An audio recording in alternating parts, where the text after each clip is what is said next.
Hey guys! Tonight, we're exploring the real history behind the haunted castles of Europe. These castles weren't just the homes of kings and queens. They were fortresses, prisons, and sometimes the setting for betrayal, battles, and tragedy. Over time, their walls gathered stories of restless spirits, hidden chambers, and echoes that never seemed to fade. Some tales were born from folklore, others from real lives cut short within those cold stone walls. So before we explore together, take a moment to like the video and subscribe. Also, please let me know down below where you're tuning in from what time it is for you. Now dim your lights, turn on your fan and let's begin. Check this out. I'm about to take you on the most comfortable ghost tour you've ever experienced. No creaking floorboards under your feet tonight, just the gentle rustle of turning pages in history's most intriguing chapters. You won't need a flashlight or courage for this journey, though you might want to pull that blanket a little closer as we explore why Europe's castles earned their spooky reputations. You know how some houses just feel different the moment you walk through the front door? Well, European castles are like that house in your neighbourhood, the one with the overgrown garden and the windows that seem to watch you, except these places have been collecting stories for 1,000 years instead of just a few decades. Take Edinburgh Castle, perched on its volcanic rock like a stone crown that forgot to come down from the heights. You've probably seen it in movies, looking all majestic and mysterious against the Scottish sky. But here's what Hollywood doesn't tell you. This place has been continuously occupied longer than most countries have existed. Imagine if your house had been lived in by Vikings, medieval kings, Renaissance courtiers, and Georgian soldiers, all leaving behind their hopes, fears, and probably a few unfinished arguments. The thing about calling castles haunted is that it's a bit like calling your grandmother's attic mysterious. Sure, there are strange sounds and unexplained shadows, but mostly there's just an overwhelming amount of history crammed into every corner. When you've got centuries of human drama playing out in the same stone rooms, things are bound to feel a little crowded with memories. Edinburgh's famous Grey Lady, for instance, supposedly wanders the castle's corridors. Now, before you start imagining some ethereal figure in flowing robes, consider this. The castle employed dozens of women over the centuries as servants, cooks, and caretakers. These women knew every secret passage, every hidden stair, and every shortcut through the maze of stone corridors. If you were a practical woman who'd spent 40 years learning the most efficient way to navigate those halls, wouldn't you keep using your preferred routes even after retirement? The Grey Lady might just be history's most dedicated employee, still showing up for work out of pure habit. But let's be honest about why we love these stories.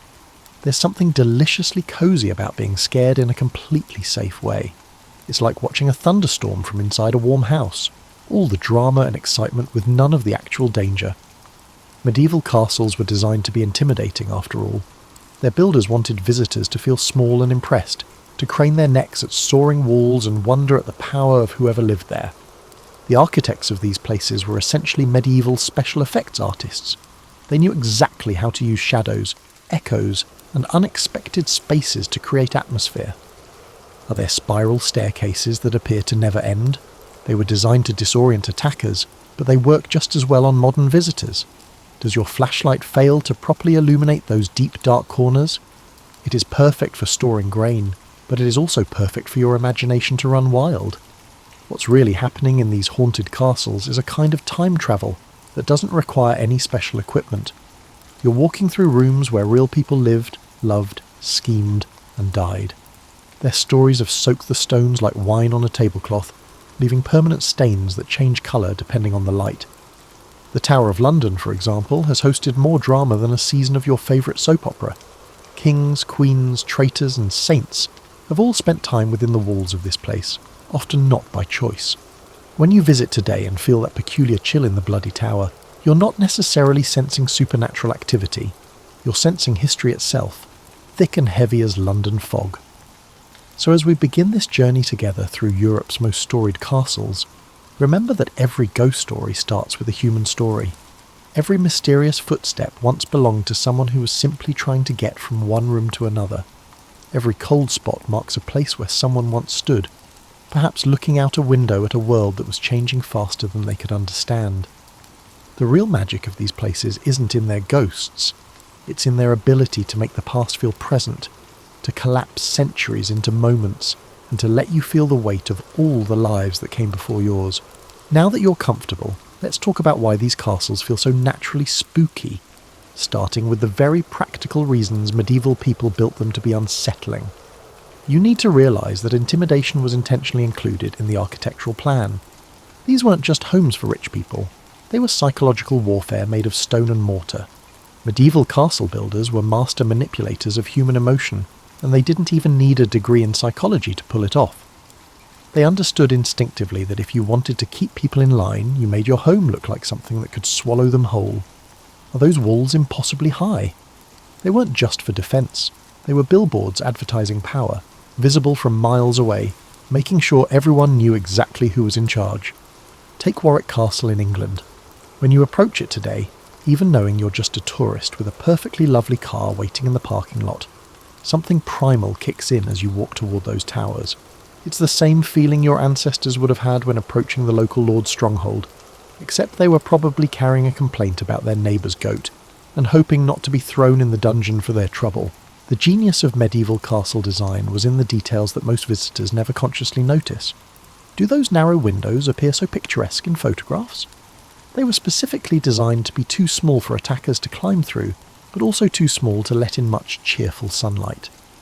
The result is interior lighting that would make a horror movie director weep with envy, always just dim enough to leave your peripheral vision uncertain about what might be lurking in the corners. And speaking of corners, medieval architects had a particular talent for creating spaces that felt slightly off. Rooms weren't quite square, corridors didn't quite run straight, and stairs spiralled in ways that left you feeling vaguely dizzy. This wasn't poor craftsmanship, it was deliberate.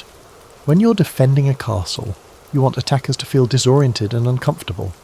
The fact that these same design tricks work on modern tourists is just a delightful bonus. Consider the psychological effect of living in one of these places if you were, say, a servant in the 14th century. You'd wake up before dawn in a small, cold room, navigate stone corridors lit only by flickering torches, and spend your day in vast halls where your footsteps echoed like whispers from the grave. Is it surprising that the castle staff cultivated a rich tradition of ghost stories? When you're already living in a place designed to make you feel small and nervous, every unexplained sound becomes significant. The heating system, or lack thereof, added another layer to the atmosphere. Medieval castles were chronically cold, despite massive fireplaces that consumed entire trees' worth of wood. You've probably noticed how your mood changes on dreary winter days when the house just won't warm up properly. Now imagine living in a stone building where warm was a relative concept and cosy was something that happened to other people in other places. This constant chill meant that everyone who lived in these castles became experts in reading the subtle variations in coldness. A sudden drop in temperature, the kind that makes modern ghost hunters reach for their thermometers, was just Tuesday afternoon near the North Wall. But it also meant that people became incredibly sensitive to atmospheric changes, primed to notice when something felt different from the usual catalogue of discomforts. The social dynamics added another layer of psychological pressure. These castles housed intricate hierarchies, where understanding one's position could literally determine one's fate. Servants learned to move quietly, to appear and disappear without drawing attention, and to navigate the halls like shadows. After centuries of people perfecting the art of moving unseen through these corridors, is it really surprising that later generations started seeing mysterious figures in the periphery of their vision? Food storage in medieval castles created its own share of mysterious sounds. Those deep cellars and underground chambers weren't just convenient for keeping wine cool, they were essential for storing enough provisions to survive a siege. But grain settling, barrels creaking, and small animals getting into the stores created a constant symphony of unexplained noises echoing up through the floors. If you were lying in bed in the dead of night, already on edge from living in what was essentially a beautiful stone bunker, those sounds could easily become something much more sinister in your imagination. The medieval mind, shaped by a world where the supernatural was considered perfectly normal, was already primed to interpret unusual experiences as ghostly encounters. When your daily reality included believing in miracles, demons, and divine intervention, a cold spot in the corridor or a door that creaked open by itself wasn't necessarily evidence of poor maintenance. It was evidence of the spirit world intersecting with your own.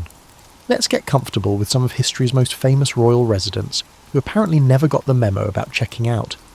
You'd think being dead would come with some kind of forwarding address service, but Europe's noble ghosts seem to have a remarkable attachment to their earthly real estate. Considering the property values, it's understandable why they would feel that way. The Tower of London deserves special attention here because it's essentially a 5-star resort for famous ghosts. Anne Boleyn, that unfortunate queen who lost her head in more ways than one, supposedly makes regular appearances around the grounds. Now, before you start picturing a headless figure dramatically swooping around the battlements, consider Anne's actual personality. Historical records show she was intelligent, strong-willed, and had a flair for making memorable entrances. If you were going to haunt a location, wouldn't you prefer a place where you had already made a significant impression? The thing about Anne Boleyn's ghost story is that it perfectly captures her historical character. She was never one to fade quietly into the background when she was alive, so why would death change her approach? Visitors report seeing a figure in Tudor dress walking the grounds, sometimes carrying her head under her arm like a particularly morbid handbag. It's theatrical, it's impossible to ignore, and it's exactly the kind of dramatic statement Anne would have appreciated. But here's where it gets intriguing from a historical perspective. The Tower of London has been a tourist attraction for centuries, not just decades. Even in the 1800s, individuals travelled specifically with the hope of witnessing something supernatural. When you've got generations of visitors showing up with ghost stories already in their heads, and tour guides whose livelihood depends on keeping those stories alive, the line between historical fact and entertaining fiction gets charmingly blurry. Moving across the Channel, let's visit Chateau de Brissac in France's Loire Valley, where the Green Lady has been making herself at home for centuries. Unlike Anne Boleyn's dramatic appearances, the Green Lady seems to prefer a more domestic approach to haunting. She's been spotted in the tower room, apparently just going about her business as if she still lives there. Guests have reported waking up to find her standing in their room, not menacingly, but almost as if she's checking to make sure they have everything they need for a comfortable stay. The current Duke of Brissac, whose family has owned the chateau for centuries, talks about the Green Lady the way you might discuss a long-time neighbour who has a key to your house. She's part of the family now, a presence that's more familiar than frightening. This casual acceptance says something fascinating about how European aristocracy has learned to live with their history, literally. What's particularly charming about royal ghosts is how they seem to maintain their social protocols even after death. They appear in the finest rooms, wear their best clothes, and generally conduct themselves with the dignity befitting their station. You don't hear stories about royal ghosts hanging around the kitchens or the servants' quarters. Even in death, apparently, one must maintain proper standards. Glamis Castle in Scotland, childhood home of the Queen Mother, hosts several ghostly nobles who seem to have turned haunting into a social activity. The Grey Lady, the White Lady, and various other colourfully named spirits apparently share the castle's corridors like a supernatural house party that's been going on for centuries. The current residents speak of these ghosts with the kind of fond tolerance usually reserved for elderly relatives who tell the same stories every family gathering. There's something deeply human about our fascination with royal ghosts. These people live such extraordinary lives that they could have been fairy tale characters. Their ghosts allow us to imagine them as real people with real problems, real regrets, and real attachments to the places they called home. The persistence of royal ghost stories also reflects something profound about how we process historical trauma. Many of these noble spirits died violently or tragically, executed for treason, poisoned by rivals, or simply crushed under the weight of impossible expectations. Their ghost stories become a way of acknowledging that suffering, of saying that these weren't just names in history books, but real people whose pain echoes through the centuries. When you visit these castles today and feel that familiar chill, you're not just experiencing atmospheric theatrics. You're standing in places where the most dramatic moments in European history played out, where decisions that shaped nations were made, and where real people faced impossible choices with consequences that rippled through generations. The royal ghosts of Europe's castles aren't just entertainment, they're our way of keeping faith with the past, of ensuring that the human stories behind the grand historical narratives never fade completely from memory. Settle back with your tea, because we're about to explore how the everyday reality of medieval castle life created the perfect conditions for ghost stories to flourish like mushrooms in a damp cellar. The truth is, if you designed a building specifically to generate supernatural legends, you'd probably end up with something remarkably similar to a medieval castle. Let's start with the most practical consideration: medieval plumbing, or more accurately, the complete absence thereof. Those romantic-looking garderobes, medieval toilets built into the castle walls, were essentially stone seats with holes that dropped waste directly into the moat or castle courtyard. The smell alone was enough to make people avoid certain areas of the castle, creating haunted zones that were really just uninhabitable due to medieval sanitation practices. But odours weren't the only atmospheric challenge. The acoustic properties of stone castles meant that every footstep, every closing door, and every conversation echoed and travelled in unexpected ways. Sound could bounce around stone corridors for what felt like miles, appearing to come from empty rooms or vanishing into walls. If you were a medieval person trying to sleep, the constant, unexplained noises would have made you very creative. Consider the daily rhythm of castle life. Most activities happened during daylight hours because candles and torches were expensive and dangerous. Once darkness fell, the castle transformed into a maze of shadows and uncertain spaces. People learned to navigate by memory and feel, which meant that anyone moving through the halls after dark would naturally move quietly and cautiously, exactly the way modern people imagine ghosts would move. The servants' quarters tell their story. Castle staff often lived in tiny rooms tucked into walls, under staircases, or in converted storage spaces. They appeared and disappeared through hidden passages and back stairs, going about their duties while remaining largely invisible to the noble families. Given that generations of servants knew how to move through the castle unseen, is it any wonder that people began to see mysterious figures in the corridors? Food preparation added another layer of mysterious activity. Castle kitchens operated almost around the clock, with staff starting bread before dawn and banking fires late into the night. The combination of heat, smoke, steam, and the constant movement of people carrying supplies through service corridors created an atmosphere thick with shadows and unexpected sounds. Modern visitors experiencing these lingering effects often interpret them as supernatural rather than the ghost of medieval meal prep.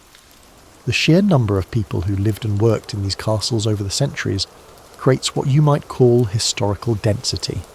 A successful castle might house 50 to 200 people at any given time.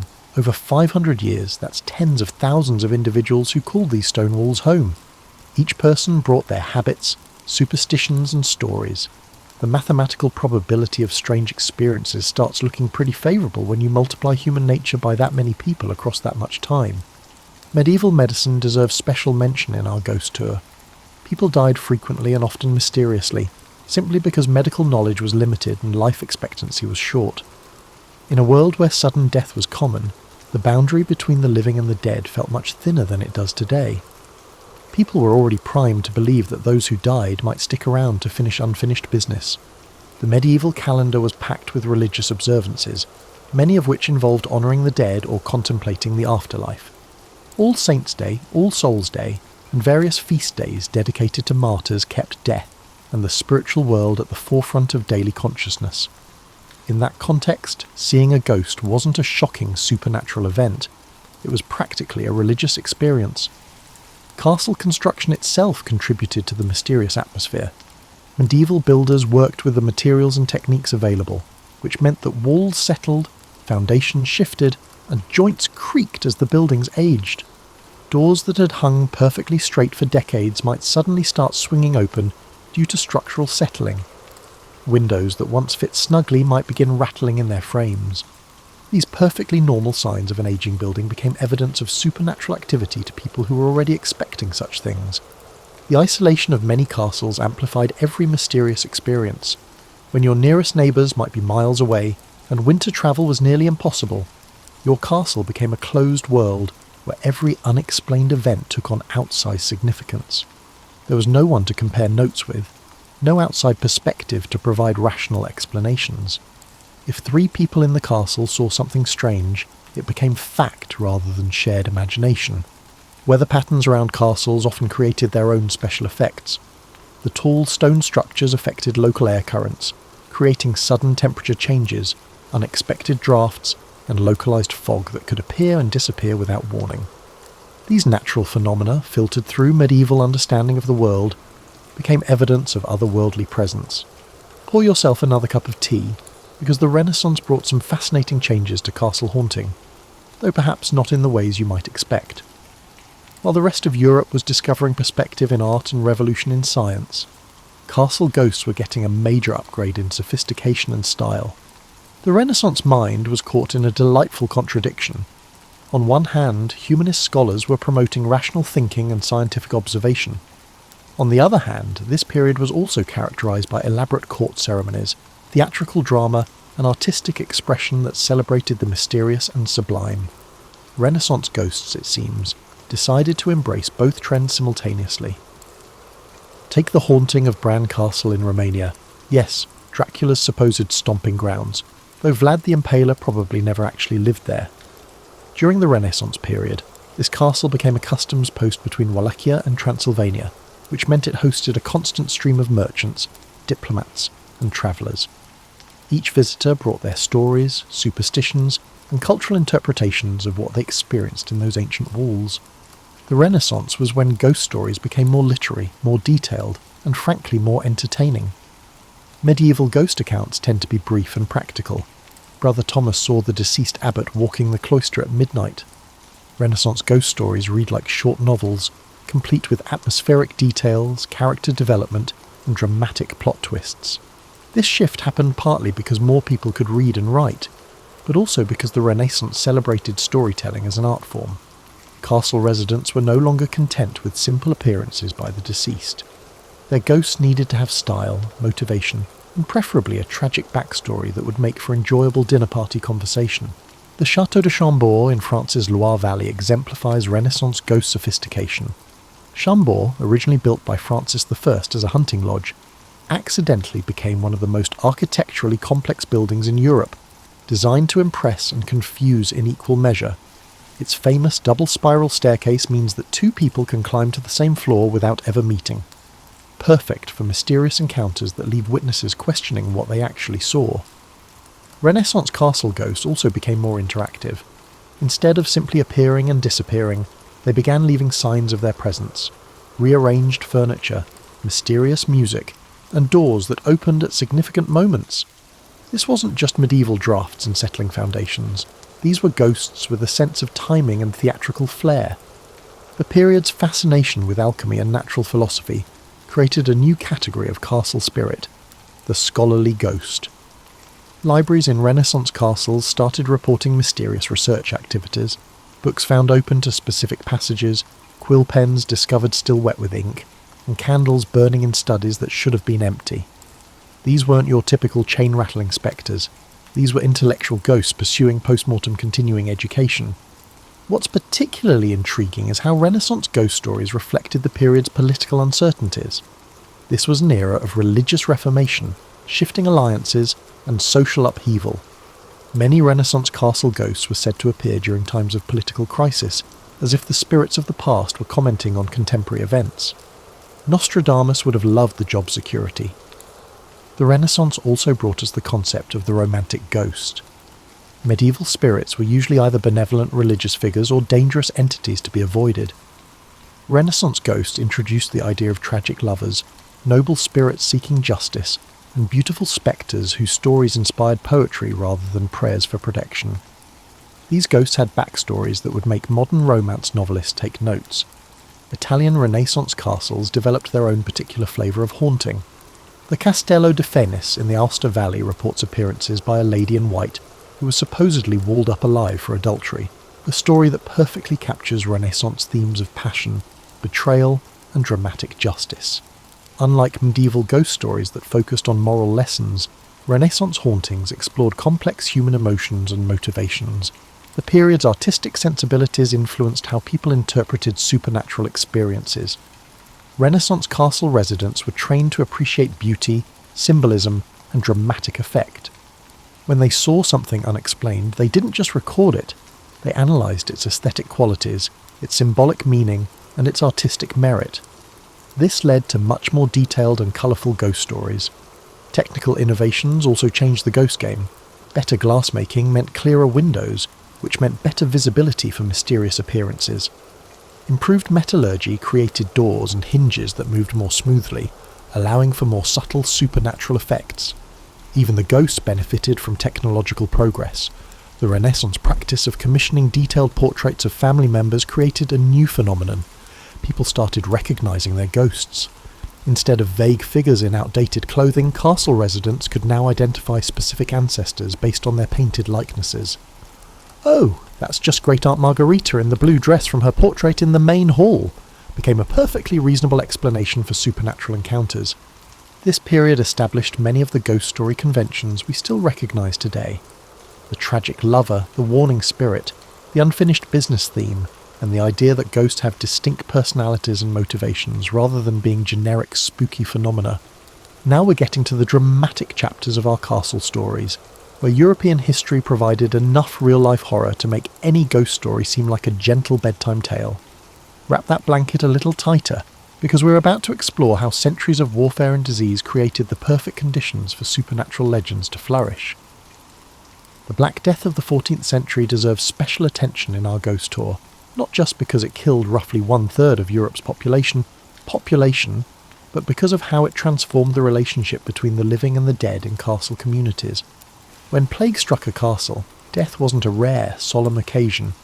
It was a daily reality that could claim anyone from the lowliest servant to the Lord himself.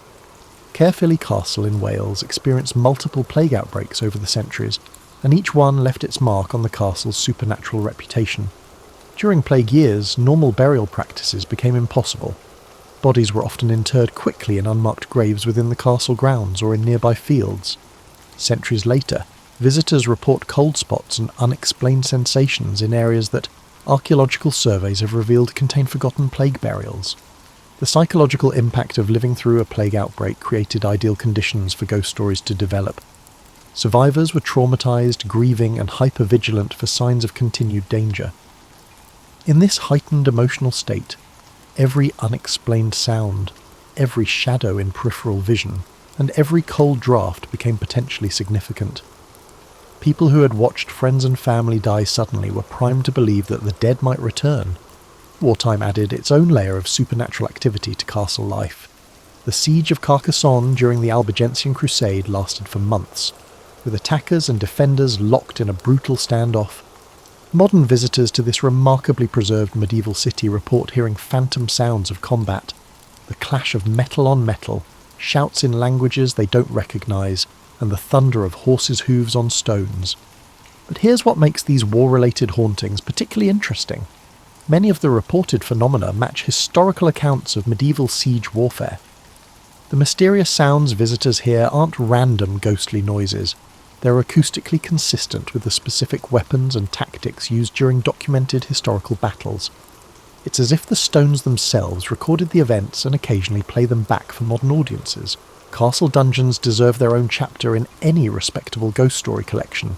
Places like the Tower of London and Château de Vincennes housed political prisoners for centuries, many of whom died in captivity under less than pleasant circumstances.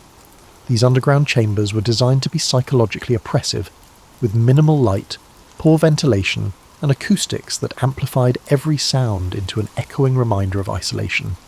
The fascinating thing about dungeon hauntings is how they reflect the specific fears of different historical periods. Medieval prisoners worried about eternal damnation, so dungeon ghosts from this period often appear seeking religious absolution. Renaissance prisoners feared political disgrace, so their spirits seemed concerned with clearing their family names. More recent political prisoners were often intellectuals, and their ghosts reportedly engage in more sophisticated haunting activities, rearranging books, leaving written messages, or appearing in libraries rather than just rattling chains.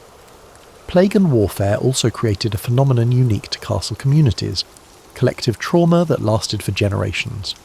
Unlike villages that might be abandoned after a disaster, castles were too valuable to abandon completely.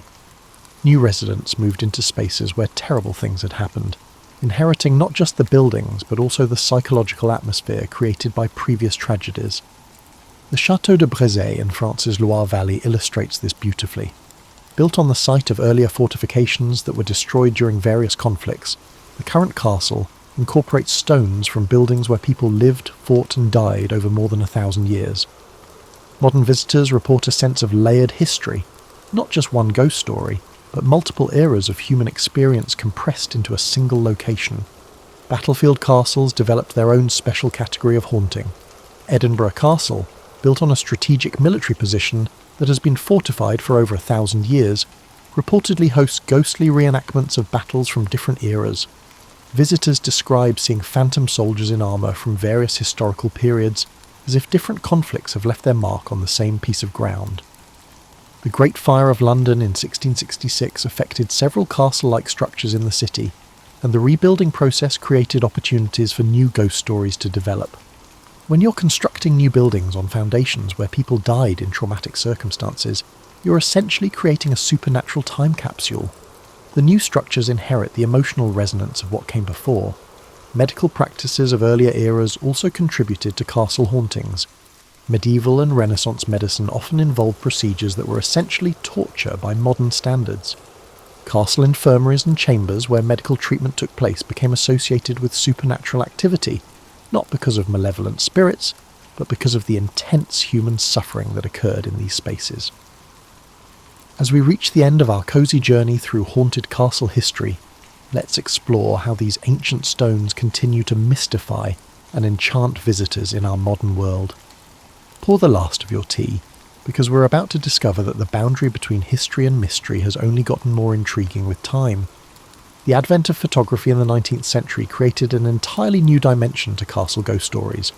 Suddenly, people could document their supernatural experiences, leading to the famous ghost photographs that still circulate today. Of course, Victorian photography was particularly susceptible to double exposures, light leaks, and other technical issues that could create mysterious figures in images. But here's the charming part. Many of these photographic spirits appeared in exactly the locations where oral traditions had been reporting ghosts for centuries. Modern technology has brought new tools to old mysteries, but the results are fascinatingly contradictory. Electromagnetic field detectors register unusual readings in castle chambers where people have reported supernatural activity for generations. Thermal cameras capture cold spots that correspond to traditional ghost sightings. Digital voice recorders pick up unexplained sounds in empty corridors. Yet none of this modern equipment can definitively prove or disprove the presence of supernatural activity. It just adds new layers to the mystery. What's particularly interesting is how different generations of visitors interpret the same phenomena. Your grandparents might have attributed mysterious experiences to family spirits watching over the castle. Your parents might have looked for psychological explanations involving suggestion and atmospheric pressure. Today's visitors often approach castle mysteries with a mixture of scientific skepticism and hopeful curiosity, armed with smartphone cameras and a willingness to believe that reality might be more complex than we understand. Tourism has transformed these castles into stages where history and mystery perform together for modern audiences. Guides at places like Warwick Castle or the Tower of London have become skilled storytellers who can weave historical facts and legendary ghosts into narratives that satisfy both skeptics and believers. They've discovered that the most effective ghost stories aren't just about supernatural encounters, they're about human connections across time. Conservation efforts have revealed fascinating new information about how these castles were actually used, which often contradicts romantic notions about medieval life. Ground-penetrating radar has discovered hidden rooms, sealed passages, and forgotten burial sites. Each archaeological discovery adds new chapters to the castle's story, and sometimes provides rational explanations for mysteries that have puzzled people for centuries. But here's what remains beautifully unexplained: the emotional impact these places have on modern visitors. You can understand the architectural techniques that create dramatic acoustics, the historical reasons for intimidating designs, and the psychological factors that make people susceptible to supernatural interpretation. Yet none of that knowledge diminishes the feeling you get when you walk through a medieval Great Hall or climb a spiral staircase that has been worn smooth by centuries of footsteps. Contemporary castle residents, the families, caretakers and staff who actually live and work in these places, offer perhaps the most balanced perspective on their supernatural reputations. They've learned to coexist with both the history and the mystery, treating unusual experiences as just another aspect of daily life in an unusual setting. They're neither dismissive skeptics nor credulous believers, they're simply people who found practical ways to live with the inexplicable. The real magic of Europe's haunted castles isn't in their ghost stories, it's in their ability to collapse time, to make the past feel immediately present, and to remind us that we're part of a human story that stretches back centuries. When you stand in a medieval chamber and feel that familiar chill, you're not necessarily encountering the supernatural. You're encountering the accumulated weight of human experience, the emotional residue of all the lives that have touched that space. These castles serve as bridges between our world and the worlds of our ancestors, places where the modern and the ancient coexist with remarkable grace. Whether you leave believing in ghosts or simply in the power of history to move and inspire, you've participated in a tradition of wonder that connects you to every other person who has ever looked up at those ancient walls and felt the presence of something larger than themselves. So as you settle down to sleep tonight, remember that the real haunting power of Europe's castles lies not in their supernatural residence, but in their ability to keep human stories alive across centuries. They remind us that we're all temporary residents in the grand castle of history, each adding our own small chapter to stories that will continue long after we're gone. Sweet dreams, fellow traveller. May your own adventures be filled with just the right amount of mystery and just enough solid ground beneath your feet to keep you safe while you explore the beautiful unknown. Year 742 CE, the prosperous city-state of Khorasan glittered under the noonday sun. A nexus for caravan routes feeding distant empires, Khorasan thrived on the exchange of saffron, silk, star charts, and rumours whispered behind curtained alcoves. At its centre loomed a grand marketplace whose vaulted roof trapped the daily bustle in a ceaseless echo. Traders from Byzantium, Tang China, the Abbasid Caliphate, and beyond mingled among stalls stacked high with lapis lazuli, dried fruit, and perfumed sandalwood. Some hailed it as a marvel of cosmopolitan life, where fortunes might pivot in a single conversation. Among the people navigating the throng was Karia bint Yazd, a travelling scholar whose lineage traced back to the once-renowned Zoroastrian priests of Persia. Her face betrayed concentration as she studied hieroglyphic notations in a weathered scroll. Unmarried and unconcerned with the expectations placed upon a woman of her station, she had roamed from one end of the Silk Road to the other, piecing together knowledge that seldom found its way into the official annals. The swirl of Khorasan's commerce did not distract her. She focused on a lead suggesting that rare manuscripts had surfaced in a private collection near the city's eastern quarter. This rumour, if proven true, could illuminate corners of history barely glimpsed by modern scholars. Korea pressed deeper into a labyrinth of narrow lanes behind the main bazaar, guided by a coded map etched into her memory. Eager boys offered to carry her satchels for a coin, and watchful guards in brass-trimmed uniforms eyed each passer-by. She brushed off all offers of help. Too many watchers, too many ears. At last, she arrived at a courtyard hidden behind a plain wooden door. Its walls were plastered in cream white, while vines spiralled up lattices under a hazy afternoon sky. Within that secluded enclave stood an elderly bibliophile named Kazem al-Talibi, his hands trembling under the burden of a slender volume bound in jade-green leather. Their meeting was brief. Korea offered him carefully wrapped objects, fragments of ancient mathematics tablets uncovered near Samarkand, and, in exchange, Kazem relinquished the jade-bound text. He warned her that certain circles would stop at nothing to keep these pages hidden, for they revealed knowledge rumoured to disrupt any empire reliant on controlling scholarship. She nodded gravely, accustomed to the shadows that dogged rare manuscripts. Across the years, she had learned that truth took many forms, each requiring a subtle approach to keep it from vanishing under official censure. Emerging once again into the main bazaar, Korea carefully hid the new acquisition beneath her travelling cloak. She knew better than to linger. Khorasan's seeming tolerance of foreign ideas could transform abruptly if power shifted. Memories of burned scrolls and harassed scribes in other dominions haunted her, fueling her determination to preserve the text at any cost. She arranged with a local caravan heading eastward, its leader a woman named Afsoon, who had a reputation for outmanoeuvring desert bandits. Without illusions, Karia recognised that partnering with such a skilled merchant would cost her, yet safety for the jade-bound book was paramount. Before the caravan departed, Korea paid her respects at a small shrine dedicated to wise men of antiquity. A single candle flickered by the altar, illuminating offerings left by travellers praying for clear roads and fair weather. She exhaled a silent oath that she would not let ignorance devour the precious knowledge in her care. Beyond the city's gates lay an expanse of desert and studded with dunes and hammered by fierce winds, but her route led even farther, along mountain trails rumoured to house hidden monasteries and ephemeral oasis towns. The unstoppable pulse of curiosity drove her to press forward, regardless of perils that might lurk in the next bend of the road. Dawn arrived, painting the sky with ochre and salmon hues. Carrier joined Afsoon and the other travellers at the designated meeting point, where camels brayed and donkey drivers prepared loads of barley and dried fruit. The caravan's synergy was immediately evident. Each person had a distinct task, ensuring that by the time the sun fully breached the horizon, they were on the move. Carrier walked near Afsoon, who shared glimpses of the terrain ahead and introduced Carrier to the caravan's unspoken rules: trust the signals, ration water meticulously, and never question the necessity of midnight halts. In these borderless regions, vigilance was currency.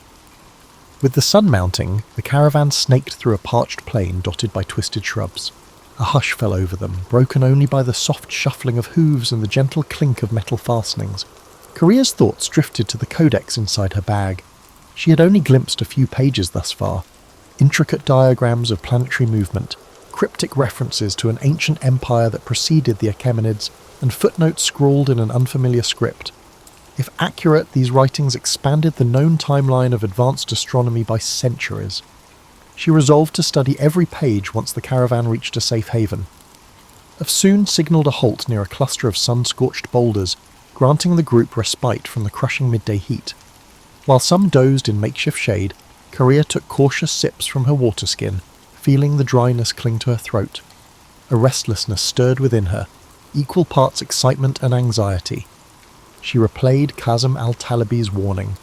Powerful figures had an interest in ensuring no one deciphered the text. For them, knowledge was a finite resource, best kept under strict watch. As a swirl of wind kicked sand across her path, Carrier gripped her satchel, silently vowing she would not be silenced. By twilight, the caravan approached a modest oasis, lined with date palms that cast long shadows across still water. Afsoon guided her camels into a semicircle, forming a protective barrier against stray wanderers. Several travellers set about erecting tents, while others gathered wood for small fires that would ward off the chill of desert night. Carrier found herself drawn to the water's edge, where subdued conversation rose among weary merchants. Some speculated about the political tensions brewing in distant courts, others lamented the rising cost of salt. As darkness settled, the oasis took on an otherworldly hush. A crescent moon glimmered overhead, illuminating faint outlines of crumbling stone pillars, suggesting an abandoned settlement from a forgotten era. Under that quiet vault of stars, Carrier couldn't resist scanning a few more pages of the jade-bound manuscript. Its text merged empirical observations with philosophical notes referencing the grand wheel of time. She recognized oblique references to astronomical systems older than the widely recognized Ptolemaic model. If deciphered fully, such knowledge might challenge many assumptions cherished by esteemed academies. Meanwhile, Afsoon stepped away from the main group, beckoning Carrier to join her near a withered acacia. "You stand out among our company," the merchant remarked in a measured tone. "Your eyes never rest, and you guard that bag as if it carries the soul of a king." Carrier, wary of revealing too much, offered that she was merely a scholar entrusted with a rare item. Afsoon nodded, but warned Carrier that roving spies seeking advantage for rival factions often infiltrated caravans. She suggested Carrier remain vigilant, especially given the extraordinary bustle in Khorasan, where rumour travelled like wildfire. Unable to sleep, Carrier lingered by the embers of the fire after most travellers had dozed off. She studied the swirling patterns of the night sky, mindful of the coded star charts in the manuscript. Passing caravans sometimes recounted legends of a hidden library in the mountain city of Varash, where lines of knowledge stretched back to centuries unknown. Carrier wondered if that library could fill the gaps in her text. She believed the jade-bound manuscript might be only a fragment of a larger puzzle, scattered across the Silk Road's shifting tapestry. Morning unveiled a horizon brushed with amber, and the caravan proceeded along a rocky escarpment overlooking a vast dune field. Rolling slopes of sand rippled beneath the wind like the surface of a living sea. At midday they paused for water, rationed by Afsoon with practised efficiency. Carrier noticed that one of the other travellers, a soft-spoken man named Malik, carried a small chest meticulously locked. He travelled with perpetual worry etched into his features, eyes darting whenever talk turned to rumours of desert raiders. Secrets seemed to coil around each member of this assemblage, as though no one ventured these roads without hidden motives. Late in the afternoon, the caravan encountered a party of horsemen flying the banner of a minor warlord rumoured to be in league with the region's most feared bandit clans. Tension crackled through the group as Afsoon halted the caravan, waiting for the riders to approach. After a terse greeting, the horsemen rode on, apparently uninterested in conflict, but the encounter rattled everyone. Korea noticed Afsoon's posture remained rigid with caution long after the riders vanished in a plume of dust. The merchant murmured about changing their route, seeking narrower trails less patrolled by predatory chieftains. That evening brought them to a narrow gorge, its walls towering on either side in jagged ridges. Afsoon insisted they make camp in a sheltered alcove half hidden behind weathered boulders. By the flicker of firelight, Korea finally delved into the central chapter of the manuscript. Strange symbols, part cuneiform, part unknown script, decorated the margins, each sign accompanied by cryptic commentary. The text recounted a civilization that mapped constellations in ways contrasting with every known chart. Diagrammatic lines implied an advanced geometry, far exceeding the standard calculations of her time. Just as Korea's pulse quickened at the revelation, a cry rang out near the edge of camp. She rushed toward the commotion, heart pounding. Malik stood trembling by his small chest, which now lay open, its contents missing. Anguish coloured his voice as he pleaded for help, insisting that something vital had been stolen, a crucial letter from the governor of Basra, hidden within that chest. Afsoon assembled the caravan members, demanding an explanation. Tempers flared, suspicions circled, and whispered accusations rippled through this group. Searching for footprints beneath lantern light, they discovered evidence of at least 2 intruders who had come and gone without a trace. No sign indicated who among them might be an accomplice. The theft underscored Afsoon's earlier warning. In these transitory worlds, secrets attract cunning opportunists. Korea gripped her manuscript more tightly, wishing to vanish inside the labyrinth of lines and symbols that promised an era unbounded by petty intrigue. Yet she remained anchored in the caravan's tense reality. The road ahead felt increasingly perilous, and the cost of preserving knowledge seemed set to rise. The following sunrise found the caravan subdued, each member wary of neighbours who might conceal hidden agendas. Afsoon led them out of the gorge at a brisk pace, aiming to put distance between their group and whoever had orchestrated the nighttime theft. A pale wind carried the scent of flint and dust, stinging eyes and chapping lips. Their route descended along a dry riverbed flanked by stunted tamarisk shrubs, offering scant protection from the intensifying sun. Korea trudged in Stolzen silence, mindful that trust could be a luxury. As midday drew near, they spotted the remnants of a caravanserai built against the side of a bluff. Its once sturdy walls had caved in and battered archways led into courtyards strewn with fallen timber. Afsoon signalled a cautious approach, uncertain whether travellers or outlaws might be occupying the ruins. The group explored in pairs, stepping over cracked tiles littered with scorpion husks. No living presence emerged, though evidence of a hasty departure. Scattered coals, torn blankets, suggested someone had sheltered there not long before. Since water was available from a half-collapsed cistern, Afsoon decided they would rest under what remained of the caravanserai's roof. Malik hovered by his broken chest, sifting through remnants of cloth as though searching for any clue. Korea drifted away from the group, drawn to an overgrown courtyard where a dried fountain stood. Vines draped its cracked basin, trailing over carved motifs of intertwined serpents. Time and neglect had worn away the finer details, yet a mysterious energy lingered, as though the place once echoed with conversation about cosmic truths beyond mortal comprehension. She pulled out the jade-bound book to scrutinize a passage describing the 4 points beyond the boundary of earthly measure. The text postulated that certain alignment patterns, stars in specific conjunctions, allowed glimpses into knowledge unattainable through ordinary means. This notion was not entirely foreign, given that many mystical traditions in Persia and India spoke of cosmic gates. Still, the clarity of these instructions startled her. The manuscript seemed less a mere curiosity, and more a carefully constructed key. She wondered if others who sought it might comprehend its significance. Meanwhile, Afsoon prepared spiced lentils and shared them among the group, her gestures calm yet determined to maintain unity.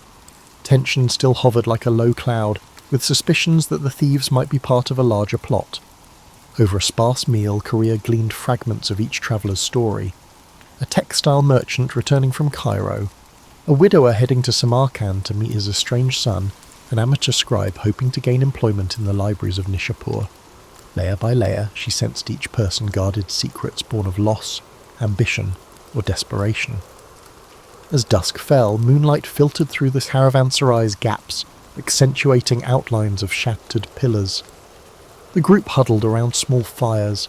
Soft conversation revolved around the abrupt shift in weather, the possibility of encountering warlord patrols, and whether rumours of a plague in the western provinces were exaggerated. Though the chatter seemed ordinary, Korea felt a current of urgency running beneath it. Everyone understood the precariousness of travelling these routes. At any moment, violent storms or human treachery could obliterate the careful calculations of even the most disciplined merchant. Restless, Korea ventured into the courtyard once more.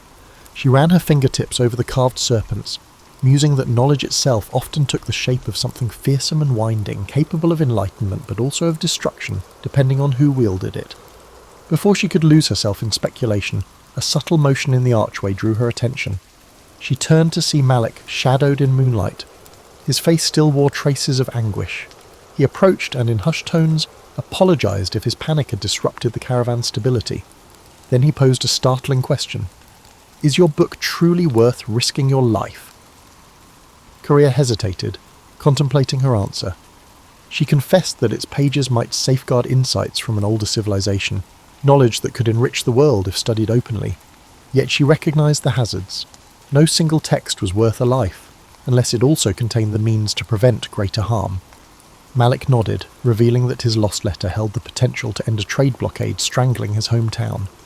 Without it, he feared entire families would starve. They shared a poignant silence, realising each bore a heavy burden for reasons that extended beyond self-interest. Their exchange was interrupted by a faint shout from Afsoon, who was patrolling the perimeter. A silhouette darted across the ruins, then vanished behind a crumbling wall. Alarmed, Carrier and Malik hurried back to the main courtyard, only to find the rest of the travellers on their feet. The intrusion lasted mere seconds, but it confirmed the presence of watchers trailing them. The memory of the stolen letter flared in every mind. Gathering her satchel close, Carrier recognised that pursuit was inevitable. She could only hope that what she carried would outlast the desert's shifting alliances and the relentless greed of unknown adversaries. Early the next day, Afsoon insisted they abandon the ruin before sunrise. Lanterns swinging from camel saddles cast flickering halos in the pre-dawn gloom. Korea walked at the caravan's rear, scanning the horizon for silhouettes. She felt more exposed than ever, especially with the manuscript drawing unseen eyes. A swirl of wind rustled the sparse vegetation, carrying the forlorn call of a distant jackal. Although no further intruder appeared, the caravan's collective nerves remained raw. Their route now wound through a series of rocky badlands. Eroded hills, tinted red and ochre, rose around them in jagged formations reminiscent of a broken amphitheatre. At times the path was scarcely wide enough for 2 camels to pass. Dust coated every surface, clinging to clothes and creeping into waterskins. The travellers advanced in single file, each footstep measured. Malik, no longer shy, kept pace with Korea, forging an unspoken alliance based on empathy rather than shared purpose. By noon they reached an outcropping that afforded a sweeping view of the surrounding valleys. Afsoon pointed to a distant caravan crossing a ridge, its figures small as insects against the harsh light. "Better to let them move on without our paths intersecting," she murmured, concerned they might be bandits or rival merchants. She had planned a side route that skirted known bandit strongholds, though it meant trudging through more challenging terrain. No one objected. Safety trumped speed in these uncertain wilds. As the day wore on, the punishing sun pressed down. Some travellers began to show signs of heat exhaustion. Afsoon allotted extra water rations, mindful that supplies were finite. Korea's thoughts swirled with calculations. How many days until they reached an established town? Would the manuscript's possible revelations be worth the perils? She reminded herself that knowledge had never come cheap, especially not the kind that might undermine established systems of power. Still, she felt an undercurrent of apprehension. Unseen forces seemed determined to intercept their path. Twilight offered a brief respite. They pitched camp at a plateau peppered with hearty desert shrubs. Wind wove through the stony hollows, producing a low moan that set everyone on edge. This time, Afsoon posted watches in rotating pairs. Korea volunteered for the midnight shift, hoping to glean some solitude for reading. When her turn arrived, she positioned herself near a small fire, scanning the starlit horizon, while carefully turning pages of the jade-bound codex. A diagram, carefully inked, depicted a swirling cosmos dotted with unfamiliar constellations. The accompanying text mentioned a geometry bridging mind and universe, though the specifics remained cloaked in archaic jargon.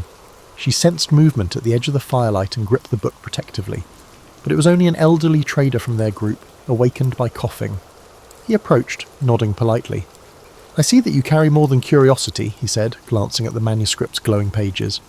He spoke of his younger days when he'd travelled to a mountaintop sanctuary, rumoured to house writings older than any empire. The priests there, he claimed, hinted that scattered relics across the Silk Road formed pieces of a grand puzzle. He stopped short of elaborating, perhaps wary of scaring her with improbable myths, or simply reluctant to resurrect memories best left buried. Carrier nodded, intrigued yet cautious. She had heard variations of the mountaintop library tale in her journeys. One version placed it in Tibet, another in the highlands of Persia, and yet another in the Himalayas near the Indus. Regardless of location, the consistent theme was that a hidden repository of ancient texts might hold radical knowledge of mathematics, medicine, and astronomy. Could her manuscript be part of that lost legacy? She recalled hearing rumours that certain references connected the library's existence to the taboo notion of cyclical time, where civilizations rose and fell repeatedly, each leaving faint echoes for the next. The elderly trader coughed again and excused himself to rest. Alone, Korea gazed at the codex, a swirl of questions filling her mind. Just then, a sharp whistle pierced the night air. She sprang to her feet. Hafsoon came running, sword in hand. A scout on the perimeter shouted news of footsteps on the far side of the plateau. Everyone scrambled for weapons. Adrenaline surged. Within moments, the intruders fled, vanishing as swiftly as they'd arrived, leaving only footprints. Hafsoon suspected they were testing the caravan's defences. Tension soared. Though no battle ensued, the message was clear: someone to track them with precision. As the group attempted to settle back into a semblance of rest, Korea's mind refused to quiet. She wondered if the vanished intruders belonged to a clandestine order, or were simply bandits with a knack for intimidation. Either way, the manuscript's significance seemed amplified. In that uneasy darkness, she cradled her precious book, feeling the weight of unspoken centuries pressed between its covers. The next day would bring new confrontations, but for now she could only watch the flickering embers and await the uncertain dawn. Dawn arrived with a brittle clarity that rendered every stone, shrub and wary expression in sharp focus. Hafsoon wasted no time ordering a quick departure. The caravan assembled under a sky streaked with lavender and rose, a fleeting beauty overshadowed by a need for vigilance. Camels loaded, watch rotations decided, they moved out, following a narrow winding track that descended toward lower elevations. The arid air tasted metallic, as if charged with pent-up tension. By mid-morning, the landscape began transitioning to hill country. Small streams, fed by recent rains, cut through the tough terrain, offering a chance to refill water skins. The travellers approached a shallow creek where reeds rustled in the wind. Carrier noticed footprints in the soggy earth. A separate group had passed here recently, heading in the same direction. Hafsoon scowled, muttering about the possibility that they might be trailing those who had invaded their camps. Concern rippled through the caravan. Eager to stay ahead, Hafsoon pushed the group onward at a grueling pace. Korea's calves ached as the trail zigzagged between rocky slopes and patches of thorny vegetation. In the distance, the outlines of a fortified town occasionally emerged, only to disappear behind ridgelines. She guessed it to be Garesh, a mid-sized trading post rumoured to host pilgrims from the Indus region. If they could reach Garesh by nightfall, the caravan would have a solid perimeter wall to shield them, at least temporarily. Eventually they spotted walls of pale stone crowned by watchtowers.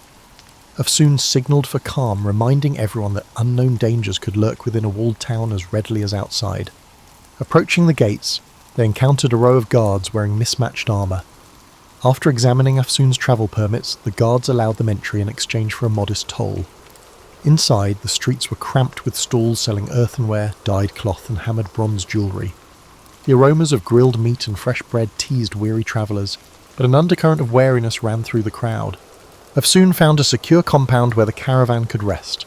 Stone walls enclosed a courtyard that provided storage for the camels and a small stable for donkeys. Carrier, anxious to glean any insight into who might be pursuing them, ventured into the town's winding lanes. She discovered a public square where men played strategy games on carved wooden boards. Nearby, a cluster of pilgrims chanted verses in a language unfamiliar to her. Amid these scenes, rumours floated. A band of masked riders had passed through a day earlier, asking about a certain travelling scholar. The mention chilled her. She hurried back to the compound, only to find Malik pacing by the gate, fidgeting with a leather pouch. He had overheard similar chatter, strangers seeking news of a woman carrying forbidden documents. Korea realised the net was tightening. They still had a window to slip away, but not much of one. She conferred with Afsoon, who suggested leaving Koresh under cover of darkness, continuing east along seldom-used back roads. Although it entailed more risk, waiting might let their pursuers converge. After sunset, the caravan packed up stealthily. Torches were kept minimal, camels silenced with calm handling. A hush enveloped them as they slipped through Goresh's secondary gate, bribing a night watchman who scarcely looked at their faces. Outside the walls, moonlight glimmered on the grassland. Courier clutched the manuscript, absorbing the night's chill. She couldn't escape the conviction that her mission had become a race, one in which the cost of failure was irreparable loss, not just for her, but for an entire lineage of knowledge that might vanish again. Guided by Afsoon's careful planning, they pressed into a region of rolling hills shaped by centuries of flood and drought. Occasional clusters of cypress trees broke the monotony. Crickets chirped in the darkness. The group maintained strict silence, halting often to listen for sounds of pursuit. Each time the night breeze whispered through the brush, Courier braced for a distant hoofbeat or a flash of torchlight. Yet hours passed with no sign of the ambush. As the moon descended, they reached a shallow ravine dotted with smooth, ancient boulders. Afsoon called for a halt to rest the animals. Courier found a flat rock and sank onto it, physically spent but mentally alert. She glanced at Malik, whose eyes reflected the same exhaustion mixed with defiance. The sky above them showed the faint glow of approaching dawn. Tomorrow, or perhaps the next day, they would come upon the mountain routes leading to Varash, the rumoured city of hidden monasteries. If the caravan made it that far, the Jade manuscript might finally find a place where its arcane revelations could be deciphered without fear. But that hope remained fragile, like a candle flame in a gusty corridor. The first rays of morning lit the ravine, revealing dusty grass and scrub that offered little camouflage. Wearily the caravan assembled and continued, mindful that speed was their best defence. Over the next hours they traversed rolling slopes that ascended gradually into stony highlands. The trail grew hazardous, lined with the loose gravel and sharp descents. Several times a misstep nearly sent a donkey tumbling into a gorge. The group's morale, though frayed, held steady under Afsoon's firm direction. Korea noticed the air thinning as they climbed, accompanied by a crisp coolness that sharpened her senses. Tiny alpine flowers clung to crevices, their vivid petals a welcome contrast to weeks of unrelenting dust. From a vantage point overlooking a sprawling valley, she glimpsed distant peaks wrapped in mysterious haze. Locals called these the 1,000-Year Mountains, rumoured to shelter monastic retreats older than recorded dynasties. The prospect of reaching them bolstered her spirit, even as her body complained of fatigue. Near midday, the caravan stopped by a rivulet trickling through a rocky defile. While watering the animals, Afsoon and Korea consulted a hand-sketched map that indicated Varash lay 2 more days beyond the far ridges. The path ahead would be even more treacherous, cutting across unpredictable passes sometimes blocked by landslides. Korea felt her heartbeat quicken, recalling rumours that entire caravans had been buried by sudden rockfalls in these mountains, yet the urgency to evade pursuers overshadowed every other fear. They pressed on, the route turning into a steep climb dotted with ancient stone markers. At each switchback, Carrier saw inscriptions worn by centuries of weather. She paused to trace her fingers over a faint symbol, a stylized sun encompassed by the intersecting circles. Something about it resonated with the diagrams in her jade-bound codex. She made a mental note to compare them later, suspecting these markers might be vestiges of the same civilization described in the manuscript's cryptic pages. Whenever she glimpsed fresh inscriptions, her curiosity ignited anew. Late in the afternoon, the skies darkened ominously. Thunder rumbled among the peaks, and a biting wind heralded an approaching storm. Soon urged everyone to hurry. They located a natural overhang near a rocky ledge, providing partial shelter from the elements. Rain unleashed its fury soon after they took cover, slamming the landscape in waves. Lightning tore the sky, illuminating ragged silhouettes of mountains. The downpour threatened to wash away the path.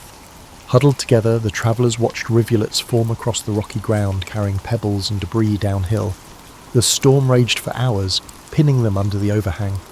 Korea used the enforced pause to unwrap the codex, sheltering it beneath a canvas. She examined the sections she had not yet deciphered, focusing on references to a temple of horizons. The text included mathematical guidelines for charting star positions from an elevated vantage. With each flash of lightning, she glimpsed the manuscript's swirling lines and felt a peculiar kinship with those unknown scholars from centuries past. They had once braved the wilderness of ideas. Now, in a literal wilderness, she carried their legacy. Eventually, the worst of the storm passed, leaving dripping rocks and a deep chill in its wake. The group decided to remain under the overhang for the night, wary of slick trails and potential landslides. By flickering lamplight, Afsoon distributed dried figs and salted lamb. Conversation drifted from the challenges of the climb to more philosophical musings, the futility of borders in a land shaped by millennia, the intangible line between faith and science. Malik spoke quietly of his father, who had died under a tyrant's regime while trying to protect valuable manuscripts. Listening to him, Korea sensed that each traveller had been guided here by a longing for redemption or renewal. Sometime after midnight, Korea woke to the faint crackle of footsteps. She inched toward the edge of their makeshift shelter, heart pounding. Two figures, hunched low, hovered near the pack animals. She recognised them as strangers, not members of the caravan. Before she could raise an alarm, Afsoon emerged from the darkness like a phantom, sword drawn. A terse standoff ensued, broken by frantic whispers. The intruders fled once they saw they were outnumbered. The caravan's travellers, now fully awakened, spent the rest of the night in guarded watch, cold and uneasy. With dawn, they surveyed the sodden landscape. Landslides had ripped through parts of the trail, but it appeared passable with caution. Though the intruders had not returned, the sense of pursuit remained acute. Karya conferred with Afsoon, both concluding that time was running short. If Varash was within reach, they needed to seize the chance before more enemies closed in. Hoisting packs onto weary camels, the group set forth again. The distant peaks beckoned like salient witnesses, and Korea whispered a fervent hope that the city's rumoured monasteries could offer refuge, and perhaps reveal how to unlock the manuscript's deeper secrets. The final stretch to Varash proved gruelling. Narrow trails clung to mountain ridges overlooking mist-shrouded abysses. Each step required vigilance. At times, they paused to listen for rockfalls in the distance, markers of an unstable terrain. The air grew thinner, and breath came in short gasps. Yet beyond every precarious turn, a new vista opened. Crisp lakes reflecting the sky, hidden valleys studded with wildflowers, the occasional stone ruin perched on a ledge like an ancient sentinel. The extremes of this landscape both awed and unsettled the travellers. By late afternoon, the slopes relaxed into a wide plateau. Rising from the plateau's edge stood Varash, enclosed by a high stone rampart. At first glance, the city appeared carved from the mountain itself, its walls blending with the surrounding cliffs. Mist swirled around parapets, creating a dreamlike vision. According to legend, Varash was older than any recorded dynasty, built upon a site revered for its celestial alignments. A hush fell over the caravan as they approached the massive gates. Inside, the city's winding streets ascended in tiers. Houses with slate roofs leaned against sturdy ramparts, while cobblestone lanes converged on a central square. Steam rose from communal baths that tapped into natural hot springs. Monks in dark robes shuffled along the corridors, carrying scrolls tucked beneath their arms. Carrier's senses ignited at the first glimpse of this environment. She could feel an undercurrent of scholarship humming through the city like a subterranean river, a potent contrast to the chaotic markets of Khorasan. Afsoon guided the caravan to a spacious courtyard inn used by trade emissaries. Soon after settling, Korea excused herself and ventured into the city's upper levels, following directions gleaned from a scribe at the inn. She was searching for a specific monastery library, rumoured to house ancient manuscripts paralleling her jade-bound text. Crossing a series of stone bridges that arched over narrow gulches, she noticed the architecture displayed recurring motifs, spiral carvings, geometric borders reminiscent of the codex's marginal designs. At last, she arrived at a massive carved door flanked by statues of robed figures. A discreet sign identified it as the Library of High Windows. Inside, the atmosphere was reverential. Golden light filtered through stained glass windows, illuminating shelves stacked from floor to ceiling with scrolls, codices, and tablets. Monks, novices, and a few learned travellers from distant lands moved quietly between reading alcoves. Carrier approached a tall, bearded monk who introduced himself as Brother Callan. With measured politeness, he asked her purpose. Carrier revealed her codex, explaining in hushed tones that she believed it referenced an advanced astronomy predating recognised schools of thought. Intrigued, Brother Callan led her to a private study chamber lit by oil lamps. There he produced a set of meticulously preserved star charts inscribed on leather. To Carrier's amazement, certain passages aligned closely with the diagrams in her manuscript. Upon closer inspection, they found near-identical glyphs representing cardinal points beyond normal mapping. Brother Callan's eyes glimmered with excitement. These references appear in only our oldest records, believed to have been copied from texts salvaged millennia ago.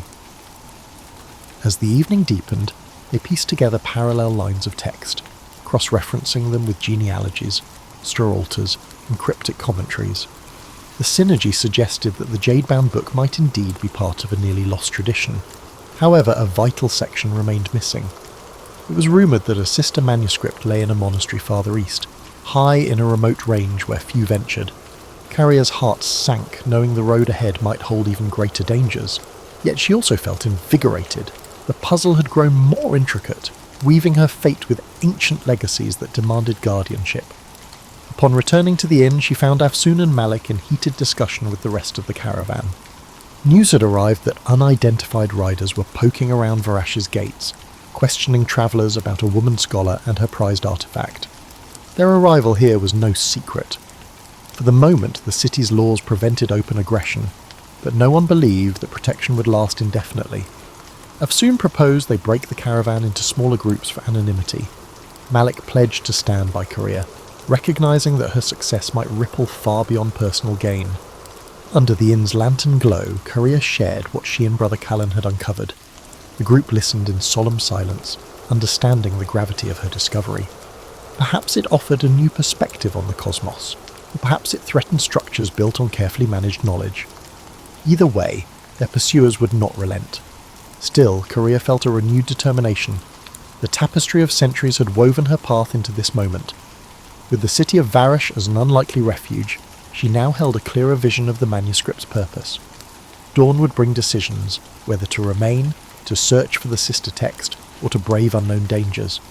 In that flickering moment of possibility, each traveller realised they had become part of a tale larger than themselves, a saga carried along by caravans, forged in hidden libraries, and destined to echo across the shifting dunes and precarious peaks of time. Now, picture yourself settling into a comfortable chair with a warm cup of tea, ready to hear about some of the most overlooked heroes of the Victorian era. You've probably walked through countless manicured gardens, admiring the perfect rose beds and pristine lawns, but have you ever wondered about the people who made that magic happen? Tonight, we are looking into the hidden realm of Victorian gardeners, revealing a life far more vibrant than the flowers they nurtured. You might think gardening in the 1800s was all about peaceful pruning and gentle watering. Well, prepare to have that notion thoroughly composted. Victorian gardeners lived in a world where a single wilted orchid could cost someone their job, where stealing a cutting from the master's prized roses was considered grand theft, and where the difference between knowing your Latin plant names and fumbling through common ones could determine whether you ate well or went hungry. Let's start with what you probably didn't learn in history class. Victorian gardens weren't just pretty spaces for ladies to stroll through with their parasols. They were status symbols as cutthroat as any modern luxury car collection. The wealthier the family, the more exotic and impossible their garden demands became. Imagine being told to grow pineapples in England in January. There were no greenhouses as we know them today. That wasn't a request, that was Tuesday. The responsibilities of the head gardener of a grand estate were far more demanding than those of today's corporate executives. You were responsible for feeding the family year-round with fresh produce, maintaining acres of ornamental gardens that had to look perfect for surprise visits from the neighbours, and somehow making it all appear effortless. One bad season, one failed dinner party centrepiece, and you'd find yourself looking for new employment with a reference that might as well have been written in disappearing ink. But here's where it gets interesting, and where our story really begins. These gardeners established an underground network that would inspire envy in modern social media influencers. They traded seeds like currency, shared growing secrets in hushed conversations at the local pub, and developed elaborate systems for covering each other's mistakes. A prize-winning dahlia didn't just represent one person's skill. It was often the result of months of collaboration between gardeners who officially weren't supposed to be talking to each other. You see, during the Victorian era, strict rules prohibited servants from fraternising, but it was nearly impossible to prevent gardeners from sharing growing tips. It's like trying to keep bakers from discussing yeast. Completely impossible and slightly ridiculous. So they found ways around the rules. They'd accidentally meet at the seed merchant's shop, leave coded notes tucked into greenhouse flower pots, and develop a system of plant exchanges that operated with the efficiency of a black market. The real secret of Victorian gardens wasn't just the plants, it was the people. Behind every perfectly manicured hedge was someone who had probably spent years learning through trial, error, and the occasional spectacular failure that had to be covered up before the master noticed.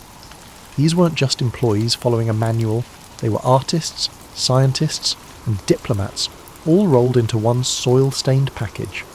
Tonight, as you drift off to sleep, imagine walking through one of these grand gardens at dawn. The mist is still hanging over the carefully planted beds, and somewhere in the distance, you can hear the soft scraping of tools against soil. But if you look closely, really closely, you might catch a glimpse of something far more intriguing than perfect roses. The intricate web of secrets, alliances, and gentle rebellions that kept the Victorian garden world spinning. Sweet dreams, and welcome to the real story of the people who made England bloom. Settle back into your cosy spot, because you're about to learn about one of the most delicious scandals of the Victorian era, and it all started with a fruit that had no business growing in England. You have to understand something about Victorians and their pineapples. In the 1800s, a fresh pineapple was worth more than most people's monthly wages. We're talking about a fruit so expensive that wealthy families would rent them for dinner parties just to display on the table, then return them to the shop afterward. Yes, you read that right. Pineapple rental services were an actual business model. Only the truly wealthy could afford to actually eat one, and doing so was roughly equivalent to serving your guests caviar topped with gold leaf. Naturally, these circumstances meant every self-respecting Victorian estate owner absolutely had to grow their own pineapples. Not because it made financial sense, it didn't, but because having a fresh pineapple from your own garden was the ultimate flex. It was like parking a Rolls-Royce in your driveway, except the Rolls-Royce needed to be kept at exactly 65 degrees, watered with precision, and could die if you looked at it wrong. Enter our unsung heroes, the gardeners who somehow had to make this impossible dream come true. Growing tropical fruit in a climate where summer temperatures barely reached what pineapples considered mildly unpleasant required creativity that bordered on genius. They built elaborate structures called pineries. Think of them as the great-great-grandparents of modern greenhouses, but heated with coal furnaces and maintained by pure determination. However, the truly clever aspect extended beyond just the buildings. Victorian gardeners developed a secret network for sharing pineapple growing intelligence that would have impressed Cold War spies. They couldn't exactly advertise their methods. After all, each estate wanted to maintain the illusion that their miraculous pineapple production was due to superior breeding and natural talent, not borrowed techniques. So they got creative with their communication. A certain arrangement of tools left outside the greenhouse meant, "My pineapples are struggling with fungus." A particular way of stacking flower pots was a code for, "I figured out the heating problem." They'd slip each other notes hidden inside seed packets, share growing charts disguised as grocery lists, and develop elaborate excuses for visiting neighbouring estates that always seemed to involve lengthy tours of the pineapple houses. The best part? Many of these gardeners were essentially running scientific experiments that wouldn't have been out of place in modern agricultural research facilities. They tracked temperature variations, experimented with different soil mixtures, and developed heating genuinely innovative systems. One gardener famously discovered that placing mirrors around his pineapple plants increased their growth rate, a technique that modern horticulturists still use today. But the pineapple conspiracy went deeper than just growing techniques. When a particularly important dinner party was approaching, and the estate's pineapples weren't quite ready, gardeners would engage in what we might politely call fruit diplomacy. a perfectly ripe pineapple might mysteriously appear from a neighbouring estate, with the understanding that the favour would be returned when their crop was ready. Careful timing and absolute discretion were necessary for these exchanges. Imagine being responsible for secretly transporting a pineapple worth several months of wages across the countryside, knowing that if it arrived damaged or if anyone discovered the deception, multiple jobs would be lost and reputations ruined forever. The length they went to was sometimes absurd. One documented case involves a gardener who dressed up as a travelling merchant to deliver a prize pineapple to a rival estate, complete with a fake accent and a made-up backstory about fruit imports from London. Another gardener developed an elaborate system of underground tunnels that connected neighbouring pineries, allowing for discreet pineapple exchanges and avoiding any awkward questions from the household staff. As you nestle deeper into your blankets tonight, picture these dedicated souls tending their tropical treasures in the English countryside, armed with thermometers, coal shovels, and an impressive network of horticultural spies. Their legacy lives on every time you casually slice up a pineapple for a snack, something that would have seemed like pure magic to the Victorian families they served. Pour yourself another cup of tea and get comfortable, because we're about to explore the Victorian equivalent of an underground railroad. Except instead of helping people find freedom, this network was all about helping rare plants find new homes. You might assume that in the rigid social hierarchy of Victorian England, a lowly gardener had no business dealing with exotic plants worth more than a carriage horse. You'd be wonderfully wrong. Some of the era's most valuable botanical specimens changed hands through a shadowy network of gardeners who operated with the stealth of master criminals and the dedication of devoted parents. It all started with the Victorians' absolute obsession with collecting rare plants. The goal wasn't casual hobby gardening. This was botanical warfare. Rich collectors would dispatch plant hunters to remote regions of the empire, taking significant risks to retrieve unique species. A single rare orchid could be worth more than a house, and owning something completely unique was the botanical equivalent of having an original Van Gogh in your sitting room. The complexity of our story begins here. The care of these precious plants required expertise. Surprisingly, the wealthy collectors who could afford to purchase them often lacked the knowledge necessary to keep them alive. Enter the gardeners, who suddenly found themselves custodians of living treasures worth more than they'd earn in several lifetimes. The smart ones quickly realised they were sitting on a gold mine, literally, but they couldn't exactly march up to their employers and demand raises based on their plant-whispering abilities. Instead, they developed something far more clever, a secret sharing economy that operated entirely outside the official channels. Picture this. You're a head gardener at a grand estate, and you've successfully propagated a rare Himalayan rhododendron that's supposed to be impossible to grow in English soil. Your employer thinks he owns the only specimen in the country, but you know better. Through careful cultivation and a bit of botanical magic, you've got 3 healthy cuttings ready to plant. Now tell your boss about your success, and let him decide what to do with the extra plants. But you also know that the head gardener at the estate 15 miles away has been struggling to keep his employer's prized Burmese orchids alive, and you happen to have figured out the secret to orchid care. What develops is an elegant dance of mutual assistance that would make modern networking experts weep with envy. That rhododendron cutting finds its way to the orchid expert's greenhouse, while orchid care knowledge flows back in return. Both gardeners look like geniuses to their employers. Both estates maintain their reputations for horticultural excellence, and nobody asks too many questions about how these botanical miracles keep happening. The network operated through what you might call plausible deniability. Seeds would be discovered growing wild in convenient locations. Cuttings would be found blown over from neighbouring properties during storms. Rare plants would develop mysterious twin specimens that appeared just when other gardens needed them most. The really sophisticated operations involved what gardeners called walking libraries, elderly gardeners who had worked at multiple estates over their careers and carried in their heads an encyclopedic knowledge of who had what plants and who knew what techniques. These living databases would make casual visits to various gardens, ostensibly to admire the plantings, but actually serving as information brokers for the underground seed railway. Some gardeners became legends in this shadow world. There was reportedly one man who could take a cutting from virtually any plant and get it to root, earning him the nickname, the propagator. His services were so valued that gardeners would travel for days just to learn his techniques, and his methods were guarded more carefully than state secrets. The beauty of the system was its genteel nature. Unlike other black markets, the underground seed railway operated on principles of reciprocity and mutual benefit. No one was attempting to make quick money or dominate the market for rare plants. Instead, it was a community of craftspeople helping each other excel at their jobs while keeping their employers happy and their positions secure. As you close your eyes tonight, imagine the quiet satisfaction of these botanical conspirators, tending their secret networks with the same care they gave their visible gardens, knowing that their hidden web of knowledge and generosity was what really kept the Victorian garden world blooming. Now we're venturing into the surprisingly cutthroat world of Victorian weather prediction, and the lengths gardeners went to protect their green investments from nature's mood swings. You probably think of weather forecasting as a modern convenience, something involving satellites and meteorologists in front of green screens.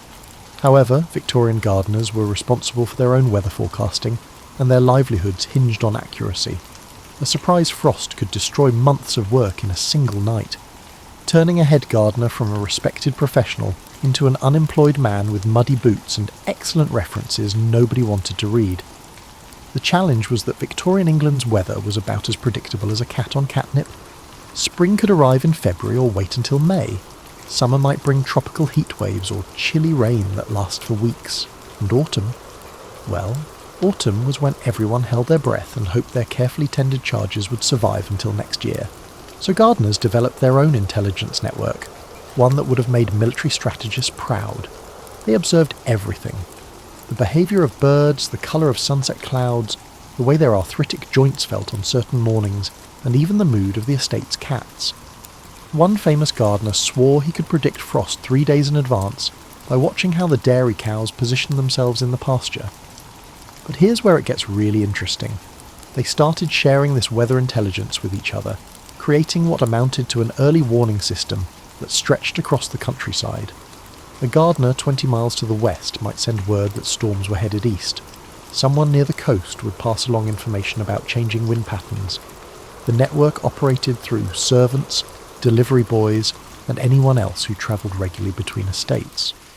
The most sophisticated operations involved what you might call weather spies, gardeners who would make seemingly casual visits to other estates to obtain information on growing conditions and share meteorological observations.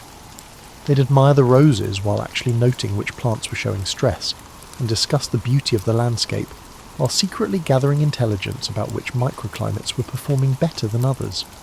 These visits served multiple purposes beyond weather prediction.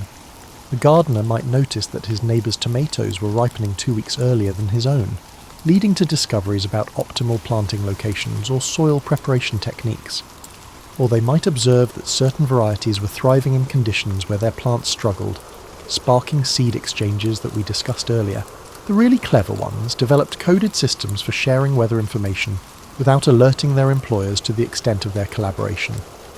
A certain arrangement of tools outside the greenhouse meant, expect frost tonight. Specific flowers left on windowsills indicated wind direction changes. Even the timing of gardeners' work in visible areas of their gardens could convey information to observant neighbours. During particularly challenging seasons, this network became a lifeline. The legendary summer of 1816, known as the Year Without a Summer, due to volcanic ash affecting global weather patterns, would have been even more devastating without the informal cooperation between gardeners.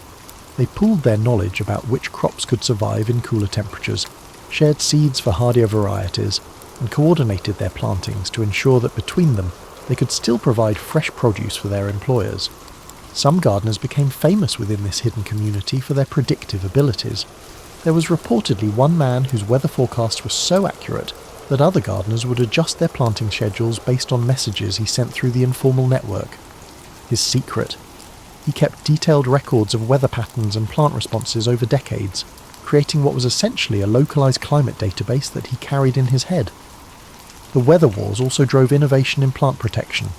Gardeners developed increasingly sophisticated methods for shielding their charges from unexpected temperature drops, wind damage, and excessive rainfall. Simple fabric covers and elaborate mobile structures, quickly deployed when conditions turned threatening, were among these methods. What makes this story particularly charming is how these weather warriors maintained their facade of casual competence while actually operating with the precision of modern meteorologists. To their employers, it simply appeared that their gardeners had an almost magical ability to keep plants thriving despite England's unpredictable climate. The reality was far more impressive. A network of dedicated professionals sharing knowledge and resources to outsmart Mother Nature herself. Tonight, as you listen to the wind outside your window, spare a thought for those Victorian gardeners, peering at the sky and feeling the air pressure in their bones, knowing that tomorrow's weather might determine whether they'd still have jobs next week. We're getting pretty close to the icing on the cake of our experience tonight, but just not yet. We're now analysing the most daring Victorian garden capers, tales that would inspire today's art thieves. You might think the biggest drama in a Victorian garden involved deciding between roses and lilies, but you'd be delightfully mistaken. Some of the era's most elaborate schemes revolved around plants, and the lengths people went to acquire rare specimens would make Ocean's 11 look like amateur hour. Let's start with the case that became legendary among gardening circles, the Great Greenhouse Heist of 1847. Lord Pemberton had spent a fortune acquiring what he claimed was the only specimen of a rare Chinese camellia in all of Europe. He kept it in a specially constructed greenhouse, complete with a lock that would have impressed a bank vault designer, and hired a guard to patrol the grounds at night. What Lord Pemberton didn't count on was the determination of his neighbours and the ingenuity of their gardeners. You see, this particular camellia wasn't just beautiful, it was also said to bloom in a shade of blue that botanists insisted was impossible for camellias to achieve. Every garden enthusiast in the county was desperate to see it, and more than a few were willing to pay handsomely for cuttings. The plot that unfolded involved no fewer than 6 neighbouring estates and their gardening staff. It began with the seemingly innocent delivery of a new greenhouse thermometer, except the delivery boy happened to be the nephew of a gardener from a nearby estate, and he spent just a little too much time admiring the famous camellia. Within a week, detailed sketches of the plant and its housing arrangements had made their way through the underground network. The actual heist was a masterpiece of timing and misdirection. It happened during Lord Pemberton's annual fox hunt, when most of the household staff was either participating in or preparing for the elaborate luncheon that followed. While the Lord was chasing foxes across the countryside, a small team of gardeners was conducting a much more valuable hunt in his greenhouse. They didn't steal the plant. That would have been too obvious. Instead, they performed what modern gardeners would recognise as expert propagation. A few carefully selected cuttings, small enough to go unnoticed, were removed with surgical precision. The mother plant remained intact and healthy, showing no signs of the midnight surgery it had undergone. But here's the really clever part. They didn't just take cuttings for themselves, they also left behind a few small gifts. Hidden among the soil around the camellia, they planted seeds from other rare specimens that would take months to germinate. By the time Lord Pemberton's gardener noticed the new plants, they would appear to be chance seedlings that had somehow rooted near the precious camellia. The blue camellia cuttings were distributed through the network with the efficiency of a modern supply chain. Within 6 months, no fewer than 12 estates in the surrounding counties had successfully rooted specimens, though none of them could quite explain how they'd acquired such rare plants. The official story, when pressed, always seemed to involve mysterious seed packets that had arrived with no return address or chance discoveries of seedlings in unlikely locations. Lord Pemberton never did figure out what had happened. His camellia continued to thrive and bloom magnificently, and he remained convinced that he owned the only specimen in England. Meanwhile, his neighbours would gather for garden parties where they'd admire each other's completely unrelated blue camellias with perfectly straight faces. This wasn't an isolated incident. The Victorian era was full of similar botanical adventures. There was the case of the wandering orchid, where a prize specimen somehow managed to appear in 3 different county garden shows in the same season. The mystery of the multiplying roses involved a supposedly unique variety that began showing up in gardens across 2 shires within a single growing season. Perhaps the most audacious scheme involved a gardener who became known as the Midnight Propagator. This shadowy figure would somehow manage to obtain cuttings from the most exclusive and well-guarded collections in the country. His calling card was the small gift he'd leave behind, usually seeds of equally rare plants that the original owners would discover months later. The beauty of these operations was their genteel nature. In most cases, the original owners remained unaware of the visit, causing no harm or destruction. It was plant piracy, with impeccable manners and a keen sense of horticultural justice. What drove these elaborate schemes wasn't just greed or mischief. It was a genuine passion for plants and a belief that botanical treasures shouldn't be hoarded by a few wealthy collectors. These gardeners viewed themselves as liberators, dispersing rare and beautiful plants across the countryside for proper appreciation and care. Now, how did Victorian gardeners turn innocent flower arrangements into the era's most sophisticated communication system? One that carried everything from romantic messages to industrial espionage. You've probably heard about the Victorian language of flowers, where different blooms carried specific meanings that allowed people to send coded messages through bouquets. A red rose meant passionate love, forget-me-nots represented true love and remembrance, yellow roses indicated friendship, and so on. The floral telegraph system was mostly run by the gardeners who grew the flowers, and they used it for more than just love letters. The official flower language was charming enough. Lovers could declare their intentions through carefully chosen nosegays, and proper Victorian ladies could respond to suitors with botanical precision. But the real action happened in the servants' quarters and garden sheds, where an entirely different floral vocabulary was developing. Gardeners needed to communicate with each other about everything from plant diseases to employment opportunities, from weather patterns to the romantic entanglements of their employers. The problem was that sending direct messages between estates was difficult and potentially compromising. Letters could be intercepted, messengers could be questioned, and too much obvious communication between servant staffs raised suspicions. However, flowers offered a unique experience. Flowers were innocent. A gardener could send a bouquet to another estate as a perfectly legitimate gift, a sample of his work or a seasonal greeting. Nobody questioned the movement of flowers between gardens. It was expected, even encouraged. So they developed their own meanings, layered beneath the official romantic symbolism, like a secret code within a code.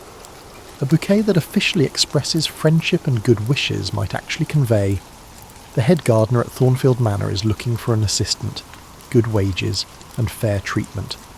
An arrangement celebrating the beauty of spring could be warning, "Plant disease spotted in the rose gardens, check your stock immediately." The system was brilliantly subtle. Take daisies, for example. Officially, they meant innocence and purity. But among gardeners, the number of daisies in an arrangement indicated specific information. 3 daisies meant urgent message follows, 7 meant all clear, no problems here, and 12 meant help is needed, send advice.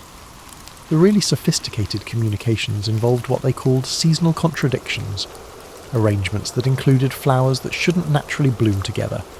A spring bouquet with autumn leaves tucked discreetly among the stems was a signal that the message was time-sensitive. Winter flowers appearing in summer arrangements indicated that the sender was dealing with unusual circumstances that required immediate attention. One of the most famous examples involved the network's response to a potato blight that threatened to devastate kitchen gardens across several counties. The first gardener to identify the problem couldn't simply send letters warning his colleagues. Such alarm might cause panic among the estate owners and result in hasty decisions that would make the situation worse. Instead, he sent carefully crafted bouquets to key gardeners in the network. The arrangements appeared to be celebrating the successful harvest of early summer vegetables, but the inclusion of specific herbs and the unusual combination of blooms actually conveyed detailed information about the blight symptoms, its progression rate, and the treatment methods he was attempting. Within 2 weeks, gardeners across 3 counties were discreetly implementing coordinated treatment strategies, sharing resistant seed varieties, and adjusting their planting schedules to minimise crop losses. To their employers, it simply appeared that their gardeners had shown exceptional foresight in preparing for potential agricultural challenges. The flower telegraph also carried more personal news. Information about births, deaths, marriages, and other significant events in the gardening community travelled through these floral networks faster than official channels. A gardener could learn about job openings, promising apprentices, or troublesome employers through arrangements that appeared to be simple seasonal decorations. Romance also flourished through these channels, not just among the wealthy families who inspired the language of flowers. Gardeners used the system to court each other across estate boundaries, with bouquets that carried layers of meaning that would have impressed professional cryptographers. The women in the network, and there were more than you might expect working as kitchen gardeners, greenhouse assistants and specialists in flower cultivation, became particularly skilled at reading these complex floral messages. They often served as the communication hubs, receiving and interpreting arrangements before passing the decoded information along to the appropriate recipients. Perhaps the most impressive aspect of this system was its reliability. Throughout decades of operation, outsiders have virtually never discovered or decoded the floral telegraph. The gardeners maintained perfect operational security, partly because the consequences of exposure could be severe, but mostly because they genuinely enjoyed the elegant complexity of their hidden communication network. As you close your eyes tonight, picture Victorian drawing rooms filled with innocent-looking flower arrangements that were actually carrying enough encoded information to run a small intelligence operation, tended by gardeners who smiled politely while managing one of the most sophisticated communication networks of their era. Now we're finally settling in for our final chapter of our journey through the secret world of Victorian gardeners, a story that ends not with an ending, but with a beginning that reaches all the way to your garden. You might wonder what happened to all these elaborate networks, secret societies and botanical conspiracies as the Victorian era gave way to the modern world. The truth is both simpler and more beautiful than you might expect. They evolved, adapted, and quietly wove themselves into the fabric of how we understand gardening today. The underground seed railway never really disappeared, it just went digital. Those Victorian gardeners who traded rare cuttings through coded flower arrangements were the great-great-grandparents of today's online gardening communities, seed swaps and plant exchanges. The same spirit of generous sharing that drove gardeners to risk their jobs for rare orchid cuttings now motivates people to mail seeds to strangers across the country, post growing tips on social media, and share their garden successes with anyone who'll listen. Every time you see a gardening forum where someone offers to send free seeds to fellow enthusiasts, you're witnessing the direct descendant of Victorian plant piracy. When master gardener programs share knowledge freely with home gardeners, they're carrying on the tradition of those weather-watching networks that helped gardeners across entire counties protect their crops. The techniques those ingenious Victorians developed didn't disappear either. Modern greenhouse technology still uses many of the heat management and ventilation principles that pineapple-obsessed gardeners worked out through trial and error. The companion planting methods they discovered while trying to maximise production in small spaces became the foundation for sustainable gardening practices we use today. Even more importantly, they established the tradition of gardening as a democratic art. Those Victorian gardeners who refused to let rare plants remain locked away in private collections were fighting for the same principle that drives public gardens, seed libraries, and community growing spaces today. The belief that beauty and knowledge should be shared, not hoarded. The record-keeping habits they developed, tracking weather patterns, noting which varieties performed best in specific conditions, and documenting the relationships between different plants, evolved into the citizen science networks that help us understand climate change, track plant diseases, and develop better growing methods. Their weather prediction networks were the ancestors of modern agricultural extension services and the informal climate monitoring that helps farmers and gardeners adapt to changing conditions. Those Victorian gardeners who read the sky and felt changes in their bones were practicing the same careful observation that helps today's gardeners decide when to plant, when to harvest, and when to protect their plants from unexpected weather. Perhaps most beautifully, their tradition of mentorship and knowledge sharing continues in every experienced gardener who takes time to help a neighbour, every garden club that welcomes newcomers, and every grandparent who teaches a child to plant seeds. The same generous spirit that motivated those underground botanical networks drives the informal education that happens over garden fences and in community gardens around the world. The flower language they used for communication has mostly faded, but the deeper principle it represented, that gardens are spaces for connection, creativity, and subtle communication, lives on. Modern gardens still serve as places where people express their personalities, share their cultures, and create beauty that speaks to others without words. What would those Victorian gardeners think if they could see us now? They'd probably be amazed by our technology. Automatic irrigation systems, soil testing kits, online plant identification apps, and global seed exchanges that can deliver rare varieties to your door in days rather than years.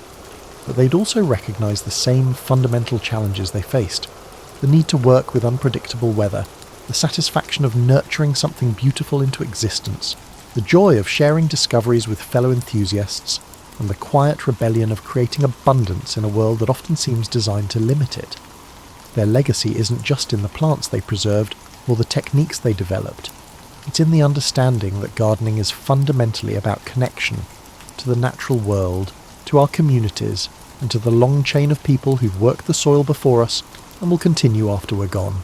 So the next time you're in your garden, whether it's a window box of herbs or acres of landscape beauty, remember those Victorian gardeners who worked by moonlight to share rare cuttings, who read the weather in bird behaviour and cloud formations, who created networks of generosity that spanned counties and decades. They're still there, in a way, in every seed you plant with hope, every cutting you share with a friend, every moment when you stop to really notice the miracle of growth happening right in front of you. Their secret was never really about the plants. It was about understanding that the most beautiful gardens are grown not just with soil and water, but with community, curiosity, and the kind of quiet courage that chooses to create beauty regardless of the circumstances. Sweet dreams, fellow gardener. May your plants thrive and your roots run deep. He began to fall, blanketing the camp in silence. His thoughts turned to his young wife in Brasov in the sun he had rarely seen. Would the boy remember him if he fell in the coming days? Or would he know his father only through the exaggerated tales of cruelty that had spread throughout Christendom? History rarely captured the complexities of men who made difficult choices in impossible circumstances.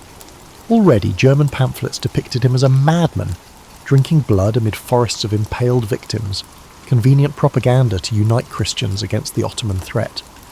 The irony was not lost on him. His extreme measures against the Turks had protected the same European powers that now vilified him. As dawn approached, Vlad made his decision. They would not retreat to Transylvania. They would push forward toward Bucharest, gathering what loyalists remained. They would make a final attempt to reclaim what was rightfully theirs by birthright. If he were to die, and increasingly he suspected he would not survive this winter, it would be on Wallachian soil, fighting for his principality. His secretary Ion Gaspar ducked through the tent flap, his scholarly frame incongruous among warriors. "My prince, a message has arrived from Bucharest." He extended a sealed parchment bearing the insignia of Demetria Sturdza, one of the few boyars who had declared for Vlad's restoration. Breaking the seal, Vlad scanned the contents, his expression darkening. Sturdza writes that the Ottoman commander has issued a proclamation throughout the southern provinces. They offer 10,000 aksi for my head. Gaspar's face paled. The sum is substantial. Indeed, Vlad smiled thinly. I should be flattered. During my previous reign, the bounty was merely half that amount. As night deepened, Vlad found himself unable to sleep, his mind calculating permutations of strategy, while the pain in his gut spread tendrils of fire through his midsection. Outside, the December snow began to fall, blanketing the camp in silence. His thoughts turned to his young wife in Brasov in the sun he had rarely seen. Would the boy remember him if he fell in the coming days? Or would he know his father only through the exaggerated tales of cruelty that had spread throughout Christendom? History rarely captured the complexities of men who made difficult choices in impossible circumstances. Already, German pamphlets depicted him as a madman, drinking blood amid forests of impaled victims, convenient propaganda to unite Christians against the Ottoman threat. The irony was not lost on him. His extreme measures against the Turks had protected the same European powers that now vilified him. As dawn approached, Vlad made his decision. They would not retreat to Transylvania. They would push forward toward Bucharest, gathering what loyalists remained. They would make a final attempt to reclaim what was rightfully theirs by birthright.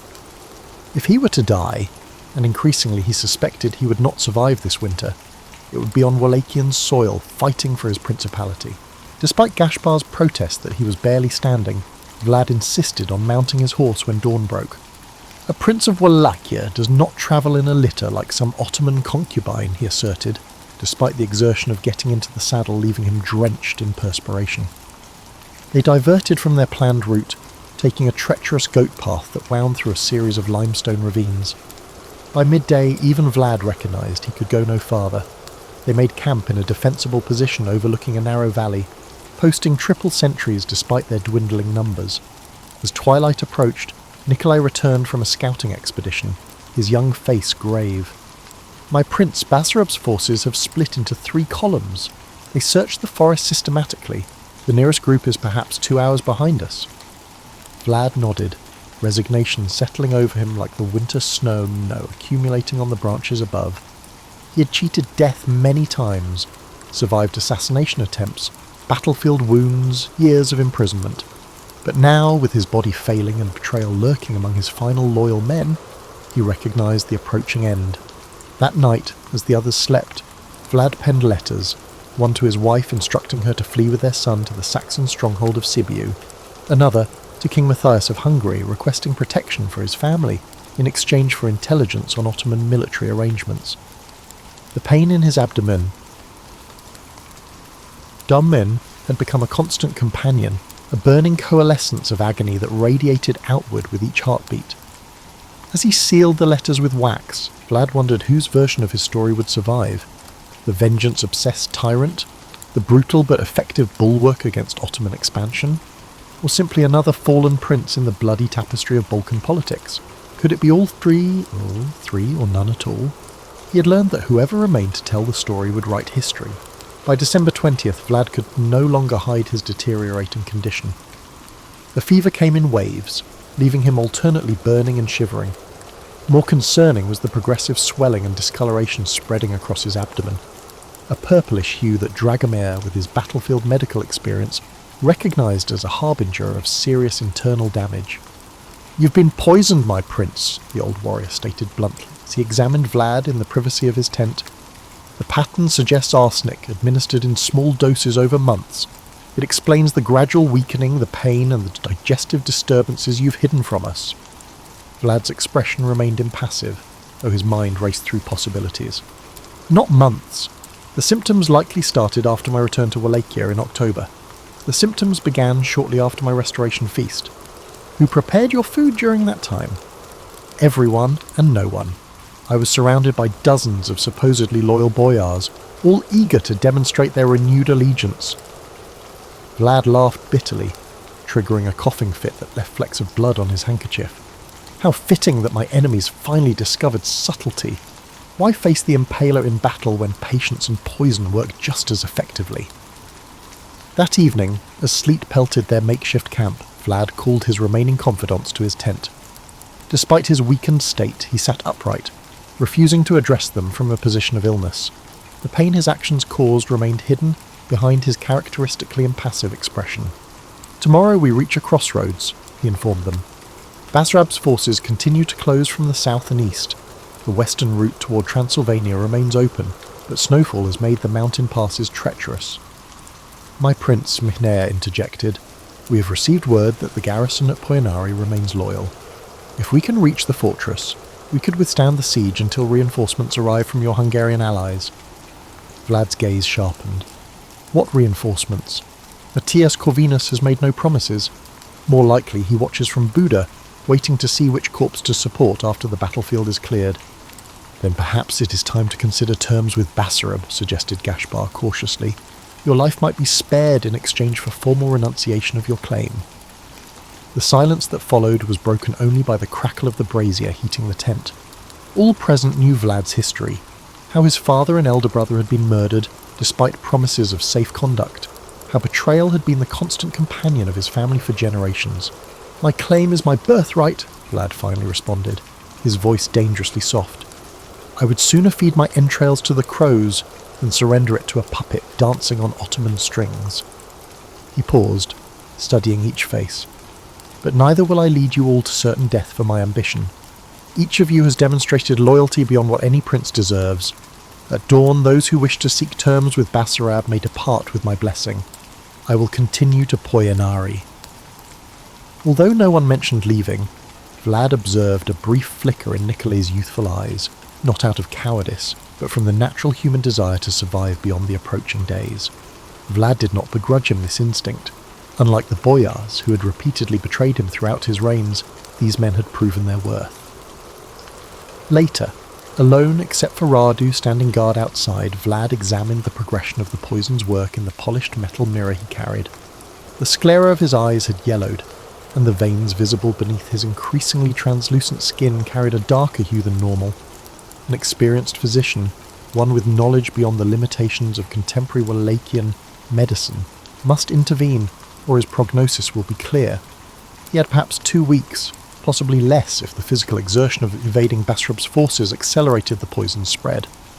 He might not have enough time to reclaim his throne, but he might have enough to ensure his legacy was carried on through his young son. More immediately concerning was the progressive weakness that would soon render him unable to ride or fight, a vulnerability he could not afford with enemies drawing closer by the hour. That night, he drafted coded instructions and sewed them into the lining of Nicolay's cloak, directions to a cache of gold and documents hidden during his previous reign, resources that would prove valuable to his heirs if properly secured. The young man's nervous energy made him the most likely to slip through enemy lines successfully if their situation deteriorated further. By morning, fresh snowfall had covered their tracks, providing temporary concealment as they moved northwest toward the Argesh River Valley. Vlad rode at the centre of their formation rather than in the lead, a concession to his condition that required no verbalization. During the day's journey, he nearly lost consciousness twice, and was saved from falling only by Dragomir's vigilance as he rode beside him. They set up camp in a limestone cave overlooking the river, where the natural formation not only provided shelter, but also limited the possible approaches. As Minea and Nikolai hunted for fresh meat to supplement their dwindling provisions, Vlad spread maps across a flat stone, strategizing alternative routes should their primary path to Poyanari be compromised. "The poison progresses quickly," Dragomir observed quietly, joining him at the makeshift table. "You need rest, my prince, not more planning." "Rest awaits in the grave," Vlad replied without looking up. "Until then, we move forward." "Forward to what end?" "Even if we reach Poyanari, my condition is not your concern," Vlad interrupted sharply. Then relenting slightly, "I have survived Hungarian dungeons, Ottoman pursuers, and countless assassination attempts. This current difficulty is merely another obstacle." But both men recognized the hollow optimism in his words. The poison now coursing through his veins was an enemy that could not be impaled, beheaded, or outmaneuvered. It advanced with the inexorable patience of death itself, a worthy opponent for a man who had made violence an art form in defense of his troubled principality. On December the 23rd, with Basarab's forces closing from multiple directions, Vlad and his dwindling company sought shelter in an unexpected sanctuary. Deep in the forested foothills of the Fagarash Mountains stood a hunting lodge that had belonged to Vlad's family for generations, a simple structure of stone and timber, unremarkable except for what lay beneath it. "Few remember this place exists," Vlad explained as Radu forced the weathered door open.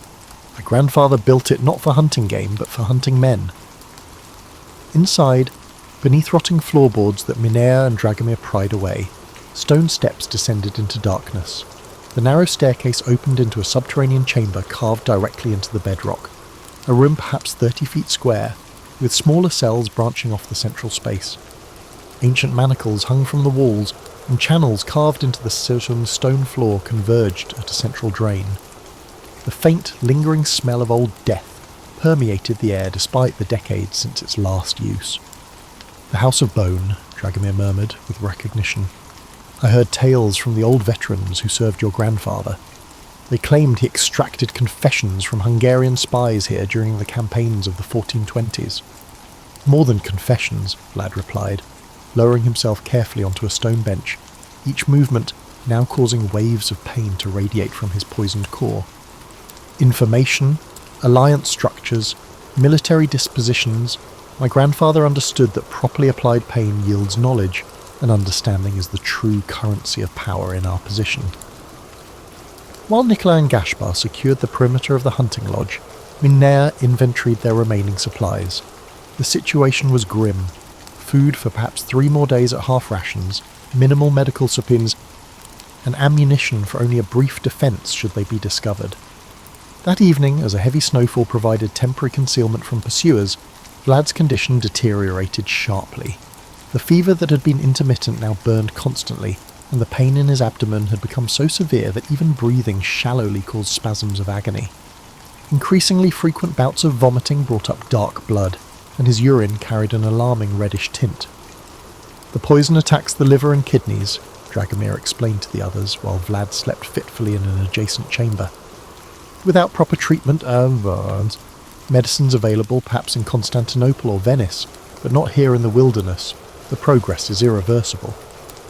"How long?" asked Radu, his weathered face betraying rare emotion. "Days, not weeks," the old warrior replied, "and his suffering will increase as systems fail." "Then we must reach help," insisted Gaspar. "Perhaps if we sent Nikolai to Brasov, Basarab's men control all approaches to the Saxon cities," Michner interrupted. "And even if a messenger could pass, what physician would risk coming? To treat the prince would be tantamount to treason against the new regime." In the stone chamber where Vlad rested, the flickering oil lamp cast monstrous shadows across walls that had witnessed generations of suffering. During a moment of lucidity, he beckoned Radu closer. "I need parchment and ink," he whispered, his once commanding voice now ragged.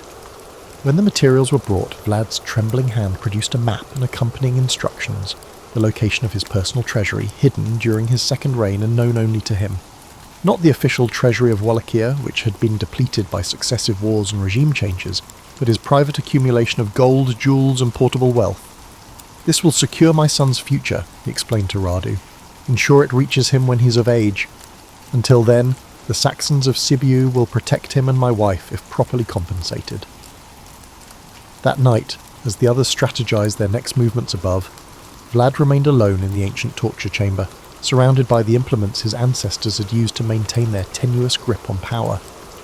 The symmetry was not lost on him. The man known throughout Europe as history's great torturer was now suffering his own prolonged and agonizing end. In his delirium, the shadows took shape, the faces of those he had impaled, beheaded, and dismembered during his campaigns. Not just Ottoman soldiers and officials, but Wallachian boyars who had betrayed him, Saxon merchants who had defied his economic policies, and peasants who had collaborated with his enemies.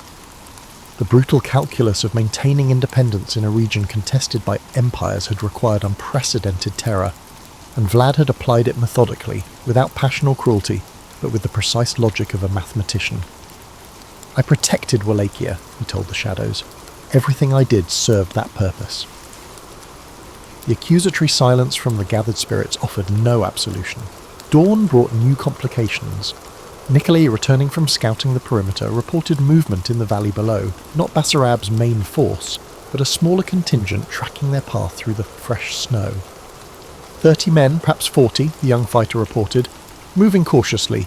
They found traces of our passage despite the snowfall." Radu's expression darkened.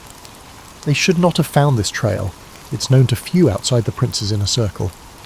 The traitor among us has sent signals," Vlad stated from the stairway entrance, where he stood leaning heavily against the stone wall. Despite his deteriorating physical condition, his mind remained razor-sharp. "Like 3 fires on the eastern slope, arranged in a triangle." Michner looked confused. "My prince, that would reveal our position." "Precisely." Vlad's fevered eyes gleamed with the strategic intellect that had kept him alive through decades of intrigue. "But not to whom they expect." Hours later, as twilight approached, the distinctive thunder of Hungarian cavalry echoed through the forested valley. King Matthias had not abandoned his former prisoner entirely. A contingent of his border troops, perhaps 50 strong, had been patrolling the Transylvanian frontier. The 3 fires, arranged in the pattern Vlad had specified, represented an old signal between him and the Hungarian monarch from their years of uneasy alliance. The resulting skirmish between Basarab's tracking party and the Hungarian cavalry provided brief respite, and more importantly, confusion about Vlad's true location and condition. By nightfall, when the Hungarians had driven off the Wallachian pursuers, their commander approached the hunting lodge alone, following Radu's guidance through concealed paths. "Prince Vlad," the Hungarian captain said, bowing stiffly upon entering the subterranean chamber where Vlad rested. "King Matthias sends his regards and offers sanctuary across the border in Transylvania."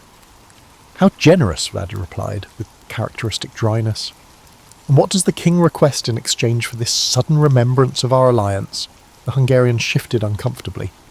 "In the current circumstances, my lord believes your expertise regarding Ottoman military dispositions would prove valuable." A bitter laugh escaped Vlad's cracked lips. "Of course, not sanctuary for an ally, but intelligence from a dying man." He gestured toward a stone bench. "Sit, Captain. I will provide what Matthias seeks. though I doubt I shall live to collect whatever payment he might offer. Christmas Eve dawned over the hunting lodge, the pristine snowfall masking the violence that had occurred in the valley below. The Hungarian cavalry contingent had established a defensive perimeter around the structure, their presence temporarily deterring Basarab's scouts from approaching. Inside, an impromptu war council had assembled in the main chamber above the subterranean cells. Captain Tibor Bathory of the Hungarian border forces sat opposite Vlad, who had insisted on being carried upstairs rather than conducting business from what he darkly referred to as my deathbed below. Despite the prince's deteriorating condition, his jaundiced complexion and the visible tremors of fear that occasionally seized his limbs, his mind remained focused on the strategic situation. Basarab will not risk confrontation with Hungarian forces, Vlad stated, his voice weaker but still carrying the authoritative tone that had commanded armies. Not without explicit Ottoman backing, which would take weeks to arrange in winter. My orders are to escort you to Fagarash Castle, Bathory explained. King Matthias has prepared secure quarters there. His personal physician awaits your arrival. The unspoken reality hung heavily in the room, that even with the immediate medical attention, Vlad's poisoning had progressed too far for recovery. This rescue was merely Matthias Corvinus ensuring that Vlad's considerable knowledge of Ottoman military structures and Wallachian politics wouldn't be lost with his passing. "And my men?" Vlad inquired, gesturing to his 5 remaining loyalists.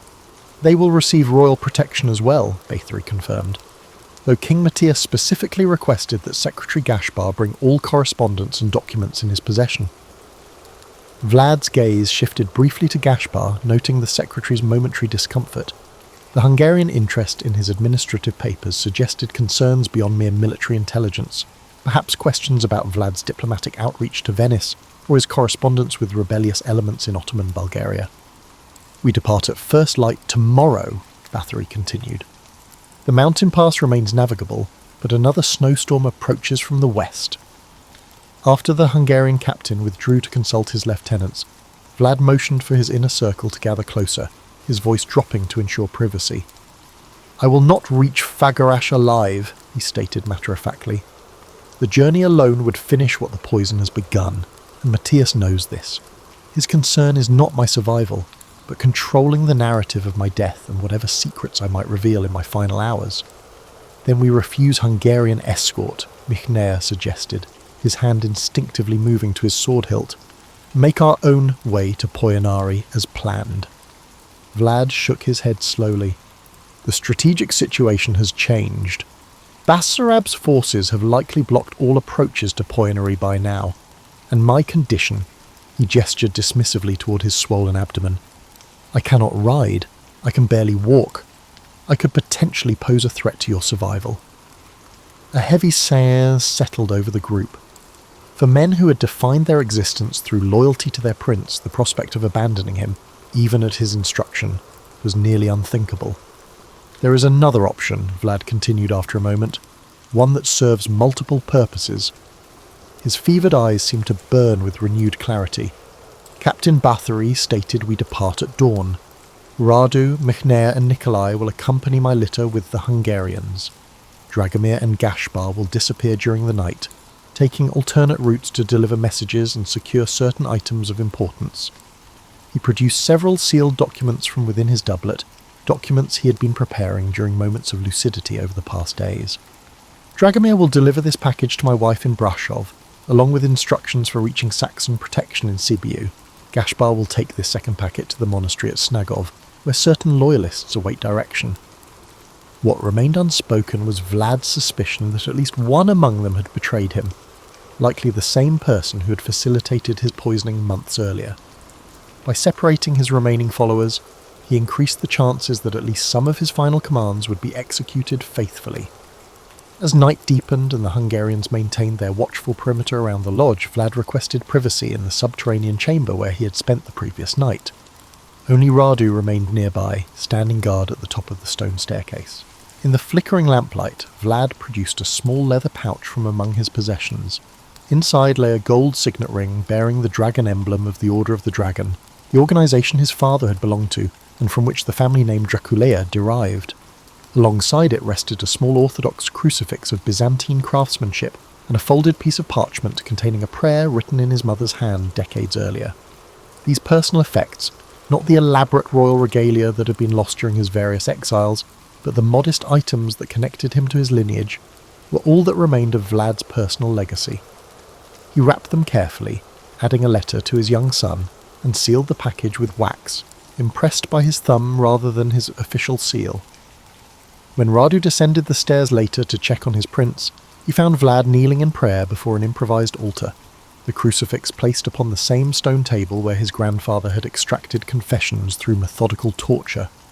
The juxtaposition captured the contradiction that had defined the Draculeshti dynasty for generations. Devout Orthodox Christians who had employed shocking violence in defence of their faith and principality. "You should rest, my prince," Radu suggested quietly. "Tomorrow's journey will tax your strength." "Rest," Vlad repeated contemplatively. "There will be time enough for that soon." He struggled to his feet, accepting Radu's assistance without the pride that would have forbidden such help in earlier days. "Tell me honestly, old friend, how will history remember me?" Radu considered the question carefully. "As a defender of Christendom against the Ottoman advance, as a prince who held the line when others would have surrendered. And the impalements, the forest of stakes outside Targoviste that made the Sultan's army turn back?" "Necessary," Radu replied simply. "Those who haven't faced the decisions you faced cannot judge the methods you employed." Vlad nodded slowly. "Yet judge they will. Already the German printers spread their pamphlets depicting me as a monster who dines among forests of impaled victims. The Saxons, whose cities I protected from Ottoman raids, write of me as a bloodthirsty tyrant." A bitter smile crossed his pale features. Perhaps it is better to be remembered as a monster than forgotten entirely. As Christmas Eve gave way to Christmas morning, the Hungarian escort prepared for departure. Vlad was carefully placed in a litter that would be carried between two horses, an arrangement he accepted with grim resignation, understanding his body no longer permitted the dignity of riding upright. Before they departed, Dragomir and Gaspar disappeared as planned, ostensibly to scout the forward path, but in reality beginning their separate journeys to deliver Vlad's final communications.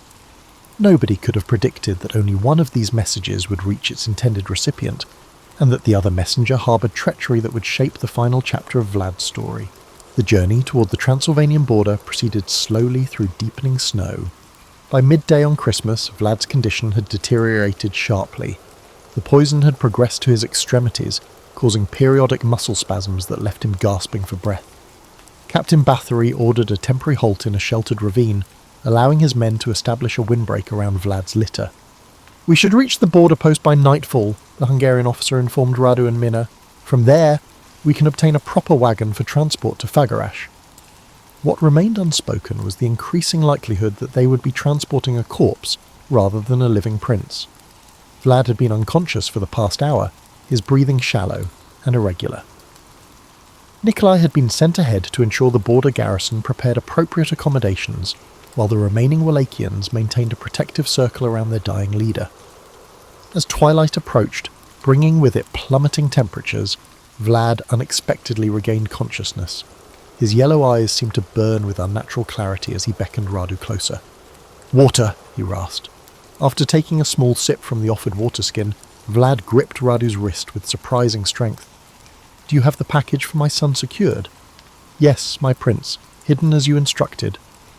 "And Dragomir? Has there been word?" "None yet, but he knows the forest paths better than any man. He will reach Brashov safely." Vlad's expression tightened. "He will not reach Brashov. He travels in the opposite direction." Radu's confusion was evident. "But your instructions—" "We're a test," Vlad interrupted, his voice barely above a whisper.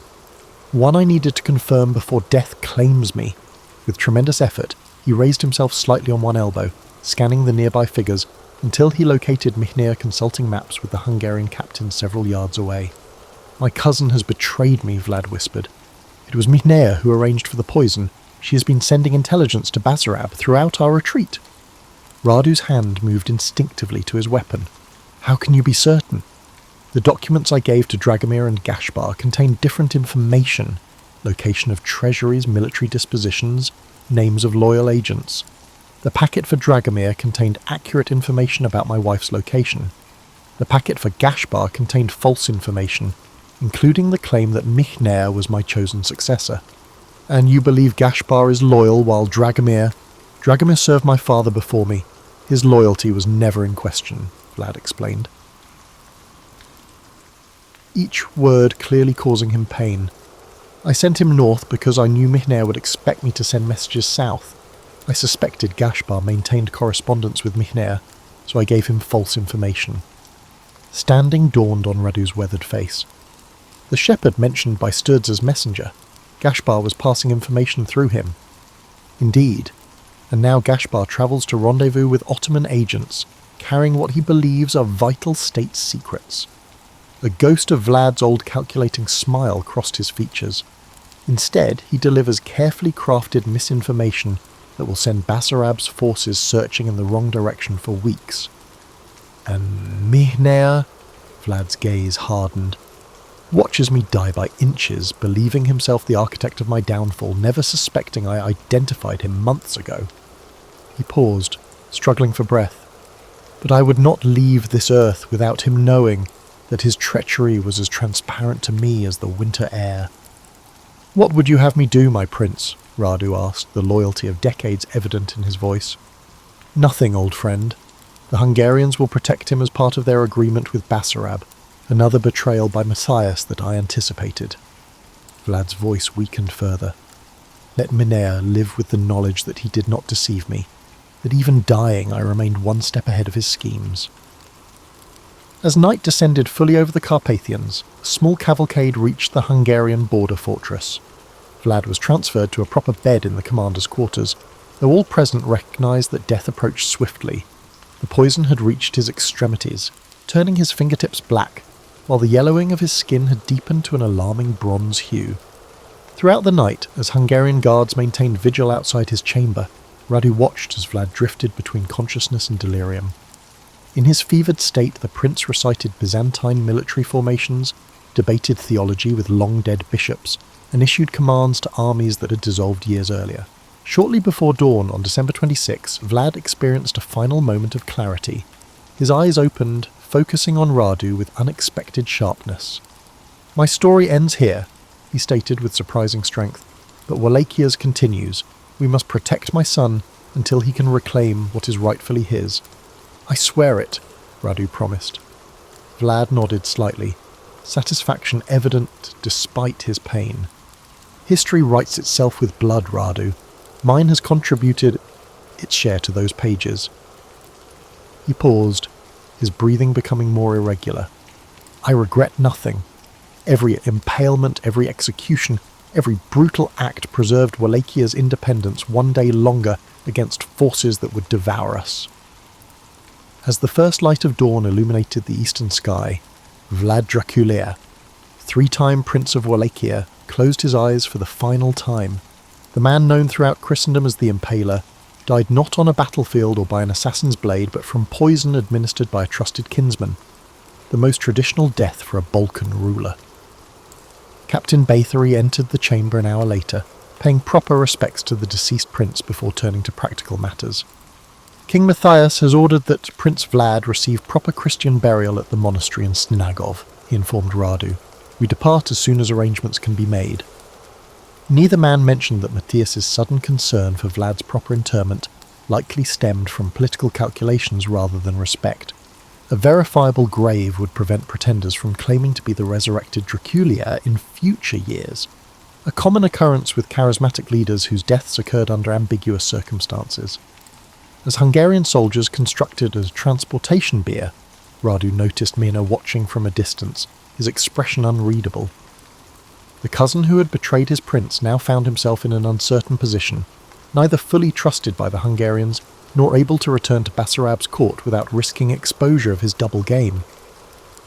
That evening, as the small procession prepared to depart for Snagov, Radu approached Michner in the fortress stables. "He knew," Radu stated simply. "He identified you as the traitor months ago." The colour drained from Mina's face. "Impossible. I was careful. I didn't exercise enough caution." His final words concerned you specifically. The story was not entirely true, but Radu considered the embellishment justified. He died knowing exactly who had poisoned him and why. As Minna struggled to respond, Radu continued, "The Hungarians may protect you for now, but eventually they'll recognise your true nature. Men who betray family rarely prove loyal to strangers." Without waiting for a response, he turned and walked away, leaving Vlad's treacherous cousin alone with the consequences of his actions. The funeral procession travelled slowly through the winter landscape, carrying Vlad's body from the Hungarian border fortress to Snagov Monastery. Captain Bathory had assigned 20 of his best men as escort, ostensibly as a mark of respect, but primarily to ensure that the former prince was truly laid to rest rather than spirited away by loyalists who might use him as a rallying symbol. Radu and Nikolai rode directly behind the wagon, bearing Vlad's body, which had been prepared according to Orthodox tradition by monks who accompanied the procession. In death, with the tension released from his features, the fearsome ruler appeared surprisingly peaceful, an illusion that contrasted sharply with the violent reality of his life and reign. Mihnea had remained behind at the border fortress, his status now ambiguous. Without Vlad's direct accusation, there was insufficient evidence to charge him with regicide, yet his obvious complicity in Basarab's schemes made him untrustworthy to both Hungarian and Wallachian interests. Like many failed conspirators throughout history, he had created a precarious position for himself, useful to various powers temporarily but ultimately expendable to all. On January 3rd, 1477, as a heavy snowfall blanketed the countryside in purifying white, Vlad Draculea was laid to rest in the monastery church at Snagov. The ceremony combined the elaborate rituals of Orthodox tradition with the subdued atmosphere necessitated by political reality. No boyars from Basarab's court attended, though several sent representatives to verify the death of their former prince. Following tradition, the officiating priest delivered a eulogy that emphasised Vlad's defence of Christianity against Ottoman expansion while diplomatically avoiding mention of his more controversial methods. In the flickering candlelight of the monastery church, the contradiction that had defined Vlad's existence seemed temporarily resolved, with Byzantine icons gazing down from gilded walls, the warrior prince finally at peace. After the formal ceremony concluded, and the Hungarian escort withdrew to establish camp nearby, Radu remained alone in the church, maintaining vigil beside his prince's body. As night deepened and monks completed their evening prayers in adjacent chambers, a hooded figure slipped quietly through the side entrance. "I wasn't certain you would come," Radu commented, without looking up. Dragomir pushed back his hood, snow melting from his grizzled beard in the church's relative warmth. "I would not miss paying final respects, regardless of risk. Did you deliver the package as instructed?" The old warrior nodded. The princess and her son are safely established in Sibiu, under Saxon protection. The documents and gold will ensure their security for years to come. He paused, studying the peaceful face of his deceased master. So it was poison after all. "It was administered gradually over months," Radu confirmed, "likely beginning during the Restoration Feast in October. And the perpetrator? Mihnea, with Gashpar's assistance. The prince identified them both before the end." Dragomir's weathered face hardened. "Then justice must—" "The prince expressly forbade vengeance," Radu interrupted. His final concern was for his son's future, not retribution against his betrayers. The two veterans of countless campaigns stood in contemplative silence, their shared history with the dead man before them, spanning decades of Wallachia's turbulent existence. Eventually Dragomir spoke again.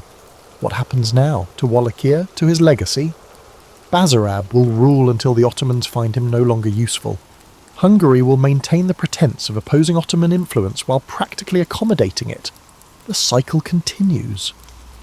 Radu's voice carried the weariness of a man who had witnessed too many political transitions, too many betrayals. "And us?" Dragomir asked. "Nikolai will return to his family's lands near the western border. I've instructed him to maintain communication with certain loyal elements, but to avoid obvious political engagement. As for you and me," Radu paused, "our obligations now extend to the young prince. He will need protection and guidance when he eventually seeks to reclaim his father's throne." Outside the monastery walls, the January wind carried swirling snow across Lake Snagov, the frozen surface reflecting moonlight like polished silver. Within hours, official messengers would depart for Constantinople, Budapest and Venice, carrying formal notification of Vlad Draculea's death. Diplomats and spies throughout Europe would adjust their calculations accordingly, while ordinary citizens in villages from the Danube to the Rhine would tell increasingly elaborate stories about the bloodthirsty Wallachian prince. What none could have anticipated was how those stories would evolve over subsequent centuries, how the historical figure of Vlad the Impaler would gradually transform through German folk tales, Victorian literature, and eventually cinema, into the supernatural character of Count Dracula. The actual man, complex, brutal but effective, ultimately poisoned by his cousin, would fade behind the fictional vampire created by Bram Stoker 4 centuries later. Yet for those who had known him, who had fought alongside him in defence of Wallachian independence, Vlad remained neither monster nor myth, but a ruler shaped by the harsh realities of 15th century Balkan politics. His methods had been extreme, though his vengeance terrifying, but his fundamental objective, preserving his principality's autonomy between expanding empires, had been achieved repeatedly against overwhelming odds.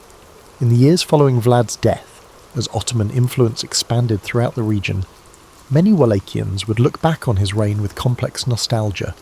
The terror he had employed became, in cultural memory, a symbol of strength rather than cruelty, evidence that a small principality could temporarily halt the advance of empires through sheer force of will. The historical record would later become muddled regarding Vlad's final resting place. Some chronicles assert that the Sultan, who had once been his hostage, sent his head to Constantinople as proof of his death. Others maintained that loyalists secretly removed his body from Snagov to a more secure location to prevent desecration by enemies. Archaeological investigations in the 20th century would yield inconclusive results, adding further mystery to the ending of a life already shrouded in legend. What remained certain was that Vlad Draculea died as he had lived, surrounded by betrayal yet maintaining strategic clarity until his final breath. The poison that claimed his life represented the culmination of personal and political vendettas accumulated through 3 turbulent reigns. Yet even in death, through careful planning and the loyalty of men like Radu and Dragomir, he had established contingencies to protect his bloodline and legacy. On the morning following the funeral, as Hungarian escorts prepared to depart, Abbot Nectrier of Snugov approached Radu with a sealed manuscript. The prince entrusted this item to our monastery during his second reign, the elderly cleric explained, with instructions that it be delivered to his successor when the time came. Radu accepted the document, recognizing Vlad's distinctive seal. "What does it contain?" "I do not know its contents," the abbot replied, but he called it his testament, not of material possessions, but of knowledge accumulated through years of rule. Later, examining the manuscript in private, Radu discovered a comprehensive analysis of Wallachian politics, Ottoman military strategies, and Hungarian diplomatic duplicity, effectively a guidebook for governance written by a prince who had navigated these treacherous waters for decades. The final page contained a personal message to Vlad's son, written in his hand. "Power maintains itself through fear when love is unavailable. I chose fear because our circumstances permitted no alternative. Perhaps your time will offer different possibilities. Rule as conditions require, not as sentiment prefers." The dragon's shadow protected Wallachia, when the dragon's claws could not. As spring gradually reclaimed the Carpathian landscape in 1477, the political situation stabilised into a new equilibrium. Basarab Lajota cemented his control over Wallachia with Ottoman support, while Hungarian influence concentrated on Transylvania. The border regions returned to their traditional state of uneasy coexistence, punctuated by occasional raids and diplomatic adjustments.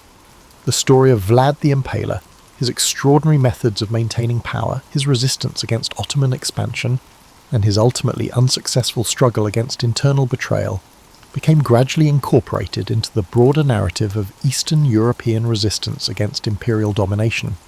His cultural afterlife eventually overshadowed his significant but temporary historical impact, serving as the inspiration for fictional vampirism.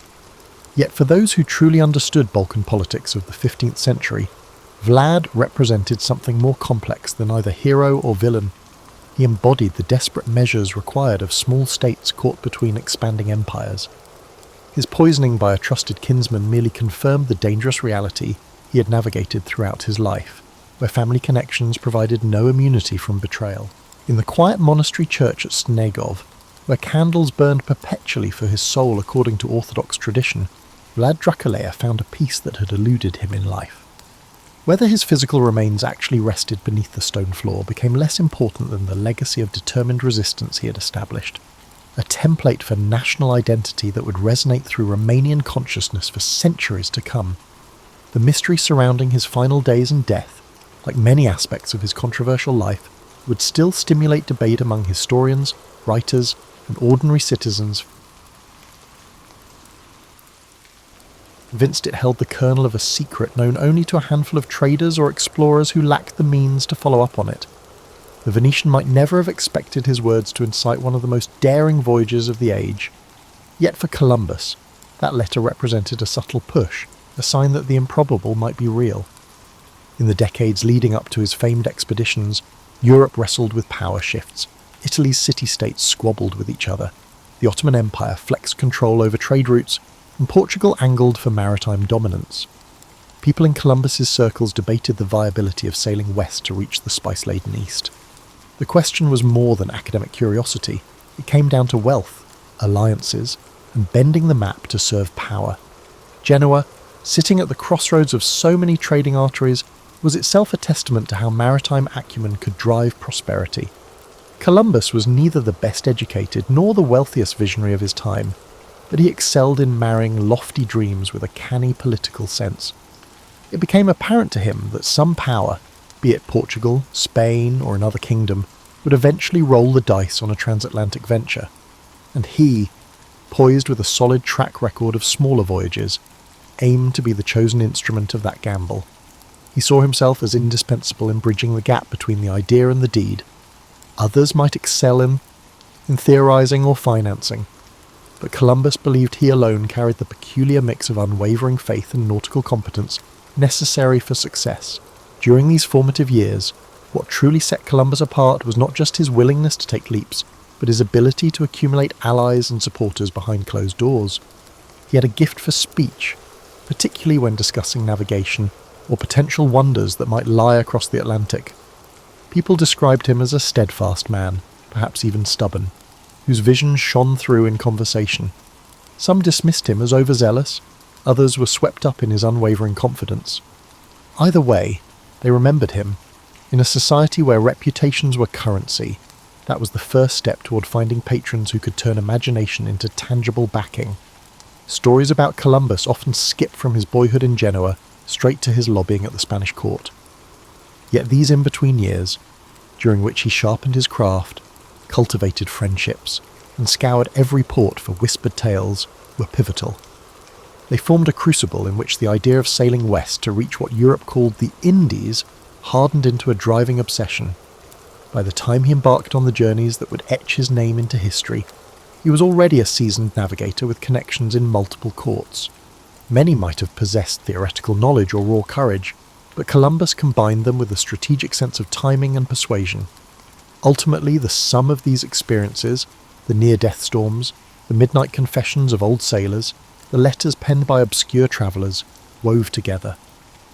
Columbus stood as a man on the cusp of forging something vast. He was ready to propose a radical plan to whichever monarchy had the audacity to endorse him. And that moment was inching closer every time he set foot on a dock, every time he gathered new bits of intelligence, and every time he closed his eyes at night, visions of uncharted coasts dancing just beyond the darkness. Spain in the late 15th century was an agitated tapestry of ambition, religious devotion, and a desire to surpass other emerging European powers. After the Reconquista and the unification under the Catholic monarchs, King Ferdinand and Queen Isabella sought new ways to cement their place in the world. While Portugal was establishing itself along the African coast, using caravels to probe new waters, Spain faced the possibility of being left behind. Columbus perceived this anxiety like a cat sniffing out opportunity. He had tried pitching his westward plan to the Portuguese crown previously, but was met with hesitation, some say scorn.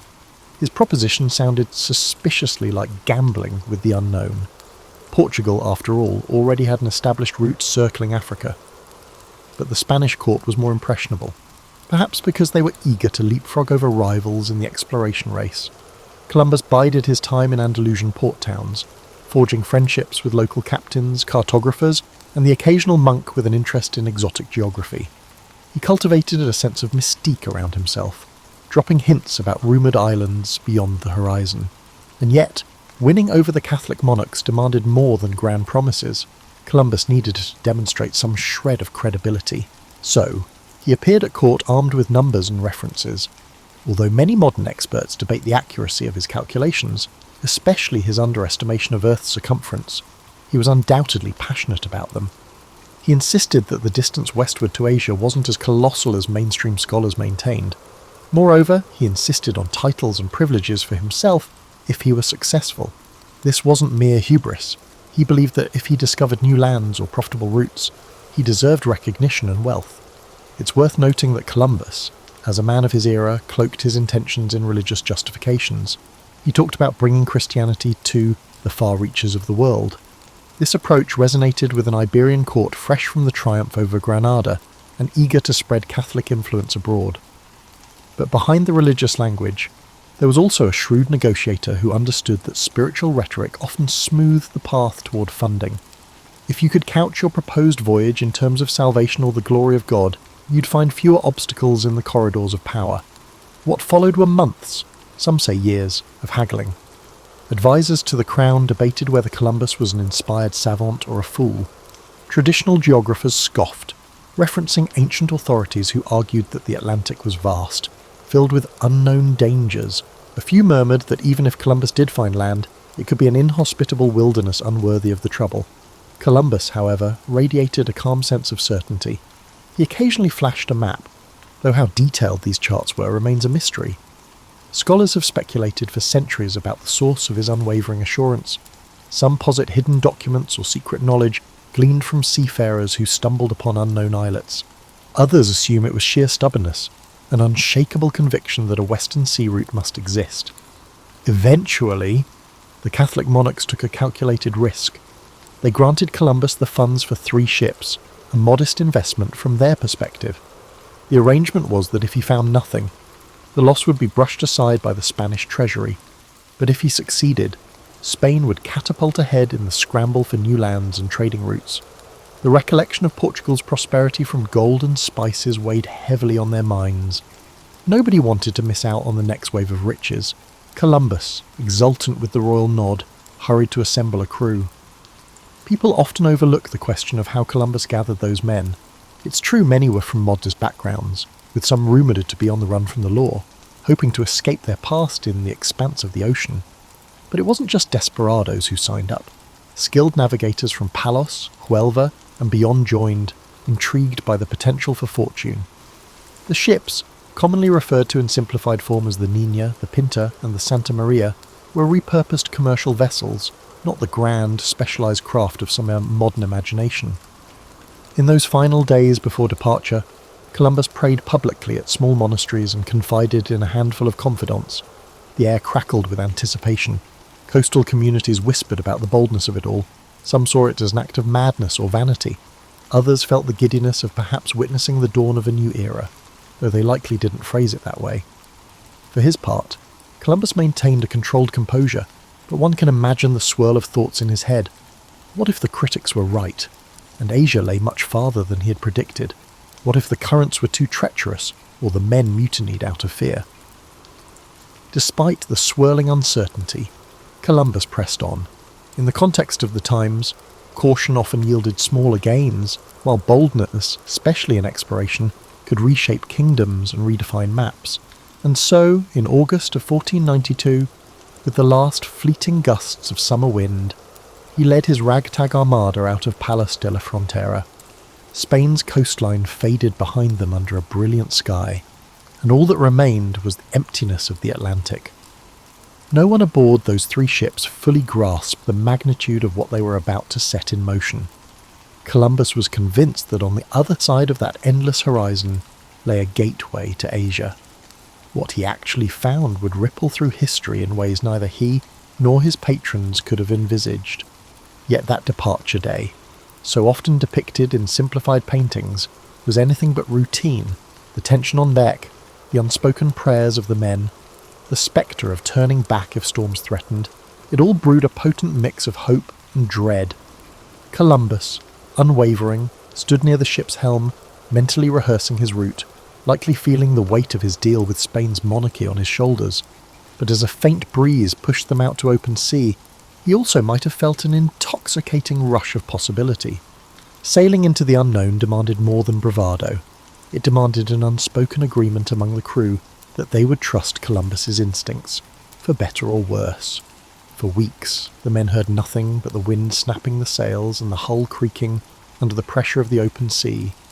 Fears of sea monsters and bottomless whirlpools circulated in hushed conversations.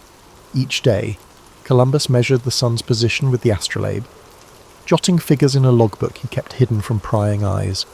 Rumour has it he maintained 2 sets of records, one genuine, one skewed to soothe anxious sailors.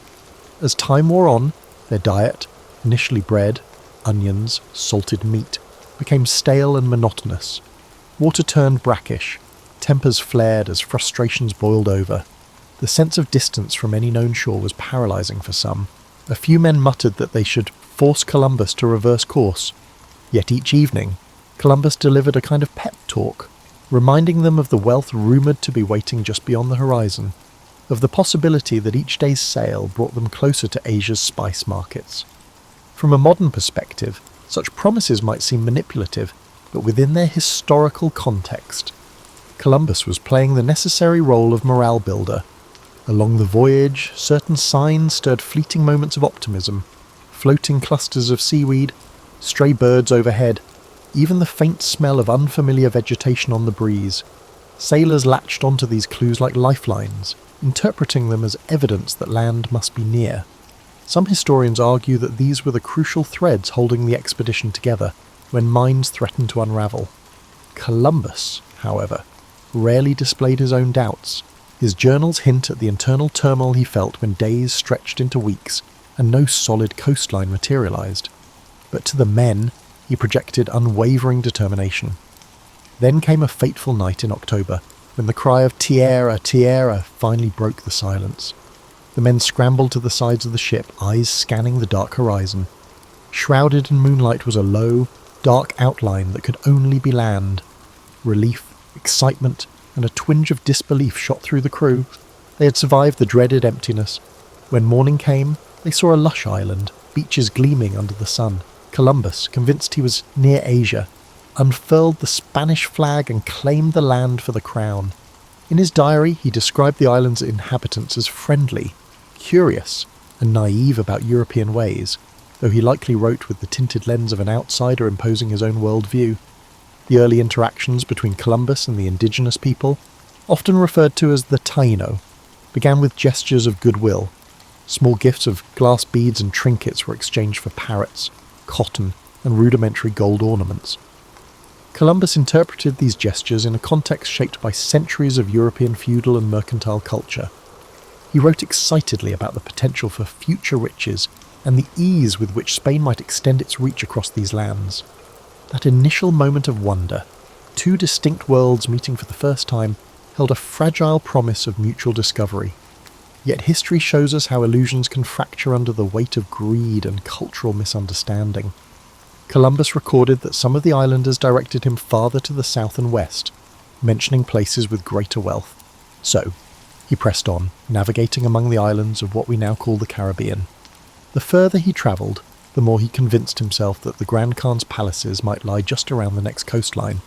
He heard stories, interpreted them through his own lens, and wrote letters back to Spain brimming with excitement. However, the land was not the Asia of silks and spices he had imagined. The mistake was largely geographical. The world was far bigger than he had presumed. Unwittingly, Columbus had stumbled upon a separate continent that was new only to Europeans, though not to the millions who already lived there. The seeds of future conflict were sown in these early encounters. The Spanish crown's policy was expansionist, steeped in an ideology of superiority, and Columbus's reports about malleable islanders only fueled the monarch's ambitions. He built a makeshift fort on Hispaniola, leaving some men behind while he returned to Spain with captured islanders as evidence of his discoveries.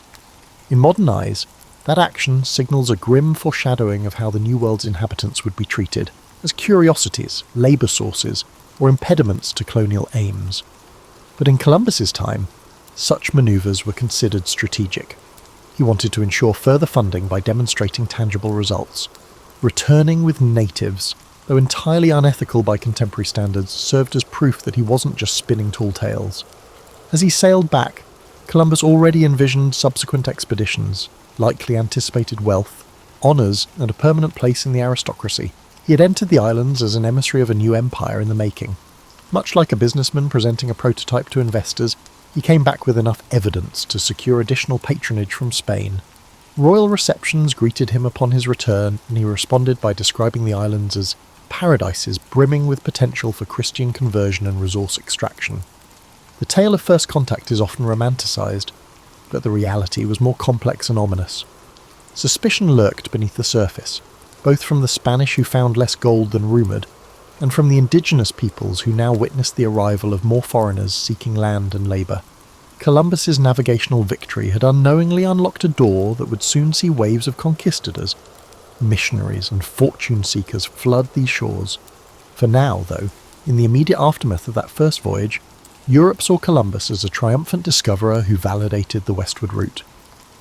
The next chapters would unveil the consequences of that discovery. For a brief flickering moment, there existed an in-between time when Europeans and native islanders engaged without fully understanding what was at stake. The aura of curiosity pervaded their interactions, but behind the curiosity lay a chasm of cultural difference and the looming possibility of violence. Columbus, for all his zeal and cunning, remained somewhat oblivious to the Pandora's box he had pried open. His mind was fixed on proving to the Spanish crown that he was the man to lead the next wave of expeditions into these unfamiliar waters, confident that wealth and glory lay just over the horizon. Not long after Columbus's celebrated return to Spain, word spread throughout Europe about the new lands. The name Indies stuck, reflecting Columbus's ongoing misbelief that he had neared the outskirts of Asia. In response, the Spanish crown organised a second expedition on a much grander scale.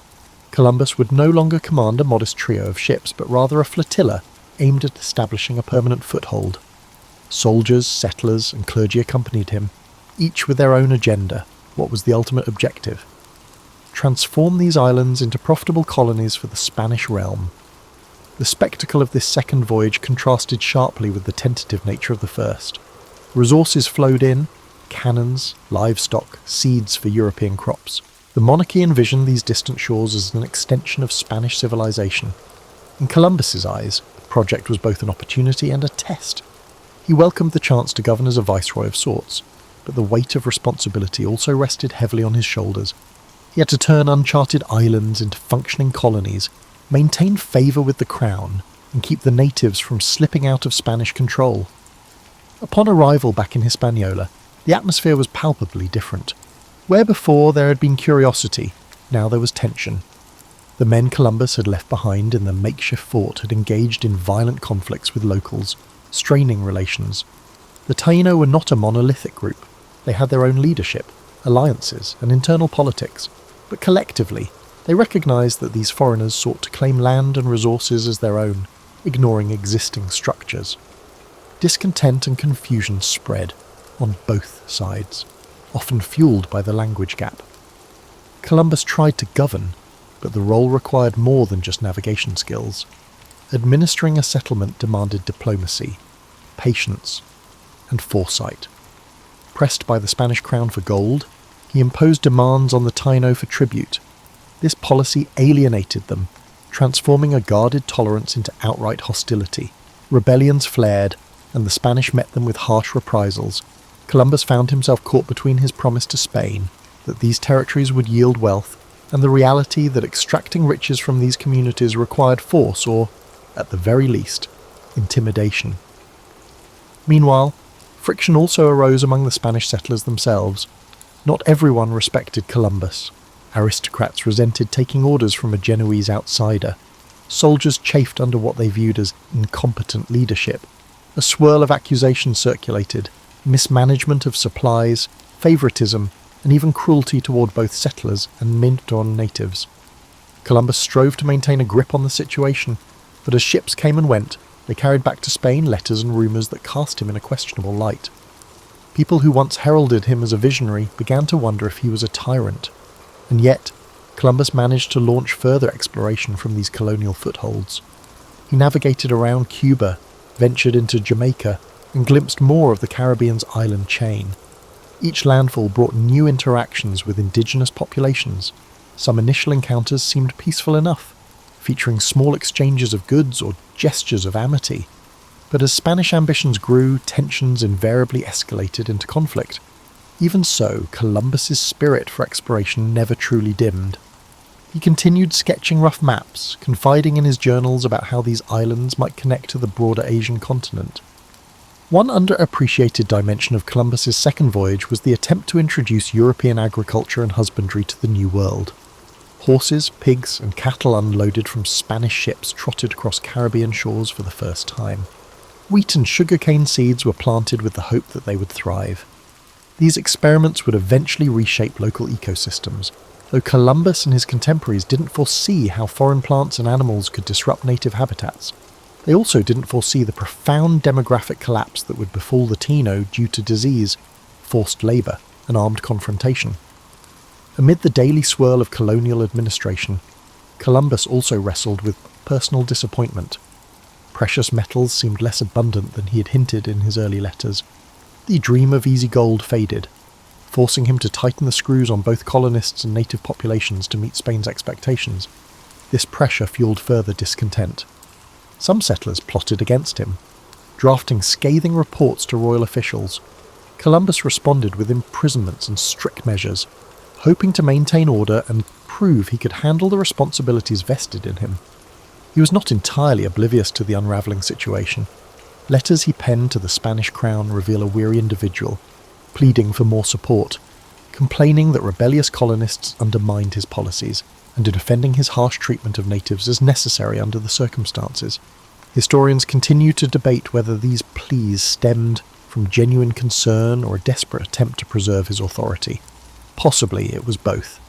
By this stage, Columbus was no longer just the triumphant mariner who had revealed unknown islands to Europe.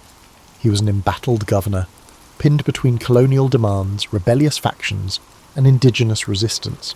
Eventually, the tensions reached a point where the Spanish crown could no longer ignore the colonial chaos. The Spanish crown dispatched officials across the Atlantic to conduct an investigation.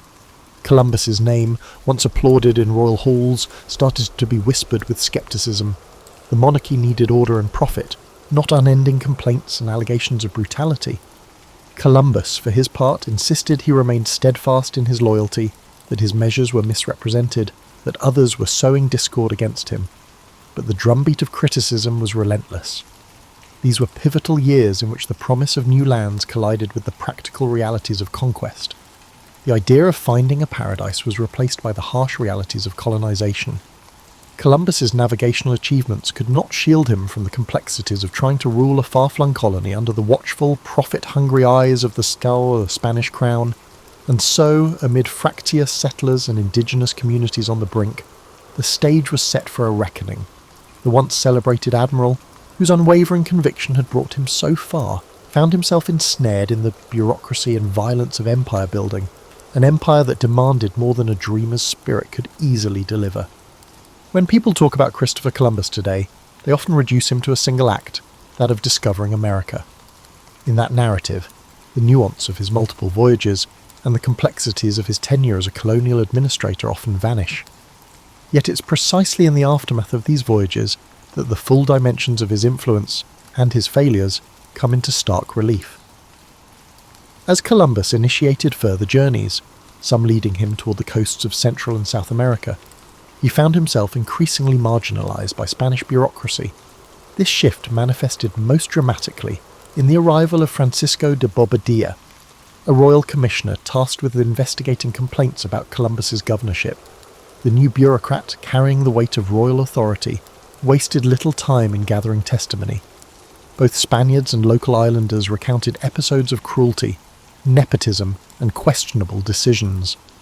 Bobadilla was apparently so appalled that he arrested Columbus and his brothers, sending them back to Spain in chains. Legend has it that Columbus wore his shackles defiantly, even when given the chance to remove them on the ship. He saw them as a symbol of injustice, proof that his loyalty and service were being repaid with humiliation. It was a potent image for someone who once stood triumphant before the same crown that now authorised his imprisonment. The question of guilt remains tangled in historical debate. Some accounts suggest that Columbus, overwhelmed by the labyrinth of colonial politics and the pressure for gold, resorted to extreme measures. Others argue Bobadilla's actions were also politically motivated, using Columbus as a scapegoat to appease the crown's dissatisfaction with the colony's performance. Upon returning to Spain in disgrace, Columbus managed to secure an audience with Queen Isabella. Accounts from the time suggest that he pleaded his case with tears in his eyes, lamenting how he had been treated. The Queen, who once supported him so fervently, was moved enough to release him. However, his authority over the New World territories would never be fully restored. The monarchy recognised his contributions as an explorer, but deemed his administrative methods unacceptable, or at least too fraught with controversy to continue under his leadership. Despite these setbacks, Columbus managed to mount a fourth voyage, albeit with far fewer resources and a more modest mission, to find a passage to the Indian Ocean. He skirted the coasts of Central America, enduring hurricanes, shipwrecks, and near mutinies. This journey carried a distinct sense of desperation. Columbus remained convinced he could unstumble upon a maritime strait that would vindicate his original thesis, that these lands were indeed part of Asia's outskirts. He found no such passage, of course, and ended up stranded in Jamaica for a time, relying on the uneasy goodwill of local communities to survive. During that ordeal, Columbus famously exploited his knowledge of an upcoming lunar eclipse to secure provisions from the indigenous people. By predicting the moon would turn dark, as a sign of divine displeasure if they withheld supplies, he manipulated the local population. This episode underscores the lengths he would go to maintain authority in precarious circumstances, and it also points to the lopsided power dynamics at play. Even when cut off from Spanish support, Columbus found ways to leverage advanced European knowledge like astronomy for short-term advantage. Eventually he managed to return to Spain in failing health, battered by the years at sea. The illusions that he might still be recognised as the viceroy of a new empire, or that he might uncover the golden cities of Asia, had diminished. Queen Isabella's death in 1504 further eroded his political support. King Ferdinand was far more pragmatic and less inclined to indulge Columbus's petitions for power or wealth. Over time, other explorers, such as Amerigo Vespucci, began to map the contours of the so-called New World, inadvertently challenging Columbus's fixation on Asia. In his later years, Columbus lived in semi-retirement, dogged by lawsuits over revenues he believed were owed to him based on his original contract with the Crown. The once bold dreamer was reduced to lodging legal complaints. He penned letters that oscillated between self-justification and appeals to higher Christian purposes. Even on his deathbed in 1506, he seemed unwilling to let go of the conviction that he had indeed found a western route to Asia. From a purely human perspective, these final chapters present a poignant figure, a man once lauded as an unrivaled pioneer, brought low by the machinery of the empire he helped expand. It's tempting to cast him as either victim or villain. He was, in truth, a complex amalgamation of ambition, faith, calculation, and tunnel vision. His voyages unleashed colossal consequences for countless indigenous peoples who bore the brunt of colonization's brutality, disease, and cultural upheaval, and yet, from a European standpoint, he undeniably altered the map and opened an era of unprecedented maritime expansion.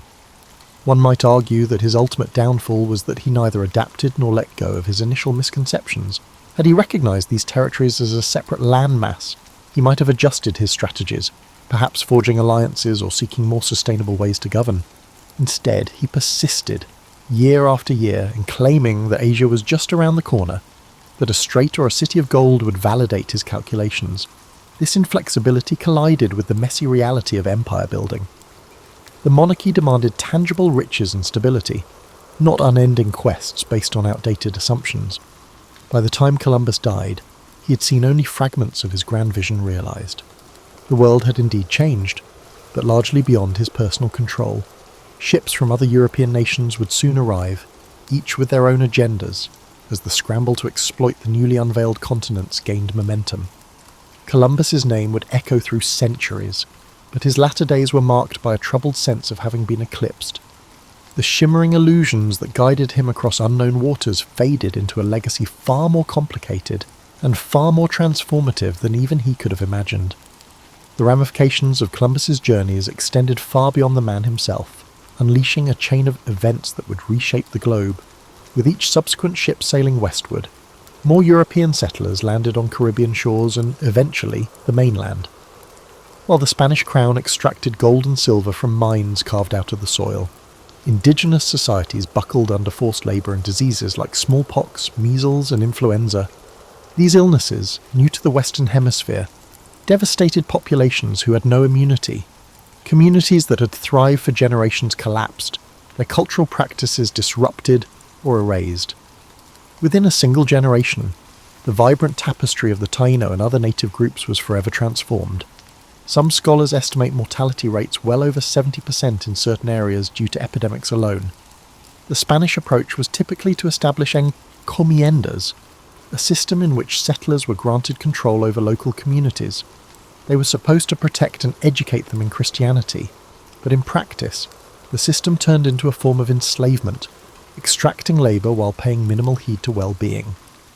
Columbus's initial governance might not have single-handedly created these policies, but his methods and the Crown's encouragement of resource exploitation set the tone.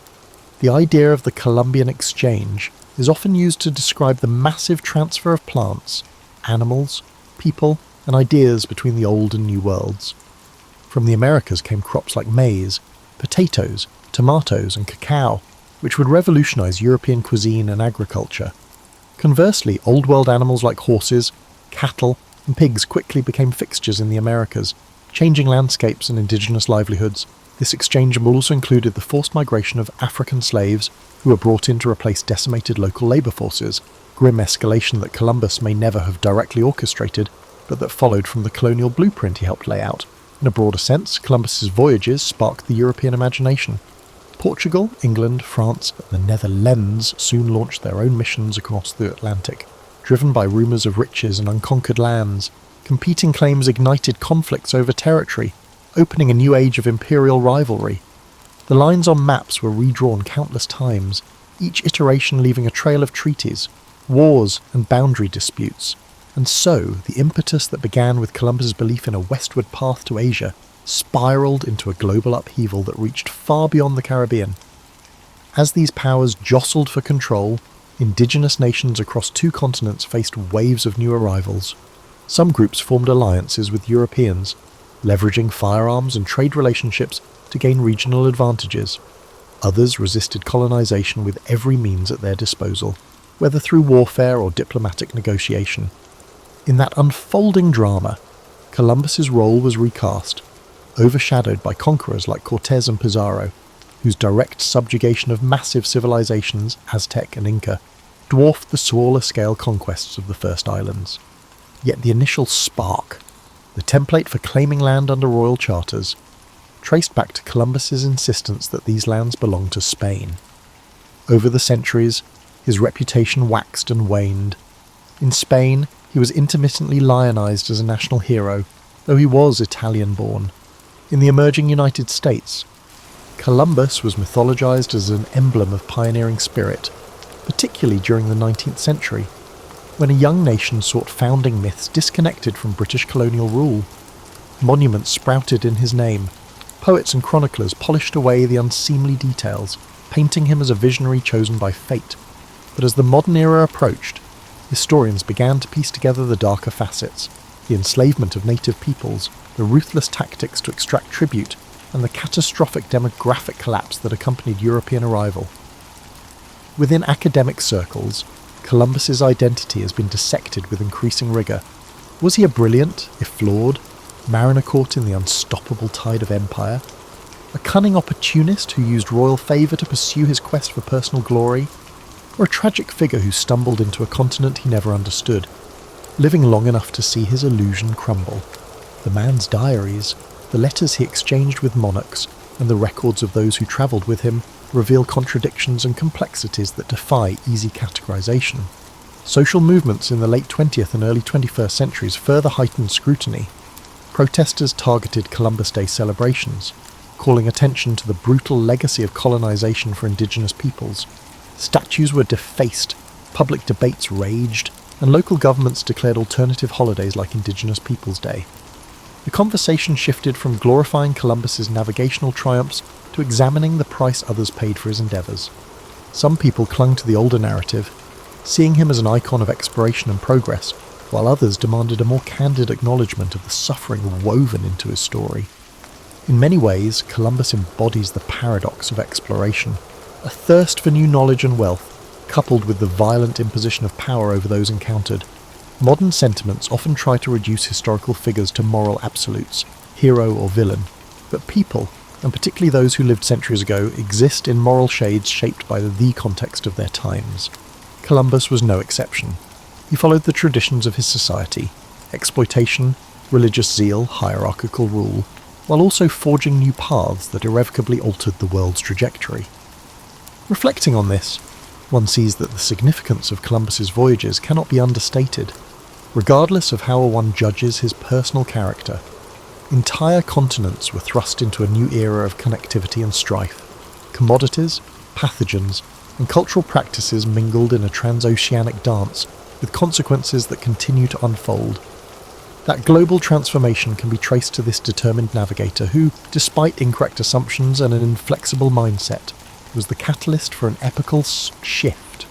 History, for all its tumult and tragedy, hinged on that moment he and his crew sighted land in 1492. With the benefit of hindsight, we might picture Columbus standing at a symbolic crossroads, holding the map of his flawed calculations in one hand and a fervent sense of destiny in the other. To some, he remains an adventurer who proved the feasibility of crossing the Atlantic, bridging worlds that for thousands of years had developed independently. To others, he represents the darkest impulses of colonial ambition, unleashing oppression and subjugation on societies that neither desired nor invited his arrival. Through the prism of 5 centuries, perhaps both views hold merit, intertwined in the complexities of historical momentum. In contemporary times, the story of Columbus resonates differently depending on cultural, educational, and national perspectives. For those whose ancestors hailed from Europe, his voyages might be hailed as the dawn of a new chapter in global affairs, an invitation to expand horizons and share in cultural exchanges. For the descendants of indigenous peoples, it can symbolize the devastating onset of invasion and loss of sovereignty. And for countless African families, Columbus's breakthroughs in navigation would pave the way for a transatlantic slave trade, forcibly uprooting millions from their homelands to labor in plantations across the Americas. If we peel away the mythic layers, we find a man both guided and blinded by the convictions of his era. Columbus believed in a cosmology that insisted Earth's size was smaller than many experts claimed. He also adhered to the conviction that Christianity had a mission to spread to every corner of the globe, by force if persuasion failed. Even as a young boy, haunted by the brine-scented air of Genoa's docks, he likely never pictured how far-reaching the consequences of his ambitions would be. If anything, his early dream was to find a direct route to Asia's wealth, not to become the instigator of a massive reordering of human societies. His navigational prowess remains undeniable. Crossing the Atlantic in those small vessels demanded skill, courage, and an uncanny ability to rally terrified crews. He navigated with rudimentary tools under harsh conditions, forging routes that would later become standard passages for ships of exploration, trade, and conquest. Indeed, the staying power of his story rests partly on the maritime accomplishment itself, proving that a transoceanic crossing could be repeated and systematized. Yet the same willpower that made him persist in the face of skepticism also fueled his unwillingness to abandon his original assertion that he was in Asia. This insistence might appear almost comical, given our modern knowledge, but in his time, admitting error could jeopardize not just personal pride but the entire framework of royal patronage. Stubbornness, ironically, became a tool for survival in a cutthroat political environment. Historians continue to unearth documents that colour in the details of Columbus's relationships with both the Spanish monarchy and his relatives. Personal letters reveal a man vexed by the shifting allegiances at court and haunted by financial concerns. He yearned for the wealth and social status that successful explorers could attain, believing that divine providence had chosen him to fulfill a monumental role in human destiny. This near-messianic self-perception sometimes contradicted the messy and often brutal realities he oversaw in the colonies. Whether reviled or revered, Columbus stands as a testament to how individual actions can reverberate through the centuries. The controversies surrounding how modern societies commemorate him reflect broader debates about how we confront our collective past. How do we honour navigational feats while acknowledging the suffering inflicted by colonial pursuits? How do we teach the achievements of exploration alongside the tragedies that followed in its wake? The question of where Columbus fits within the moral landscape of history has no simple answer. For people in their middle years, like those between 45 and 54, revisiting Columbus can be a striking exercise in re-evaluation. Many of us learned a sanitised version in our youth, a simplistic epic of heroic discovery. Over time, reading more broadly or hearing stories from descendants of colonised communities might challenge those old narratives. The hallmark of historical awareness in one's middle years often involves reconciling childhood lessons with a more nuanced and frequently uncomfortable truth. Columbus's story exemplifies this process. Today, as technology allows us near-instant access to the world's knowledge, it's sobering to recall the day Columbus ventured into the unknown with only sails and unwavering belief. That leap, underpinned by flawed assumptions, still gave birth to our interconnected modern world. A world where the ripple effects of his crossing shape our politics, cultures, and environment. Whether we choose to cast him as a visionary, a reckless conqueror, or both, the fact remains, his voyages forever altered the course of history. And in contemplating his legacy, we peer into this broader quandary of how explorations, well-intentioned or not, can unleash forces that transcend the visions of those who first set them in motion. In closing, the life of Christopher Columbus offers us no tidy moral resolution, only an evolving dialogue about exploration, legacy, and the burdensome complexity of the past. If there's a final takeaway, it might be this: to remember that progress and tragedy can arrive hand in hand. Columbus dared to sail into the unknown, an act that simultaneously expanded horizons and contracted the futures of countless others. Through his story, we see the power and peril of bold endeavours, reminding us that behind every famous voyage stands a mosaic of human lives, some forging destiny, others swept aside by its relentless tide. Picture, if you will, the year 1564 in Stratford-upon-Avon, where the River Avon meanders like a drunken playwright searching for his next line. Here, in a timber-framed house that creaks like old bones, young William Shakespeare draws his first breath into a world that will spend the next 4 centuries arguing about whether he actually existed. The irony, dear listeners, is that existing was precisely his problem. Born to John Shakespeare, a glover whose hands shaped leather, but whose dreams shaped disappointment, William inherited more than just his father's trade aspirations. He inherited the crushing weight of middle-class respectability in an age when stepping outside your designated social box was like performing Hamlet without a script. John, you see, wasn't content with merely crafting gloves. He harboured municipal ambitions, becoming an alderman and eventually bailiff of Stratford. Success, however, proved as slippery as wet leather, and by the time young Will reached adolescence, the family's fortunes had tumbled faster than a poorly rehearsed death scene. The Shakespeare household echoed with the peculiar tension of fallen gentility, that special kind of misery reserved for families who remember better times while counting their remaining coins. John's financial troubles weren't merely about money, they were about identity.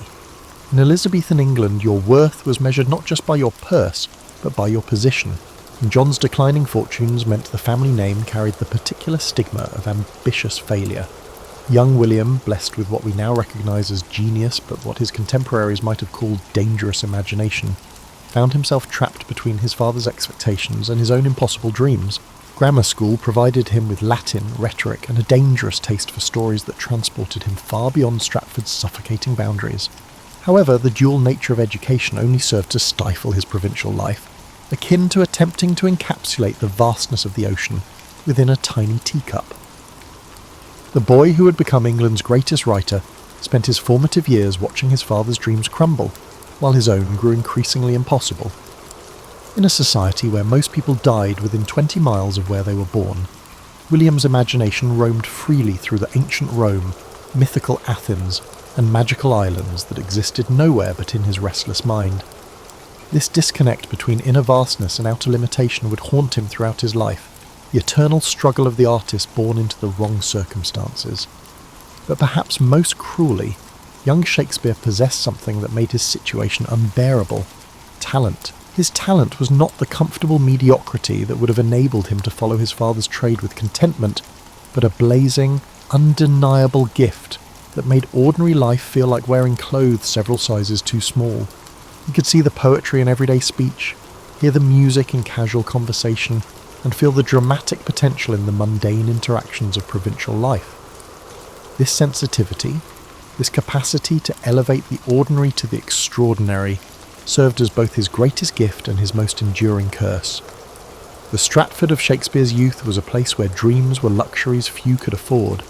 Market days brought temporary excitement, travelling players occasionally provided glimpses of the wider world, but mostly life moved with the inexorable rhythm of seasonal agriculture and traditional expectations. For most residents, this predictability provided comfort. For young William, it felt like a gradual suffocation. He was born into a coop of contented chickens, and everyone wondered why he couldn't simply be satisfied with the available seeds.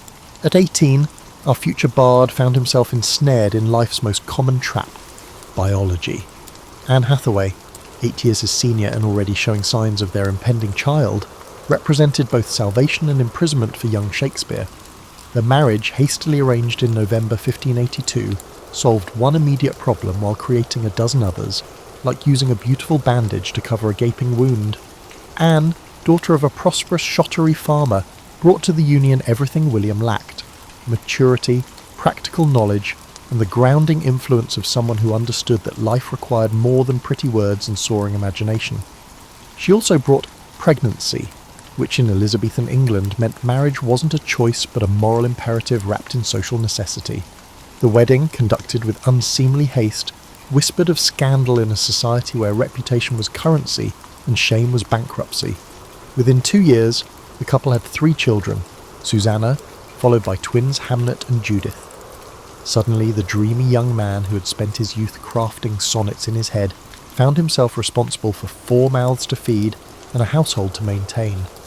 Fatherhood, that magnificent destroyer of artistic pretensions, descended upon Shakespeare like a plague of locusts, consuming his time, energy, and the luxury of self-contemplation. The irony was exquisite. The man who would write the most psychologically complex characters in literature found himself trapped in the most conventional of plots. Morning brought not inspiration, but the demands of crying babies. Evening arrived with exhaustion instead of creative energy, and the night hours that should have belonged to his muse were claimed by the basic requirements of survival. Anne, practical and patient, managed the household with competent efficiency, while William struggled to reconcile his soaring ambitions with the grinding reality of domestic responsibility. Money, that eternal antagonist in the drama of artistic aspiration, became an obsessive concern. Teaching, his most obvious career path, offered meagre compensation and a soul-crushing routine. The law, another possibility, required connections and capital he didn't possess. His father's glove-making trade promised steady income and social respectability, but the thought of spending his days shaping leather while his imagination withered felt like creative suicide. The young father found himself caught in the classic bind of the dreamer made practical. Every moment spent earning money was time stolen from his art. Yet without money, his family would starve and his dreams would become irrelevant luxuries. Anne, growing more practical with each passing day, began to view her husband's artistic inclinations with the barely concealed impatience of someone who understood that poetry didn't pay rent or put food on the table. Stratford, once merely confining, now felt like a velvet-lined coffin. The familiar streets that had nurtured his boyhood imagination now seemed to mock his trapped condition. He knew every face, every story, every possibility for advancement, and none of them included becoming the greatest writer in the English language. The provinces, he was learning, were designed for raising families and maintaining traditions, not for nurturing revolutionary genius. Yet amid this domestic imprisonment, something unexpected began to emerge. The very constraints that seemed to strangle his creativity began to teach him about human nature in ways his bachelor freedom never could. Watching his wife manage their household, observing his children develop their distinct personalities and struggling with the daily negotiations of marriage, provided him with insights into character and a motivation that would later inform his greatest works. Forced to live among, understand and depend upon real people, he was learning to write about them. Between 1585 and 1592, William Shakespeare vanished from historical record like a magician's assistant stepping behind a curtain, leaving scholars to debate his whereabouts with the fervour of theologians arguing about angels and pinheads. These lost years represent perhaps the most crucial period of his development, when the provincial family man somehow transformed into London's most promising playwright. The transformation, however, came at a cost that would echo through every subsequent triumph. The decision to leave Stratford required courage that bordered on madness. In the 1580s, London was a tumultuous mix of ambition, disease, creativity and violence, a city where people made and lost fortunes on a daily basis, where geniuses and charlatans interacted, and where the difference between success and destitution was measured in single performances. For a married man with 3 children, abandoning the security of provincial life for the uncertainties of the theatre world wasn't a romantic adventure, it was a potential catastrophe. Yet London's theatrical scene beckoned with irresistible allure. The playhouses, the theatre, the curtain torn, and the Rose were revolutionising entertainment, transforming drama from religious instruction into popular art. Here, writers like Christopher Marlowe were crafting plays that made audiences gasp with recognition and terror, while actors achieved fame that rivaled nobility. For Shakespeare, whose imagination had been cramped by the Stratford's limitations, London's theatres represented liberation from everything that had constrained his artistic development. The practical challenges were staggering. London's population had swollen to nearly 200,000, making it one of Europe's largest cities and certainly its most chaotic. Housing was scarce and expensive, food was often contaminated, and disease spread through crowded neighbourhoods with devastating efficiency. The plague, that recurring nightmare of Elizabethan life, could shut down theatres for months, leaving actors and writers without income and audiences without entertainment. Success required not just talent but survival, and survival demanded adaptability that few possessed. Shakespeare's entry into London's theatrical world likely began at the bottom, perhaps as a prompter, possibly as an actor in minor roles, certainly as someone willing to perform whatever tasks kept him near the creative energy he craved. The established playwrights, university-educated men like Marlowe, Greene and Nash, initially regarded this provincial interloper with suspicion and condescension. They possessed classical education, aristocratic connections, and the intellectual arrogance that comes from believing oneself naturally superior to one's competitors. The famous attack by Robert Greene, calling Shakespeare an upstart crow, revealed the complex social dynamics of Elizabethan theatre. Greene, dying in poverty despite his university education and literary reputation, resented Shakespeare's rapid rise through sheer talent and commercial instinct. The insult stung not because it was unfair, but because it contained an uncomfortable truth. Shakespeare was indeed an outsider, someone who had achieved through merit what others claimed by birthright. Yet this very outsider status became Shakespeare's greatest advantage. While his university-educated competitors wrote for their intellectual peers, Shakespeare understood ordinary audiences because he came from ordinary circumstances. He could craft entertainment that satisfied both groundlings and aristocrats because he possessed the rare ability to see human nature from multiple perspectives simultaneously. His provincial background, rather than limiting his vision, had taught him to observe and understand the full spectrum of human behaviour. The separation from his family, however, created wounds that never fully healed. Anne and the children remained in Stratford, supported by whatever money William could send from London's uncertain theatrical economy. Letters travelled slowly, visits were infrequent, and the growing distance between husband and wife extended far beyond mere geography. Anne was raising their children essentially as a single mother, while William was becoming someone she barely recognised, successful, celebrated, but increasingly foreign to the man she had married. London's theatres in the 1590s operated under constant threat of closure, not from artistic failure but from biological catastrophe. The plague, that medieval horseman who refused to acknowledge the Renaissance, stalked Elizabethan England with particular fondness for crowded spaces where people gathered for entertainment. When death rates climbed, authorities shuttered playhouses faster than a negative review could close a modern production, leaving everyone connected to the theatre industry suddenly unemployed and searching for alternative income. Shakespeare experienced these closures as artistic and financial disasters that tested his commitment to theatrical life.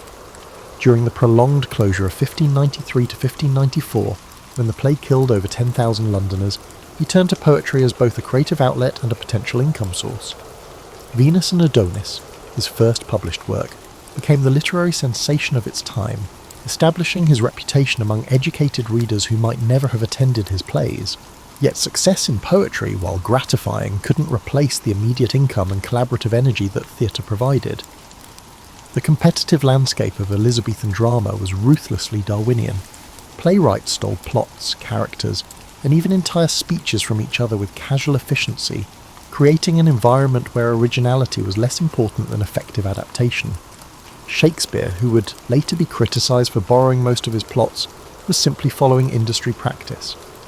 The real challenge wasn't finding source material but transforming it into something commercially viable and artistically satisfying. The task required not just literary skill but practical understanding of what audiences wanted and actors could deliver. Christopher Marlowe's death in 1593 removed Shakespeare's most formidable rival while creating a cautionary tale about the dangers of literary ambition. Marlowe, whose plays like Dr. Faustus and Tamburlaine had redefined dramatic possibility, died under mysterious circumstances involving government spies, religious controversy, and tavern violence. His fate illustrated the precarious position of writers who attracted both fame and suspicion, particularly those whose works challenged established authority or explored dangerous ideas. Shakespeare's response to Marlowe's death revealed his practical wisdom. Rather than attempting to match Marlowe's rebellious intensity, he developed a more subtle approach that allowed him to explore controversial themes without attracting fatal attention. His villains became psychologically complex rather than theologically dangerous, and his political commentary remained sufficiently ambiguous to avoid treasonous interpretation. This careful navigation between artistic ambition and personal safety required constant vigilance and occasional artistic compromise. The formation of the Lord Chamberlain's Men in 1594 provided Shakespeare with the stability he had been seeking since arriving in London. As both shareholder and principal playwright for the company, he finally achieved the financial security that had eluded him throughout his youth. Yet this security came with its pressures. The company needed new plays regularly. Audiences expected consistent quality, and competitors were always ready to steal successful innovations. Shakespeare found himself ensnared in a creative cycle that required constant output, all the while upholding artistic standards that escalated with each triumph. The Blackfriars Theatre controversy of 1596 demonstrated how quickly theatrical success could become a political liability. The company's attempt to establish an indoor theatre in a fashionable neighbourhood met fierce resistance from residents who considered actors morally contaminating influences. Legal battles and social criticism reminded Shakespeare that, despite his growing fame and fortune, society still regarded his profession with suspicion. He might write plays that entertained royalty, but he remained essentially a glorified vagabond in the eyes of respectable citizens. Personal tragedy struck in 1596 with the death of his son Hamlet, whose name would later echo through his father's greatest tragedy. The loss devastated Shakespeare in ways that his subsequent masterpieces only partially revealed. Hamlet's death represented not just parental grief but the collapse of dynastic hopes. In an age when family continuity depended on male heirs, losing his only son meant that all Shakespeare's success would ultimately prove ephemeral, his name surviving only through his artistic works rather than through living descendants. By 1600, William Shakespeare had achieved what few artists ever experience: recognition of his genius during his own lifetime. Hamlet, which premiered that year, established him not merely as a successful playwright, but as someone who had fundamentally changed what drama could accomplish. Yet success, that false friend of artists everywhere, brought complications that provincial obscurity had never threatened. Fame made him a target for criticism, envy, and the particularly vicious attacks reserved for those who rise above their supposed station. The weight of expectation became overwhelming. Every new play was measured against his previous achievements, and every innovation was scrutinised for signs of decline or betrayal of his established style. Audiences arrived at his premieres with predetermined judgments, and critics sharpened their quills for reviews that would either confirm or challenge his reputation. The spontaneous joy of creation which had sustained him through his early struggles, became contaminated by awareness of his public role as England's premier dramatist. Financial success, while solving many practical problems, created new anxieties. Shakespeare's investments in property, his share in the Globe Theatre, and his growing wealth required management and protection. He found himself spending time on legal documents, property disputes, and business negotiations that had nothing to do with writing, but everything to do with preserving what his writing had earned. The artist who had once written purely for creative fulfillment now wrote partly to maintain an increasingly complex financial empire. The relationship with his family grew more strained with each passing year. Anne and the surviving children, Susanna and Judith, lived comfortable lives thanks to his success. But comfort couldn't bridge the emotional distance that his prolonged absences had created. He had become a stranger to his household, someone who visited rather than inhabited the domestic life he was supporting. His daughters grew up knowing their father primarily through his reputation and the money he sent, rather than through daily interaction and shared experience. London's social scene offered compensations, but also temptations that complicated his personal life. The theatre world provided intellectual stimulation and artistic collaboration, but it also exposed him to relationships and possibilities that couldn't be easily reconciled with his family obligations.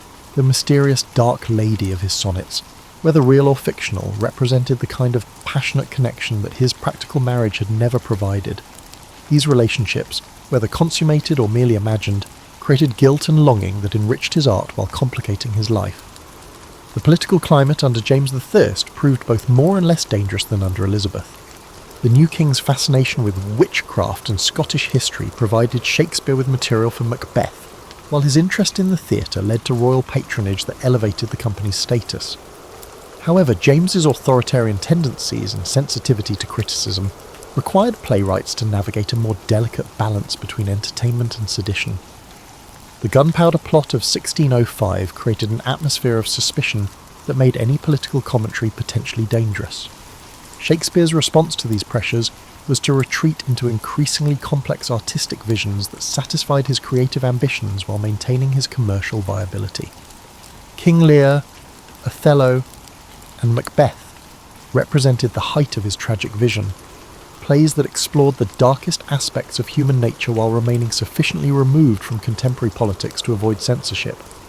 Yet creating these masterpieces required emotional and psychological resources that left him increasingly drained. The artistic isolation that accompanied his success was perhaps the most difficult burden to bear. As his reputation grew, colleagues began treating him with a deference that made genuine collaboration difficult. Younger writers imitated his style rather than challenging his ideas, and actors sought his approval rather than offering creative input. The lonely authority of acknowledged mastery was replacing the collaborative spirit that had made theatre exciting. Recognition of his genius, while gratifying, also brought unwanted attention to his personal life and background. Critics questioned his education, scholars debated his sources, and rivals attacked his humble origins. Every aspect of his biography was scrutinised for evidence that might explain or diminish his achievements. The privacy he had once taken for granted became a luxury that his fame had permanently destroyed. Shakespeare, having written approximately 37 plays, gained widespread recognition as the greatest English dramatist of his generation by the year 1610. This recognition, however, came with the peculiar burden that haunts all artists who achieve legendary status during their lifetime: the impossible pressure to surpass their own previous achievements while maintaining the very qualities that made those achievements possible. Each new work was inevitably compared not just to contemporary competitors, but to his own masterpieces, creating a critical standard that grew more demanding with every success. The physical strain of continuous writing started to wear him out. Creating 2 plays annually, while maintaining his acting responsibilities and managing his business interests, required an output that would exhaust writers half his age. Once flowing with natural ease, the composition process became increasingly laborious as he struggled to find fresh approaches to familiar themes. The well of inspiration that had seemed inexhaustible during his 30s began showing signs of depletion as he approached 50. His later plays, The Winter's Tale, Cymbeline, and The Tempest, reflected this creative fatigue while simultaneously representing new artistic directions.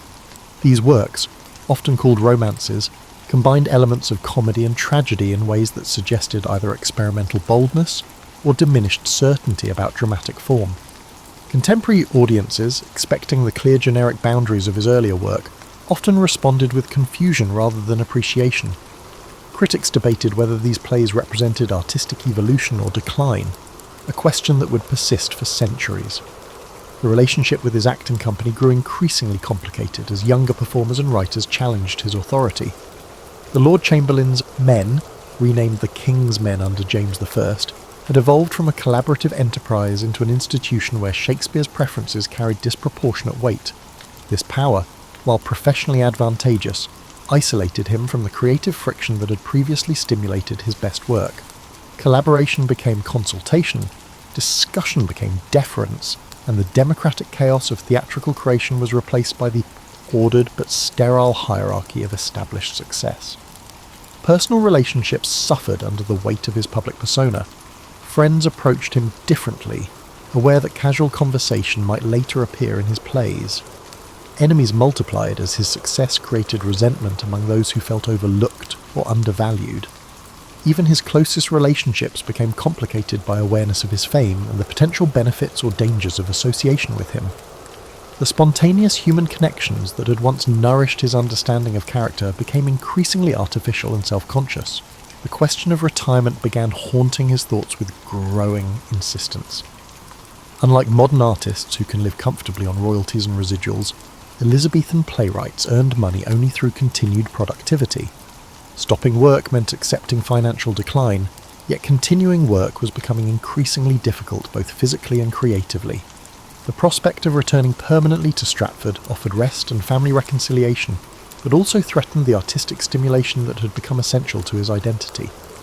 His health, never robust, began showing the effects of decades of London living. His constitution had suffered due to the city's polluted air, contaminated water, and periodic plague outbreaks. Contemporary medical knowledge offered little beyond bloodletting and herbal remedies, while the stress of constant productivity exacerbated whatever underlying conditions were developing. He began experiencing symptoms that modern doctors might recognise as heart disease or diabetes, but that Elizabethan physicians could neither diagnose nor treat effectively. The irony of his situation was exquisite. Having achieved everything he had dreamed of as a young man in Stratford, he found that success had created new forms of suffering that obscurity had never threatened. Fame brought scrutiny, wealth brought anxiety, artistic achievement brought creative pressure, and recognition brought isolation. The provincial boy who had fled Stratford to escape limitations discovered that success created different but equally confining constraints. His final complete play, The Tempest, served as both artistic summation and personal farewell to the theatrical world that had defined his adult life. Prospero's renunciation of magic seemed to mirror Shakespeare's own preparation for retirement from the stage, while the play's themes of forgiveness and reconciliation suggested his growing desire to resolve the conflicts that had shaped his career. The famous epilogue, asking the audience for their applause to set the magician free, carried obvious autobiographical resonance for a playwright contemplating his own liberation from the demands of public performance. William Shakespeare's return to Stratford in 1613 should have represented triumph, the provincial boy made good, coming home to enjoy the fruits of unprecedented literary success. Instead, it marked the beginning of his final act, a period marked by declining health, family tensions, and the peculiar melancholy that often accompanies the achievement of one's deepest ambitions. The man who had conquered London's theatrical world found himself struggling with questions that success couldn't answer and fame couldn't resolve. New Place, the grand house he had purchased to symbolise his risen status, felt more like a museum than a home. The rooms echoed with the absence of shared memories, their elegance a constant reminder of the years he'd spent away from those he was supposed to love most. Anne, now in her late 50s, had grown into a formidable household manager who ran their domestic affairs with efficient independence. The marriage that had begun with passion and continued through financial necessity had evolved into a polite arrangement between virtual strangers who happened to share a legal bond and two surviving daughters. His daughters, Susanna and Judith, represented both his greatest joy and his deepest disappointment. Susanna, the elder, had married well and produced the granddaughter who might carry forward something of his legacy. However, his awareness that female descendants couldn't preserve family names or inherit theatrical companies in their society complicated this comfort. Judith, who remained unmarried well into spinsterhood by Elizabethan standards, seemed to regard her famous father with a mixture of pride and resentment that he could never fully understand. His reputation followed him to Stratford, akin to a faithful yet burdensome dog. Visitors arrived regularly seeking audiences with England's greatest playwright, turning his retirement into a series of performances that exhausted him more than his professional obligations ever had. Local dignitaries who had once ignored the glover's son now competed for his attention and approval. The transformation from local boy to returning celebrity created a social dynamic that satisfied no one completely, least of all Shakespeare himself. His final collaborations with John Fletcher on Henry VIII and The Two Noble Kinsmen suggested both his ongoing creative vitality and his growing awareness of artistic mortality. Working with a younger playwright forced him to confront changes in theatrical taste and technique that his own work had helped inspire. Fletcher represented the next generation of dramatists who had learned from Shakespeare's innovations while developing their own approaches to character and language. The collaboration was professionally successful but personally difficult, reminding Shakespeare that even his artistic authority was ultimately temporary. The legal complications surrounding his will revealed the complex web of relationships and resentments that success had created. Decisions about property distribution became tests of family loyalty and social obligation. The famous bequest of his second-best bed to Anne has puzzled scholars for centuries, but it perfectly captured the mixture of affection, duty and distance that characterised their long partnership. Whether intended as insult or intimate gesture, the legacy reflected the ambiguous nature of their relationship and the impossibility of reducing complex human connections to simple legal formulas. His health deteriorated rapidly during the winter of 1615 to 1616, though the exact nature of his illness remains mysterious. Contemporary accounts suggest fever and weakness, symptoms that could indicate anything from influenza to heart disease to the various infections that regularly claimed Elizabethan lives. Modern medical speculation has proposed everything from syphilis to brain tumours, but the diagnosis matters less than the irony of England's greatest writer dying, while still at the height of his creative powers. The final weeks brought visitors seeking wisdom, benedictions, or simply the bragging rights of having spoken with the famous playwright.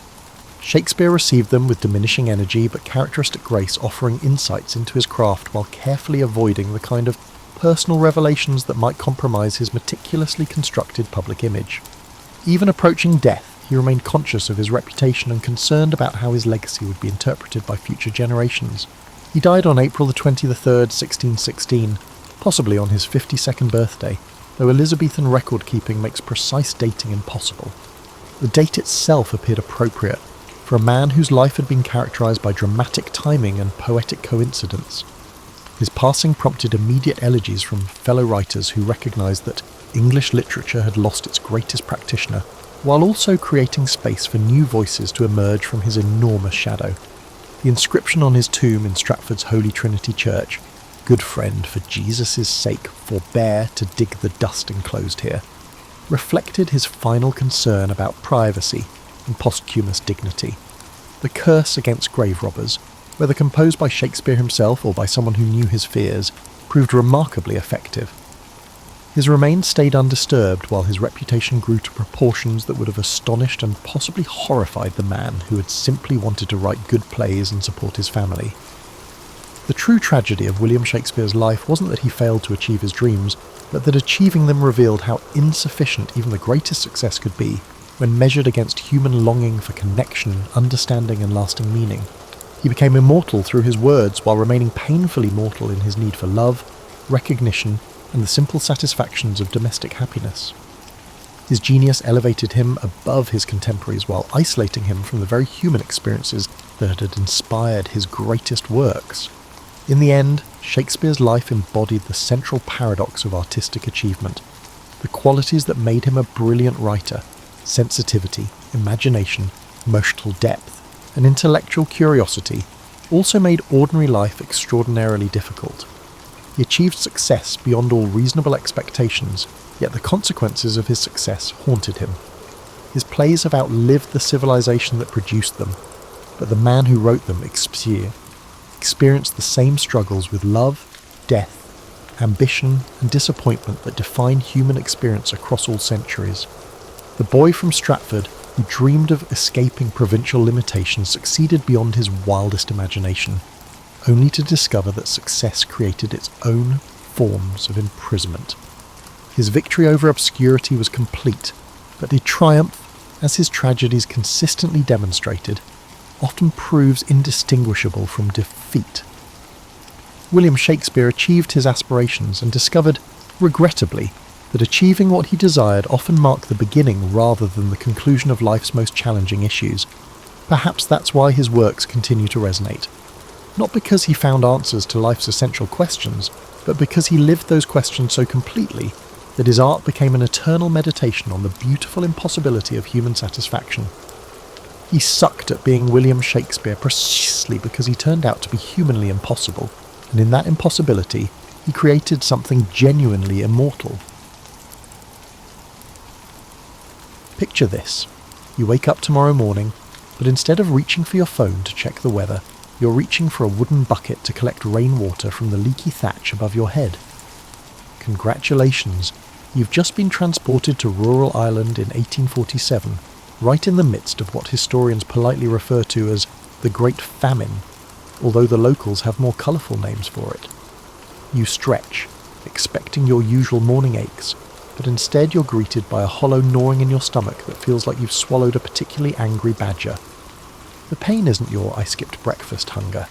This is your "I haven't had a proper meal in 3 weeks" hunger, and your body is starting to send some very stern memos to your brain about the situation.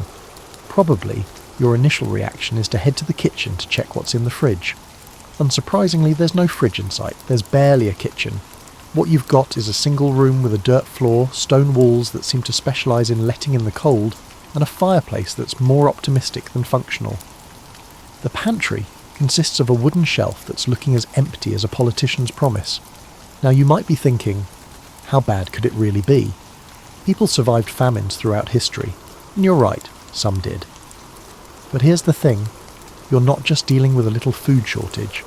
You're dealing with a perfect storm of agricultural disaster, economic exploitation, and social upheaval that would make your worst Monday at the office look like a spa day. The potato, yes, that humble tuber you probably take for granted in your French fries, was literally the difference between life and death for most Irish families.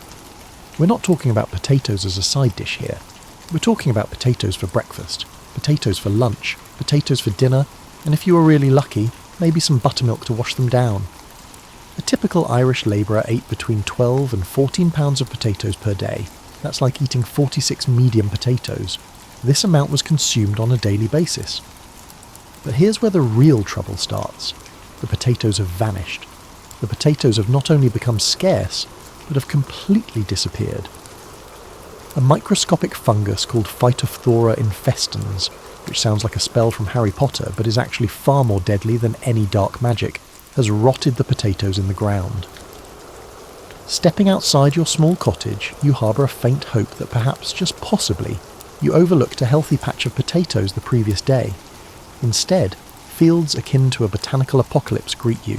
The plants are black, slimy, and they smell like death decide to take up gardening. Your stomach rumbles again, this time loud enough that you're pretty sure the neighbours heard it. By the way, the neighbours are in the same situation as you, so no one is likely to drop by with a casserole anytime soon. In fact, if you had a casserole, you'd probably have to post armed guards around it. You decide to take inventory of your resources, because surely there must be something edible around here. Let's examine your possessions. You have a few worn-out clothes, some rough furniture, and, well, that's about it. You have no savings account, no credit cards, and no DoorDash app. Your wealth was literally growing in the ground, and now it's a stinking mess of plant matter that would make a compost pile weep. The truly maddening part, there's food in Ireland. There is an abundance of grain, cattle, and dairy products available in Ireland. The issue lies in the fact that landlords in England, who have never set foot on Irish soil, are receiving it all as rent. It's like watching a loaded grocery truck drive past your house every day while you're starving, except the truck belongs to someone who thinks you're not quite human enough to deserve what's on it. So here you are, facing your first full day in famine-era Ireland, and you're starting to realise that your greatest challenge isn't just finding food, it's finding food that won't kill you. When you're desperate enough, you'll eat just about anything, and nature has a twisted sense of humour about what looks edible versus what actually is. Your grandmother, bless her heart, has been experimenting with what the locals euphemistically call famine foods. This morning she's preparing a delightful breakfast of nettles, dandelions, and something she insists is grass soup. Though you're pretty sure grass is supposed to be left to the cows, she's also managed to find some tree bark, which she's grinding into flour with the kind of determination usually reserved for Olympic athletes. Now, you might think, how bad could tree bark be? Let me illustrate the situation for you. Imagine chewing on a wooden coffee stirrer, only to find it bitter and fibrous, leaving your digestive system unsure of how to handle it. Your stomach, already confused and angry about the whole situation, decides to stage a full-scale revolt. The ensuing cramps prompt you to question whether your modern life's food waste is punishing you. But wait, there's more. Your well-meaning neighbour has heard about something called yellow meal. Cornmeal sent as relief from America. Sounds promising, right? Wrong. The preparation of cornmeal is beyond the comprehension of anyone in Ireland. The instructions might as well be written in ancient Sumerian. So what do people do? They mix it with water and eat it raw, which results in digestive issues that would make a medical textbook blush. It's like someone shipped over 1,000 pounds of concrete mix and told everyone it was food. Speaking of your digestive system, let's talk about something truly horrifying. Your body is starting to eat itself. When you don't consume enough calories, and right now you're consuming about as many calories as a small bird, your body begins breaking down muscle tissue for energy. You'll notice that climbing the small hill to the well feels like summiting Mount Everest. Your legs shake, your vision gets spotty, and you find yourself taking breaks every 10 steps like you're 90 years old. The psychological effects are almost worse than the physical ones. Your brain, running on fumes and whatever nutrients it can scavenge from that questionable bark soup, starts playing tricks on you. You find yourself having elaborate fantasies about food, not just any food, but specific foods. You can practically taste that ham sandwich you had 3 months ago. You dream about apples so vividly that you wake up chewing on your sleeve. Then there's the social aspect of starving, which nobody really prepares you for. Hunger doesn't bring out the best in people. That friendly neighbour who used to chat about the weather, now he's eyeing your family's cooking pot with the intensity of a hawk watching a mouse. Trust turns into an inaccessible luxury. You find yourself hiding the few scraps you manage to find, even from your family, because the animal part of your brain has taken over the rational part. Your daily routine now revolves entirely around the search for anything remotely edible. You spend hours picking through ditches, looking for forgotten turnips or overlooked grain. You examine every plant, every root, every suspicious-looking fungus, trying to remember if your grandmother ever mentioned whether it was safe to eat. The answer is usually no, but desperation makes you consider it anyway. What's the most concerning aspect? You're starting to understand why people are abandoning their homes and walking to the nearest port town, hoping to catch a ship to anywhere else. The problem is that walking to the port requires energy you don't have, and ship passage costs money you definitely don't have. It's like being trapped in the world's most depressing escape room, except the only way out is through a door that might not even exist. You've likely come to the realization that obtaining food is only half the struggle. The other half is finding clean water, and in 1847 Ireland, clean water is about as common as a unicorn with a college degree. Given that it rains in Ireland approximately every 12 minutes, you might assume that finding clean water would be easy. However, this is where your modern sensibilities could potentially lead you into serious trouble. That beautiful babbling brook behind your cottage? It's essentially an open sewer, not because people are intentionally polluting it, but because when you're starving and sick, sanitation becomes a luxury you can't afford. Your village uses the same water source for drinking, cooking, washing, and, well, everything else. Your stomach, already upset about the bark soup situation, is about to become absolutely furious. You fill your wooden bucket from the stream's cleanest looking part, trying not to think of what might be in it. Back in your time, you'd boil this water without a second thought, but fuel is precious here. You need every scrap of turf and wood for cooking what little food you can find. You must make a difficult decision. Consume potentially contaminated water or risk dehydration in the midst of starvation. It's like choosing between being attacked by a bear or a wolf.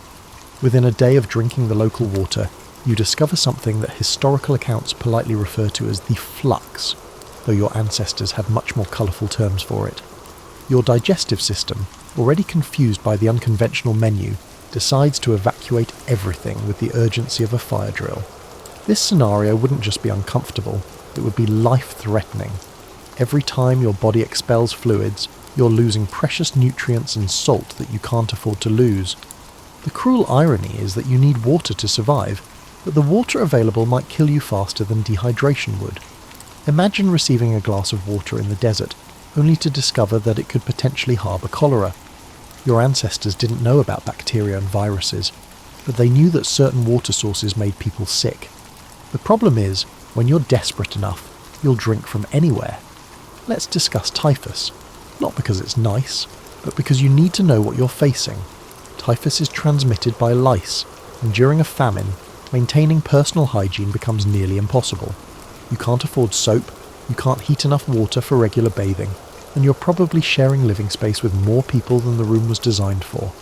Lice become as common as breathing, and with them comes typhus. The fever starts slowly. You might mistake it for just being tired from hunger. But then it escalates. Your temperature soars, you develop a rash that looks like someone splattered red paint across your body, and your head feels like someone's using it as a drum. In your weakened state, typhus isn't just dangerous, it's often fatal. The graveyards are filling up with people who survived months of hunger, only to be killed by tiny insects they couldn't even see. However, even if you manage to avoid typhus, you still face the threat of dysentery, cholera, and a variety of other waterborne diseases that could frighten even a medieval plague doctor. Your immune system, already compromised by malnutrition, can't fight off infections that a healthy person might shake off in a few days. The psychological toll of constant illness is almost worse than the physical effects. You wake up each morning not knowing if today's the day your body finally gives up. Every stomach cramp could be the beginning of the end. Every fever could be your last. You find yourself making morbid calculations. If I drink from the well, I might get sick. But if I don't drink anything, I'll definitely die of thirst. If you possess any modern medical knowledge, it turns into a burden rather than a benefit. You know how dangerous your situation is, but you can't get any of the treatments that could help. It's like being a mechanic trapped in a broken down car without any tools. Now let's talk about money. Or rather, your complete and utter lack of it. In your modern life, being broke might mean skipping a few restaurant meals or putting off that vacation. In 1847 Ireland, being broke means watching your family die slowly while there's food literally all around you that you can't afford to buy. Here's how the economics work in this delightful situation. You're probably a tenant farmer, which means you don't own the land you work. You pay rent to a landlord who may or may not live in Ireland, and that rent is due whether your crops succeed or fail. The potato crop that just rotted, that was your rent money, your food, and your entire economic foundation all rolled into one tuber. Your landlord, meanwhile, is having his own financial troubles. The famine has made his Irish properties worthless, and he's got debts to pay in London. His solution? Evict the tenants who can't pay rent and convert the land to cattle grazing, which is more profitable. So not only are you starving, but you're also facing the very real possibility of being thrown out of your home. The eviction process in famine-era Ireland is particularly brutal. The landlord sends men to physically remove you and your family from the property. Then they knock down your house so you can't come back. They don't just put your stuff on the curb, they destroy your shelter entirely. You're left standing in the rain with whatever you could carry, watching the only home you've ever known get reduced to a pile of stones. Now you might think, surely there's some kind of government assistance? Oh, there is, sort of. The British government has set up workhouses and soup kitchens, but accessing them requires navigating a bureaucracy that would make the modern DMV look efficient. First, you have to prove you're truly destitute, which involves surrendering any remaining possessions. Then you have to travel to the workhouse, which might be days away on foot while you're already weak from hunger. The workhouses themselves are designed to be so unpleasant that only the truly desperate would enter them. They separate families, provide barely enough food to keep you alive, and require you to perform mind-numbing labour for 12 hours a day. It's like a prison, except your only crime was being poor during a famine. Many people choose to die rather than enter the workhouse, which tells you everything you need to know about conditions inside. Let's say you decide to try your luck in the job market. After all, surely someone needs workers, right? Wrong. The economy has collapsed along with the potato crop. The people who might normally hire labourers are either dead, emigrated, or broke themselves. Those few jobs that do exist pay wages that wouldn't buy enough food to sustain a sparrow, let alone a human being. You might consider selling your few remaining possessions, but here's the catch. Everyone else is trying to do the same thing. The market is flooded with desperate people selling everything they own. That family heirloom that might have been worth something in normal times, now it's competing with thousands of other family heirlooms from families just as desperate as yours. The psychological impact of economic helplessness is devastating. In your modern life, even if you're struggling financially, you probably have options. Credit cards, family members who could help, government assistance programs. Here you have none of that. There's no safety net, no bailout, no stimulus package. You're watching your family waste away, and there's absolutely nothing you can do about it because the entire economic system has collapsed. The truly maddening part is that this isn't a natural disaster in the traditional sense. There's food in Ireland, lots of it, but it's being exported to pay debts and rents to English landlords. Ships loaded with grain leave Irish ports every day while Irish people starve on the docks. It's like watching ambulances drive past accident victims because the victims can't afford the ride to the hospital. By now you've probably noticed that society as you know it has completely broken down. What were the social norms and customs that united your community? They're dissolving faster than sugar in rain. When survival is at stake, civilization becomes a luxury that nobody can afford. Let's start with something that would shock your modern sensibilities: the abandonment of the elderly. In normal times, Irish families took care of their grandparents and ageing relatives. But when you're choosing between feeding your children or feeding your elderly parent, the choice becomes brutally simple. You find yourself participating in decisions that would have been unthinkable just months ago. Grandpa, once a storyteller by the fire, now serves as an additional source of sustenance in a household where food is scarce for everyone.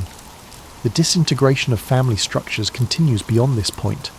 Parents are abandoning their children, not out of cruelty, but out of desperate hope that the children might have a better chance of survival on their own.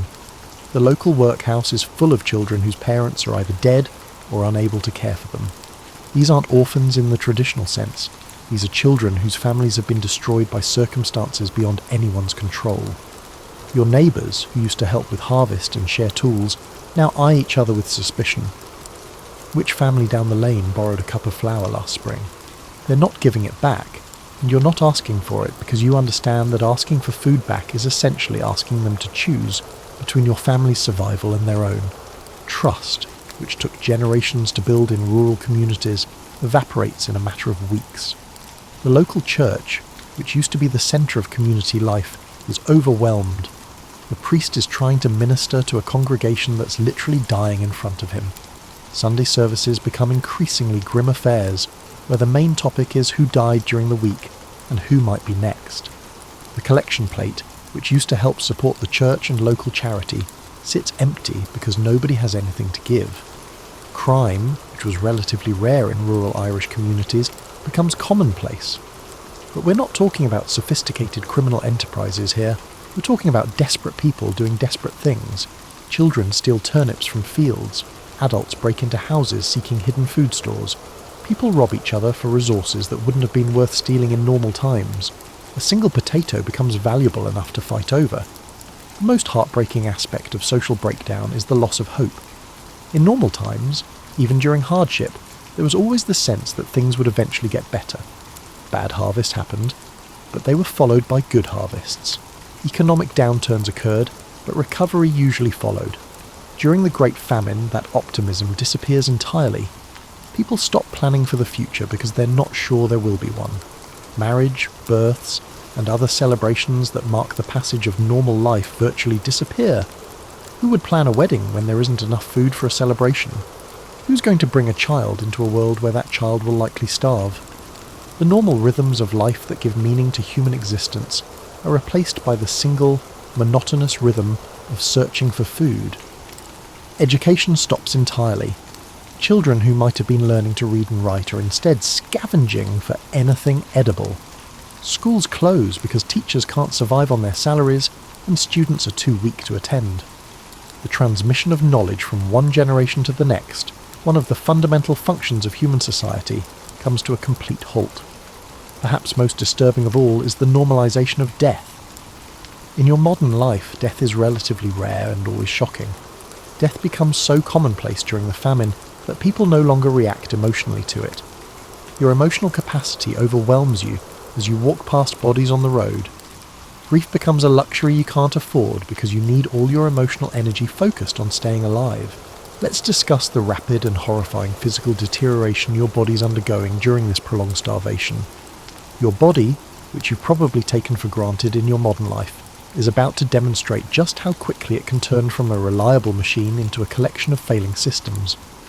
After about 3 weeks of severe malnutrition, your body enters what medical professionals call starvation mode, though your ancestors had more descriptive terms for it. Your metabolism slows down dramatically as your body tries to conserve energy. This phase sounds like it might be helpful, but it actually makes you feel terrible. You're cold all the time. Not just chilly, but bone-deep cold that no amount of layering can fix. You shiver all the time because your body no longer generates enough heat to keep you warm, burning even more of the calories you don't have. Your muscles are literally disappearing. Your body, desperate for protein, starts breaking down muscle tissue to feed your vital organs. You'll notice the change first in your arms and legs, which become so weak that tasks you could do easily before, like carrying water from the well, become monumental challenges. Your hands shake constantly, not from nervousness, but because your muscles no longer have the strength to remain steady. But here's where it gets really disturbing. Your body starts consuming itself in a specific order. It goes after fat first, then muscle, and finally, when there's nothing else left, it starts breaking down your organs. Your heart, already straining to pump blood through a depleted system, starts to contract. Your liver, kidneys, and other vital organs start failing as they're literally digested by your body to keep you alive for a few more days. Your skin takes on a particular appearance that people of the time could recognize from a distance. It becomes thin and translucent, stretched tight over bones that are increasingly visible. You develop what looks like an elderly person's skin, regardless of your actual age. Your hair falls out in clumps, and what remains becomes brittle and colourless. Your teeth become loose in your gums, and a distinct sweet, sickly smell develops in your breath, indicating that your body is breaking down proteins in a desperate attempt to survive. The swelling is perhaps the most deceptive symptom. Your legs, feet, and face begin to swell with fluid, which might make you think you're getting better. You're not. This phenomenon is called kwashiorkor, and it's a sign that your body's protein reserves are completely depleted. The swelling makes you look less skeletal, but it's actually a sign that you're closer to death, not farther from it. Your mental state deteriorates along with your physical condition. If you could understand what was happening to you, severe malnutrition would terrify you. You become irritable, apathetic, then confused. Simple decisions become impossible. You might stand in front of your door for several minutes, unable to remember whether you were going inside or outside. Hallucinations become common as your brain, starved of glucose and essential nutrients, begins to malfunction. You might see food that isn't there, hear voices calling your name, or experience vivid dreams that feel more real than reality. Your ancestors thought these symptoms were caused by supernatural forces because they didn't know the brain is just another organ that fails without nutrients. Sleep becomes both elusive and your only escape. You're constantly exhausted, but actual sleep is difficult because your body is in a state of high alert, desperately searching for resources. When you do sleep, you dream almost exclusively about food. Not just any food, but specific meals you remember from better times. You wake up feeling worse than when you went to sleep because the dream was so different from reality. Your immune system, already compromised, stops functioning entirely. Minor cuts refuse to heal and often become infected. A simple cold, which might have been a minor inconvenience in your modern life, becomes life-threatening. Your body has no resources left to fight off even the most basic infections. The final stage is something called terminal starvation, and it's exactly as pleasant as it sounds. Your body temperature drops to dangerous levels, your heart rate becomes irregular, and you slip in and out of consciousness. At this point, even if food suddenly became available, your digestive system might not be able to process it. People who survived until the very end of the famine sometimes died from refeeding syndrome. Their bodies couldn't handle the shock of suddenly having adequate nutrition again. So here you are, having survived longer than you probably should have in this historical nightmare, And you're beginning to understand something that statistics and history books can't really convey. The Great Famine wasn't just a period of food shortage, it was a complete collapse of human society, a breakdown of everything that makes life worth living, and a demonstration of how quickly civilization can disappear when survival becomes the only priority. You've learned that starvation isn't just about being hungry. It's about watching your body consume itself while your mind slowly disconnects from reality. You've discovered that thirst can be more dangerous than hunger when clean water doesn't exist. You've experienced the horror of economic helplessness in a system designed to extract wealth from the poorest people during their most vulnerable moments. Perhaps most importantly, you've witnessed the complete breakdown of social structures that took centuries to develop. You've seen families torn apart, communities destroyed, and individuals reduced to their most basic survival instincts. You've participated in decisions that would have been morally unthinkable in normal times, and you've understood that morality itself becomes a luxury during existential crises. The truly disturbing realization is that nothing about your situation was inevitable. Throughout the famine, food remained in Ireland, destined for export to cover rents and debts owed to English landlords. Ships loaded with grain left Irish ports, while Irish people starved on the docks. The British government had the resources to provide adequate relief, but chose not to because of ideological beliefs about free markets and Irish racial inferiority. Your suffering wasn't caused by natural disaster alone. It was the result of human decisions made by people who could have chosen differently. This incident brings up uncomfortable questions about your own time period. How many preventable disasters are happening right now, while people with the power to help choose not to? If people with adequate resources made different choices, how many famines, epidemics, and social collapses could we prevent? The Great Famine wasn't an ancient tragedy. It happened in the modern era, during the Industrial Revolution, in one of the wealthiest empires in human history. You've also learned something about human resilience that's both inspiring and terrifying. Some people survived conditions that should have been fatal. They endured months of starvation, disease, social breakdown, and psychological trauma, then somehow found the strength to rebuild their lives. The fact that you're reading this story means that at least some of your ancestors survived famines, plagues, wars, and other disasters that killed millions of their contemporaries, but survival came at a cost that's difficult to calculate. The trauma of the Great Famine was passed down through generations. Families that survived developed behaviours and attitudes about food, money, and security that persisted for decades. The famine destroyed social trust, which took generations to rebuild. The economic systems that failed during the crisis were replaced by new systems that carried their forms of injustice and vulnerability. The emigration that resulted from the famine changed the world. Millions of Irish emigrants took their skills and trauma to America, Australia, and elsewhere. Irish-American culture, with its emphasis on family loyalty, political organisation, and suspicion of authority, was shaped by the famine experience. The global Irish diaspora exists because staying in Ireland meant death for many families. As you contemplate your hypothetical day during the Great Famine, you might wonder what lessons apply to your actual life. Perhaps it's an appreciation for the fragility of the systems that keep you fed, housed, and healthy. Perhaps it's an understanding that individual survival often depends on social cooperation and mutual aid. Perhaps it's a recognition that government policies and economic systems have life and death consequences for ordinary people. Or perhaps the lesson is simpler, that human beings are capable of enduring almost unimaginable hardship, but they shouldn't have to. Many of the calamities occurring in the world today could have been avoided, just as the Great Famine was. The difference between catastrophe and recovery often comes down to whether people with power choose to help or to ignore the suffering of others. Your day during the Great Famine is over, and you can return to your modern life with its refrigerators, clean water, social safety nets, and medical care. But somewhere in the world, people are still facing the choice between impossible options, still watching their children go hungry, while food exists that they can't afford to buy, still struggling against systems designed to extract wealth from those who have the least.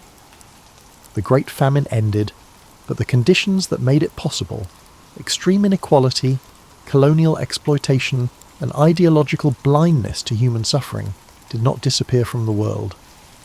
Your hypothetical day in 1847 is over, but for millions of people around the world that day continues. How do you plan to address this issue?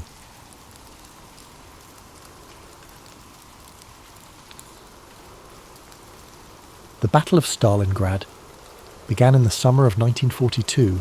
During the height of World War II, the German army, under Adolf Hitler's command, launched a massive offensive aimed at capturing the industrial city of Stalingrad on the Volga River. Stalingrad was more than just a strategic target. It bore the name of the Soviet leader, Joseph Stalin, and its capture would deal a psychological blow to the Soviet Union. For Hitler, taking Stalingrad was as much about prestige as it was about military strategy. Stalingrad was a vital industrial hub, producing weapons, ammunition, and supplies. Crucial to the Soviet war effort, its location on the Volga River made it a key transportation route linking the northern and southern regions of the Soviet Union. For Stalin, the city's defense was non-negotiable. Losing it would be both a symbolic and logistical disaster. In August 1942, the German Sixth Army, led by General Friedrich Paulus, began its advance on Stalingrad. The city, a sprawling industrial expanse with factories, railways, and residential areas, became the site of one of the most grueling battles in history.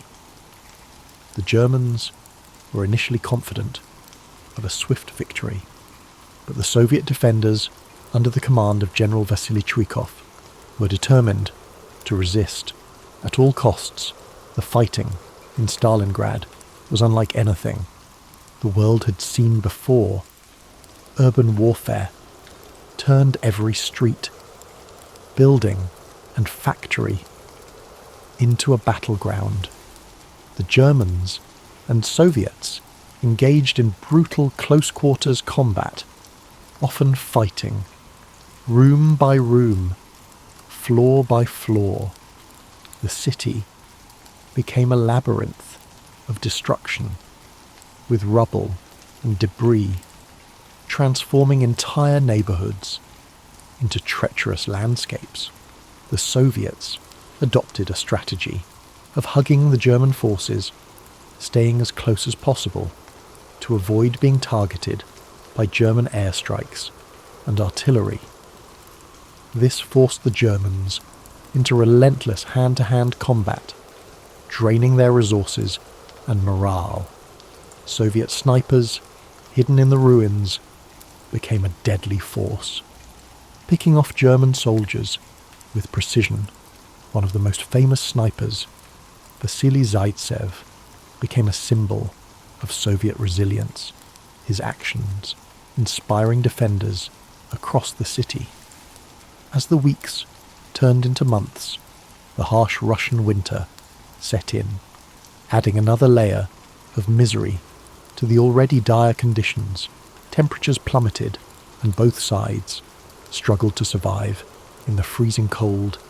Supplies dwindled, and hunger and disease took their toll. Yet, despite the suffering, the Soviets held firm. Reinforcements and supplies continued to trickle into the city across the frozen Volga River, ensuring that the defenders could maintain their resistance. The turning point in the Battle of Stalingrad came in November 1942 with the launch of Operation Uranus. The Soviet High Command, led by General Georgy Zhukov, devised a bold counteroffensive to encircle the German Sixth Army.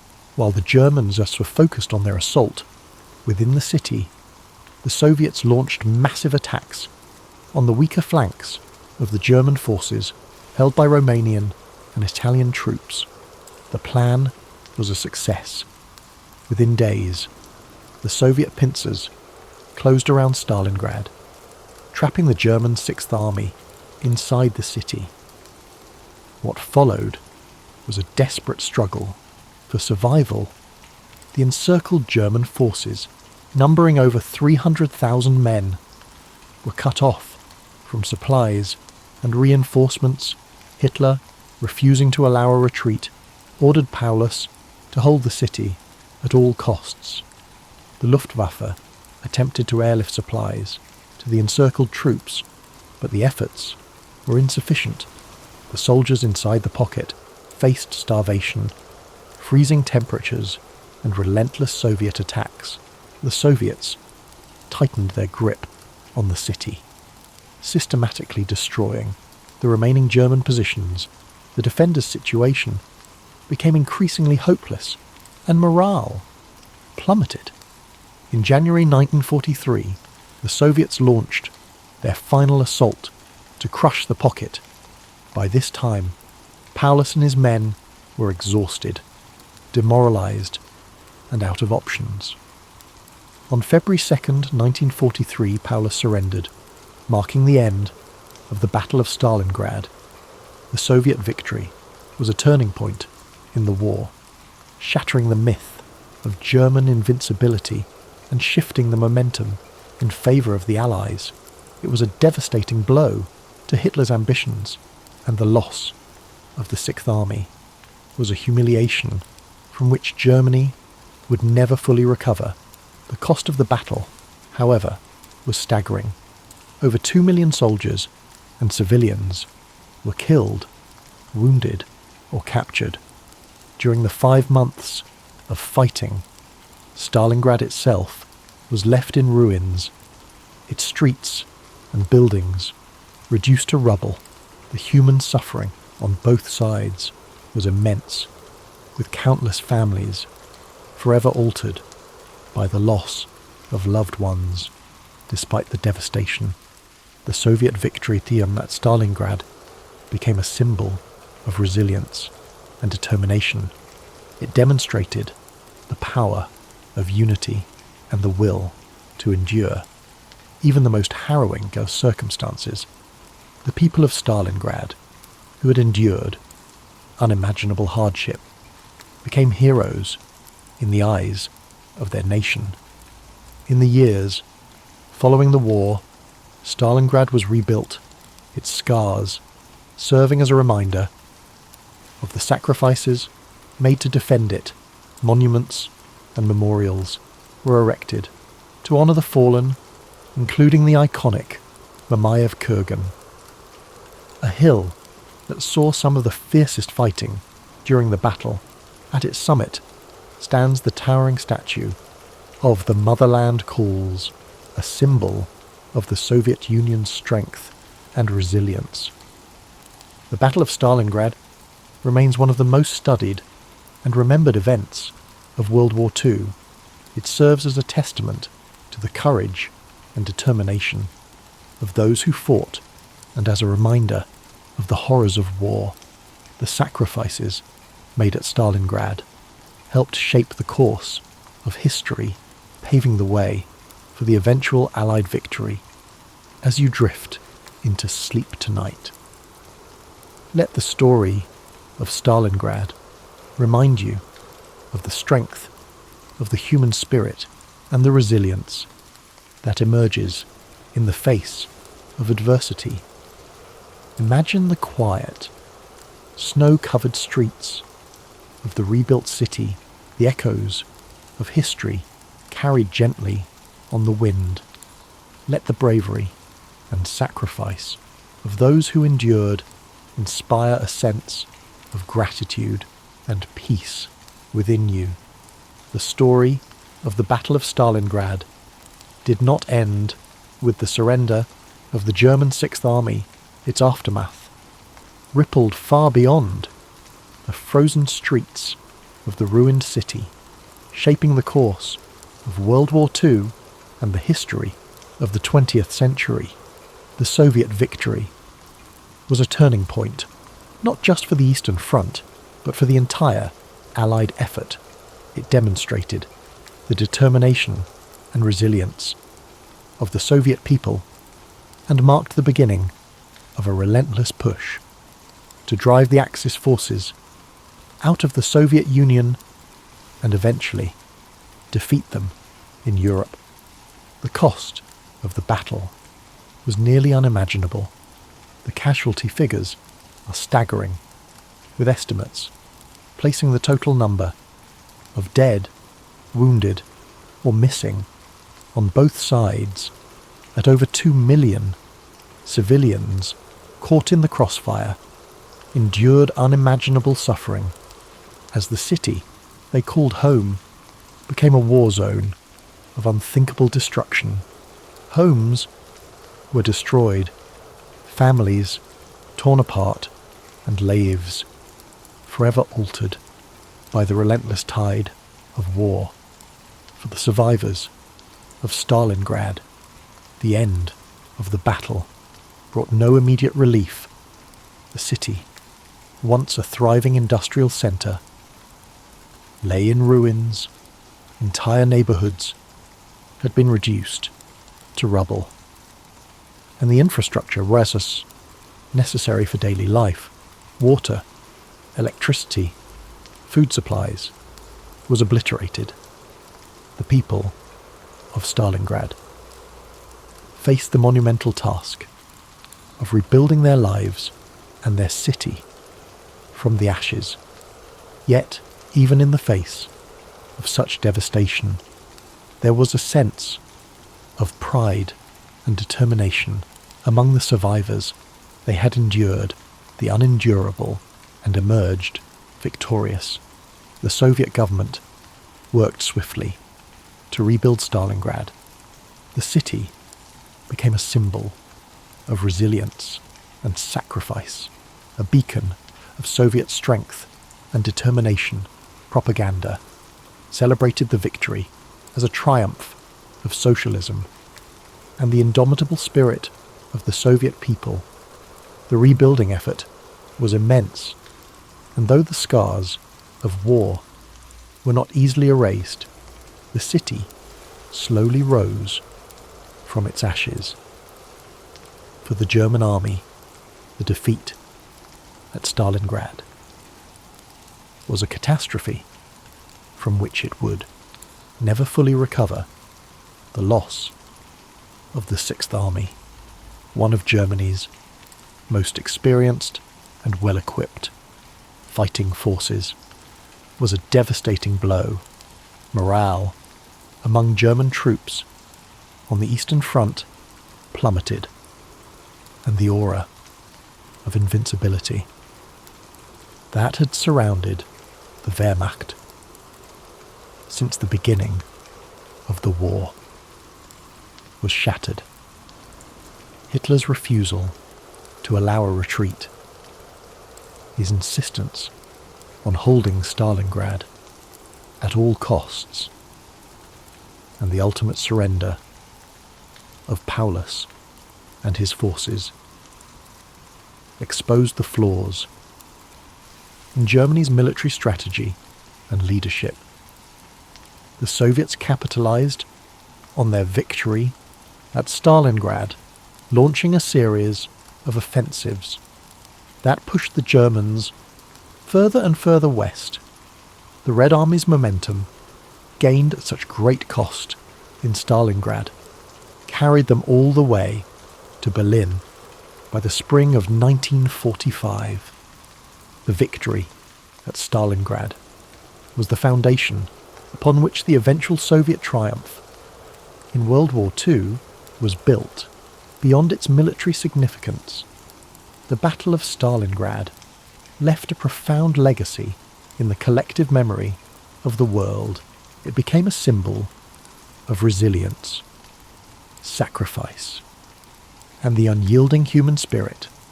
The stories of the soldiers and civilians who endured the battle, stories of heroism, endurance, and survival, continue to resonate. Their experiences remind us of the horrors of war, the cost of conflict, and the strength of the human will to persevere. For the people of Stalingrad, their city's name became synonymous with courage and defiance. In 1961, during a wave of de-Stalinization in the Soviet Union, the city was renamed Volgograd, yet the memory of the Battle of Stalingrad remained deeply embedded in the hearts of those who lived through it and those who came after. The name Stalingrad continues to evoke the profound sacrifices made during those grueling months of battle.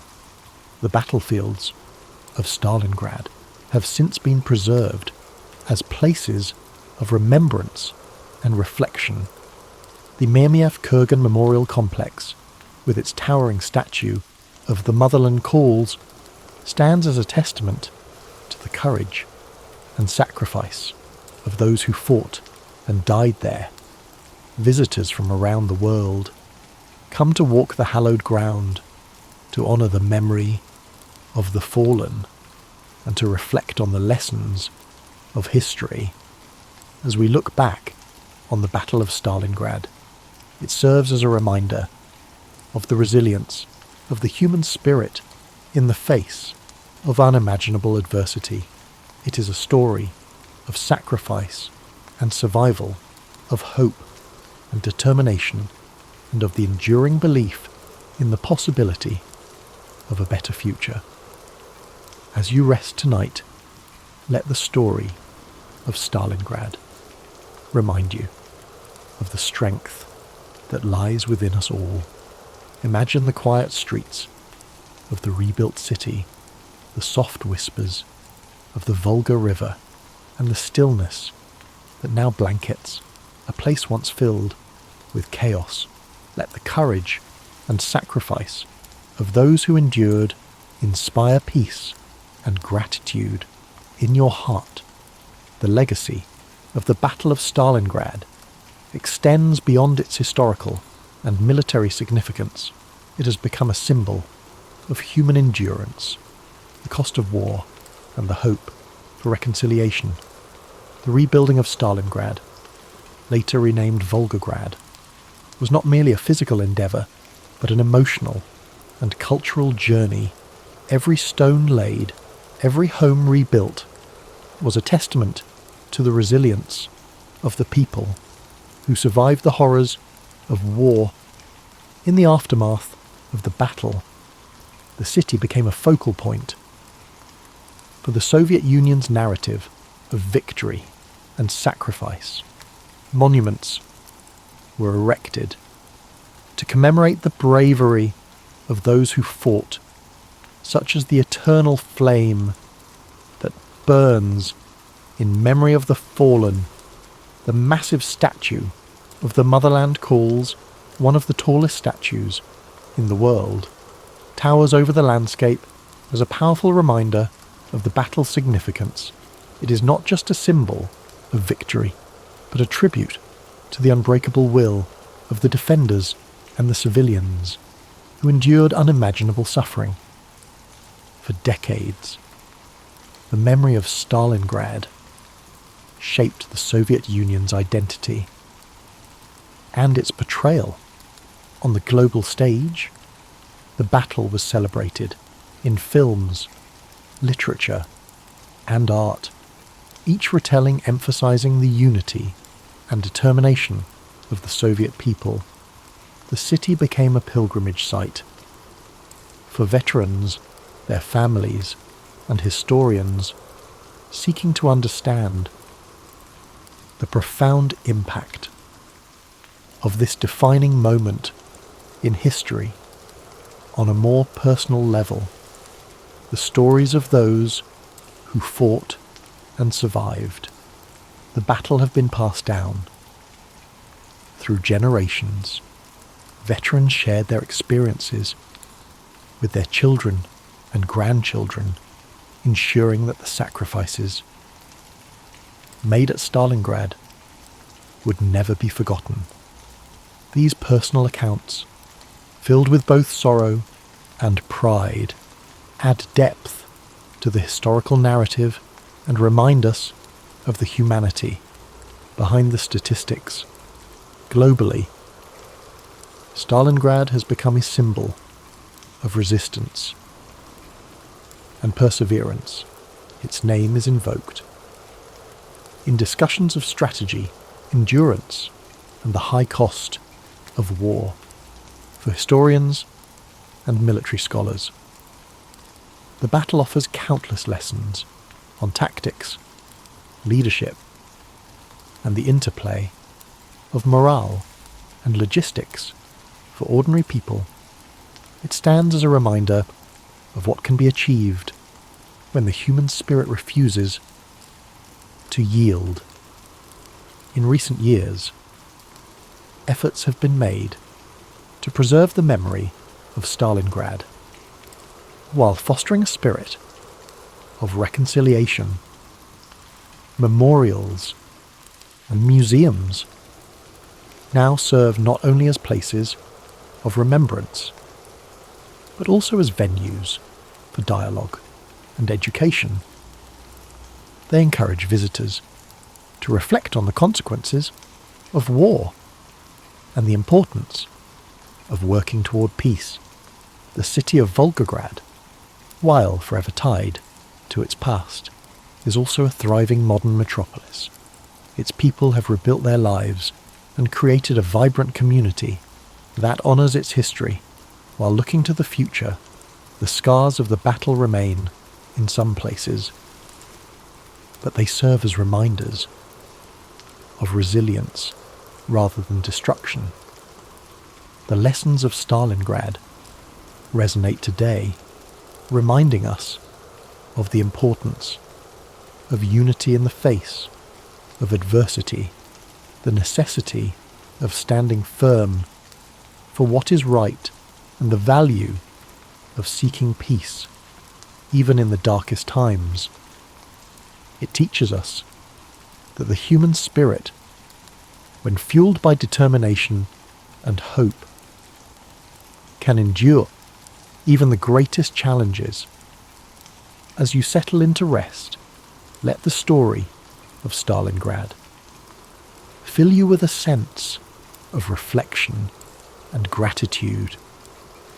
Picture the calm, serene city of Volgograd today, its streets filled with life, its people moving forward while carrying the memory of their past. Imagine the stillness of the fields and the gentle flow of the Volga River, now a place of peace and renewal. The story of the Battle of Stalingrad is rich with details and facts that help us understand the scale of the conflict and the impact it had on the course of World War II. As we reflect further on this pivotal event, let's explore some key facts that bring its history into sharper focus. The Battle of Stalingrad lasted for 200 days, from August 23rd, 1942 to February 2nd, 1943. It is considered one of the longest and bloodiest battles in the history of warfare. The total number of casualties is estimated at over 2 million, making it one of the deadliest battles in human history. These figures include soldiers from both sides, as well as countless civilians caught in the crossfire. The German Sixth Army, led by General Friedrich Paulus, was one of the most formidable forces in Hitler's military. At its peak, the Sixth Army was comprised of over 300,000 soldiers.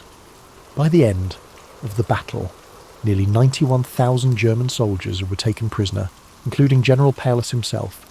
The Soviet strategy of hugging the enemy, staying in close combat to neutralize the Germans' artillery and air superiority, played a critical role in the city's defense. This tactic turned the urban ruins of Stalingrad into a deadly maze for the German forces. Vasily Zaitsev, a Soviet sniper, became a symbol of the defenders' resilience. During the battle, he is credited with killing over 225 German soldiers, including enemy snipers, which boosted the morale of his comrades. Operation Uranus, Soviet counteroffensive launched in November 1942, was a brilliantly executed maneuver. By attacking the weaker flanks of the German forces held by Romanian and Italian troops, the Soviets were able to encircle and trap the German Sixth Army within the city.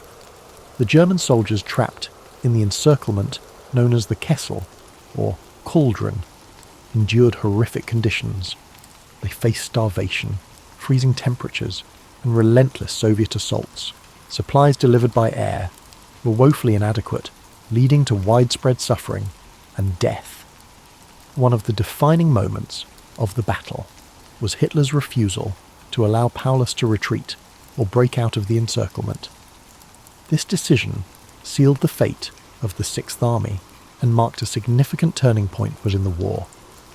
When General Paulus surrendered on February 2nd, 1943, it was the first time in history that a German field marshal had been captured alive. This was a major humiliation for Hitler and a symbolic victory for the Allies. The Soviet victory at Stalingrad marked the beginning of a series of offensives that pushed the German forces back across Eastern Europe. It was a critical turning point that shifted the momentum of the war in favour of the Allies. The city of Stalingrad, renamed Volgograd in 1961, has become a place of remembrance. Monuments like the Mamayev Kurgan and the Motherland Calls serve as powerful tributes to those who fought and died during the battle. Despite its association with destruction and suffering, Stalingrad is also a symbol of resilience, unity, and the indomitable human spirit. Its story continues to inspire people around the world, reminding us of the importance of courage and perseverance. As you reflect on these facts, let the weights of history settle gently. In your mind, each detail, each moment of bravery, courage, and sacrifice adds to the tapestry of this remarkable story. Imagine the quiet streets of Volgograd today, a city that has risen from the ashes of war, standing as a testament to the enduring strength of the human spirit. When we think of kings, our minds conjure images of wise Solomon, brave Arthur, or noble Henry, the fifth leading charge at Agincourt. But for every ruler who earned their place in history's Hall of Fame, there's another who stumbled spectacularly into its Hall of Shame. These monarchs didn't just fail, they failed with such remarkable consistency that their reigns became cautionary tales whispered in palace corridors for centuries. The crown, that golden circle of ultimate authority, has adorned some truly unworthy heads throughout history. It's a peculiar irony that the symbol of divine right and earthly power often sat atop minds incapable of ruling a chicken coop, let alone vast kingdoms. Perhaps it's the very nature of hereditary monarchy that creates this problem. After all, leadership skills don't necessarily pass through bloodlines like blue eyes or prominent noses. Consider the fundamental challenge these men faced. Inheriting absolute power in their teens or 20s, surrounded by sycophants whose livelihoods depended on agreeing with every royal whim, no matter how catastrophically stupid. It's akin to entrusting a teenager with the keys to both a Ferrari and a nuclear reactor, then reacting with surprise when things go awry. The worst kings in history share certain characteristics that transcend times and cultures. They possessed an almost supernatural ability to make the wrong decision in any given situation, as if guided by some malevolent compass that always pointed toward disaster. They combined breathtaking arrogance with staggering incompetence, creating a perfect storm of royal dysfunction that left their subjects longing for the glorious old days of plague and famine. What makes these rulers particularly fascinating isn't just their individual failures, but how their collective incompetence shaped the very nature of monarchy itself. Each spectacular royal meltdown contributed to the gradual erosion of the divine right of kings, proving that perhaps God wasn't quite as involved in royal succession as previously advertised. Their reigns served as stark reminders of the corrupting nature of absolute power and the impracticality of having a single individual make all the decisions for millions of people.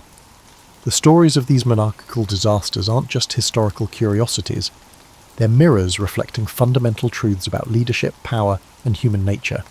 They remind us that position doesn't create competence, that authority without wisdom is chaos with a crown, and that sometimes the most important service a ruler can provide their people is a swift abdication.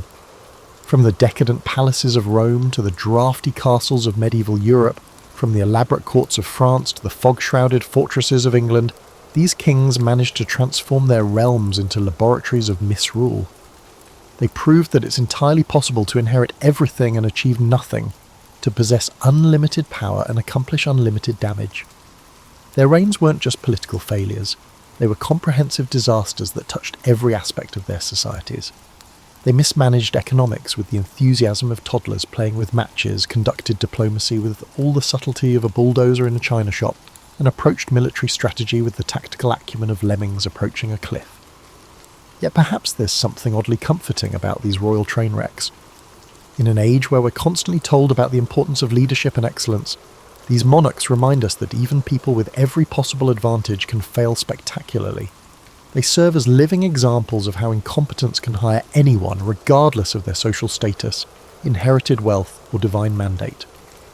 As we embark on this journey through history's most magnificent failures, we'll discover that bad kingship is a unique art form, requiring a particular combination of ego, ignorance and timing that few have mastered so completely. Nero Claudius Caesar, Augustus Germanicus, a name so grandiose it practically demanded disappointment, ruled Rome from 54 to 68 AD and managed to transform the mightiest empire in the world into his personal theatre of absurdity. History remembers him for allegedly fiddling while Rome burned, though historians now tell us he probably didn't own a fiddle and wasn't even in the city during the Great Fire of 64 AD.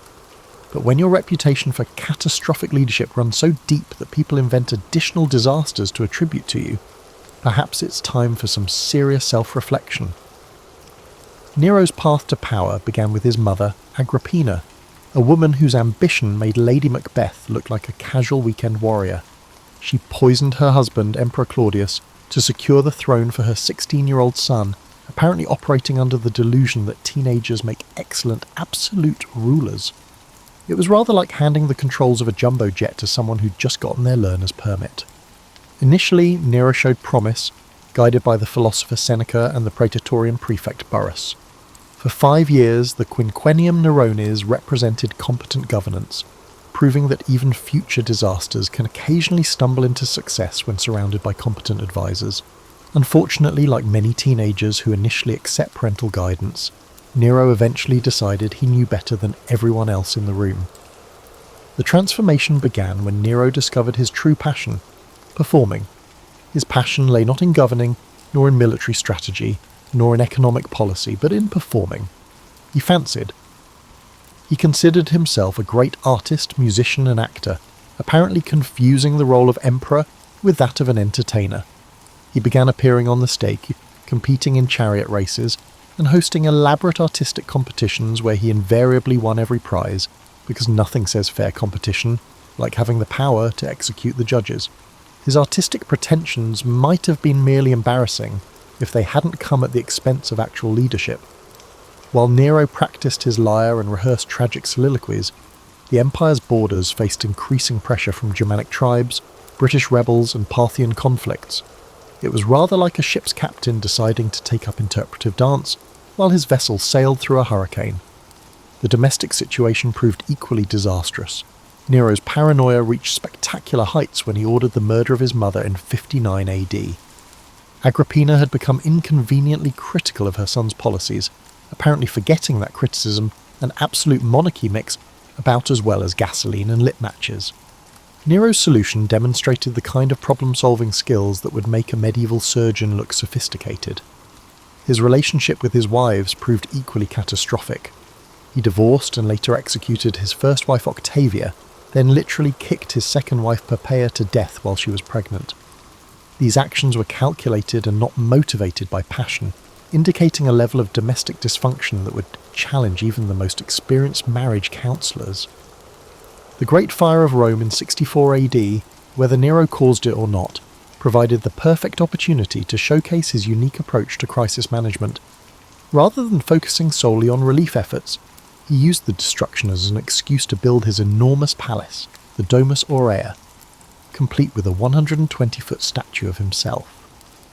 This was urban planning executed by a narcissist, as if someone had granted Donald Trump absolute power along with a blank canvas the size of a city. Nero's financial management followed similar principles of spectacular irresponsibility. His building projects, games, and artistic competitions drained the imperial treasury faster than a teenager with their first credit card. He responded to budget shortfalls by debasing the currency and confiscating property from wealthy citizens, economic policies that would make modern politicians blush. The end came swiftly when his Praetorian Guard abandoned him in 68 AD.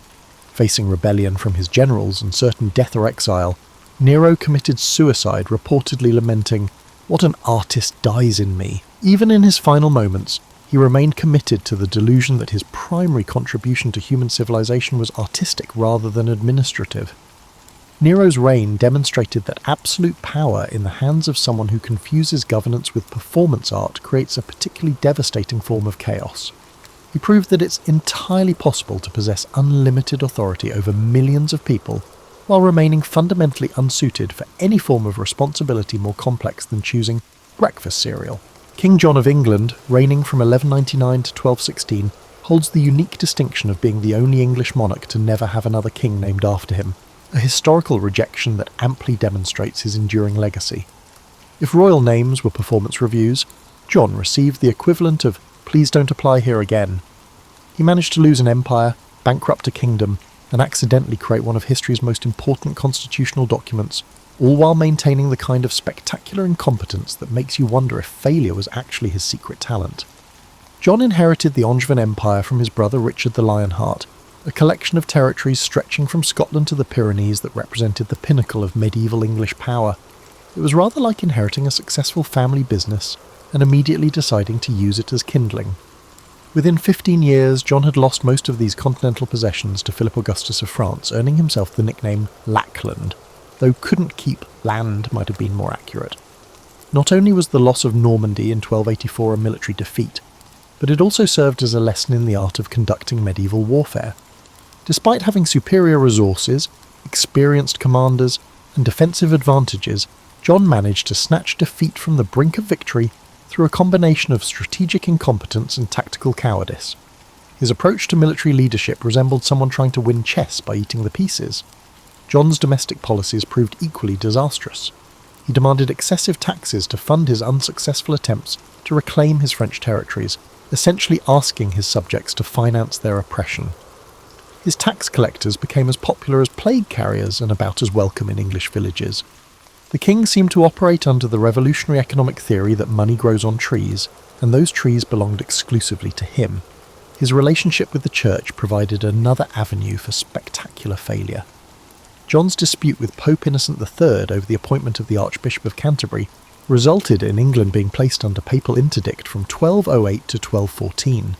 This process meant no religious services, no church weddings, and no proper burials, essentially turning England into a spiritual wasteland. It was ecclesiastical warfare, with John playing the role of the person who brings a water pistol to a gunfight. The interdict wasn't just spiritually devastating, it was politically catastrophic.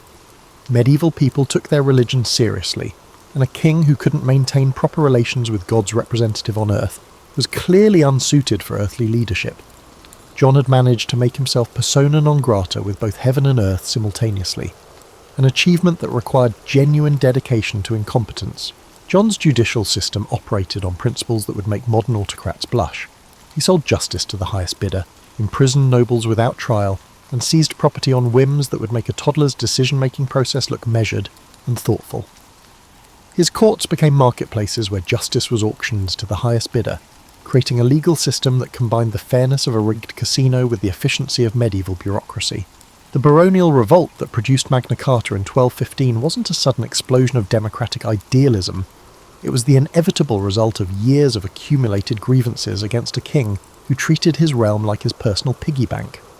The barons were not revolutionary democrats, but rather, they were aristocrats who had grown weary of their supposed leader's systematic robbery and humiliation. The Magna Carta itself represented less a triumph of John's wisdom than a testament to his failure. The document essentially forced the king to promise to stop behaving like a complete tyrant, which tells you everything you need to know about his previous conduct. It was the medieval equivalent of making someone sign a contract promising not to steal your lunch money. Even after agreeing to the Magna Carta, John immediately began scheming to overturn it, proving that his signature was worth approximately as much as Confederate currency.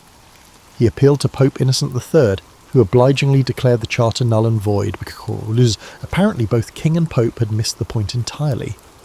These events led to the First Barons' War, which was still ongoing when John conveniently died in 1216, possibly from dysentery, a fitting end for a reign that had been largely consistent from a constitutional perspective. John's legacy proves that sometimes the most important historical contributions come from people who fail so spectacularly that they force everyone else to create safeguards against future similar disasters. He didn't create Magna Carta through wisdom or foresight. He created it through being so comprehensively awful that his subjects had no choice but to invent constitutional monarchy as an alternative to royal tyranny. In 1774, Louis XVI of France ascended to the throne with the same enthusiasm as someone asked to defuse a bomb while blindfolded. At 20 years old, he inherited a kingdom drowning in debt, seething with social tension, and groaning under the weight of an outdated feudal system that had outlived its usefulness by about 3 centuries. It was rather like being handed the captain's wheel of the Titanic just as the lookout spotted the iceberg, except the iceberg had been visible for decades and everyone had been politely pretending it wasn't there. The young king possessed many admirable personal qualities. He was kind, well-intentioned, and genuinely concerned about his subjects' welfare. Unfortunately, he also possessed the decisive leadership abilities of a confused deer caught in headlights, which proved somewhat problematic when governing a nation on the brink of revolution. Louis XVI wasn't evil or malicious, he was simply catastrophically unsuited for the job, like appointing a talented musician to perform brain surgery. France's financial crisis had been building for generations, fueled by expensive wars, an inefficient tax system, and the kind of court spending that would make modern celebrities look frugal. The monarchy had borrowed money with the same casual enthusiasm that teenagers use credit cards, apparently operating under the assumption that debt was something that happened to other people. By the time Louis XVI inherited the throne, France was spending more on debt service than on the entire military, which created the kind of fiscal situation that would make bankruptcy attorneys salivate. The king's attempts at financial reform demonstrated his fundamental misunderstanding of both economics and politics. He appointed competent finance ministers like Jacques Necker and Charles-Alexandre de Calonne, then systematically undermined their efforts whenever they threatened the privileges of the nobility or clergy. It was rather like hiring a personal trainer and then refusing to exercise or change your diet, while wondering why you weren't getting healthier. Louis XVI's indecisiveness became legendary among his contemporaries.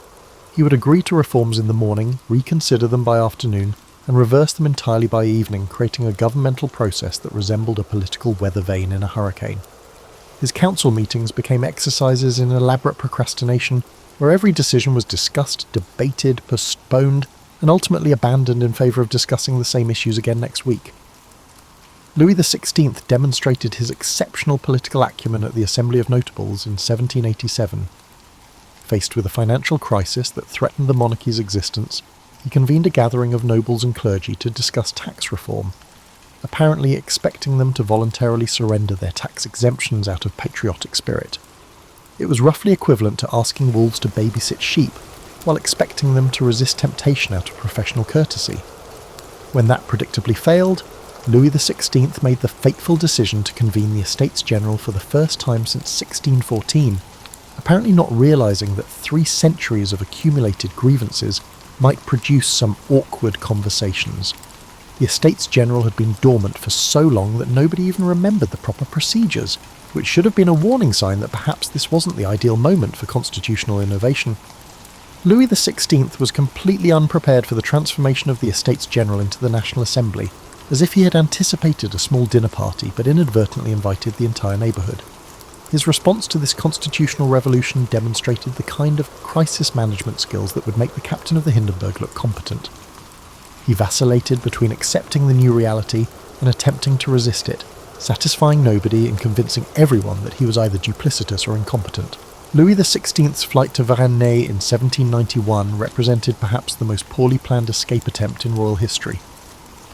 The royal family's journey to the Austrian border involved a conspicuous carriage, multiple stops, and the kind of operational security that would embarrass amateur shoplifters.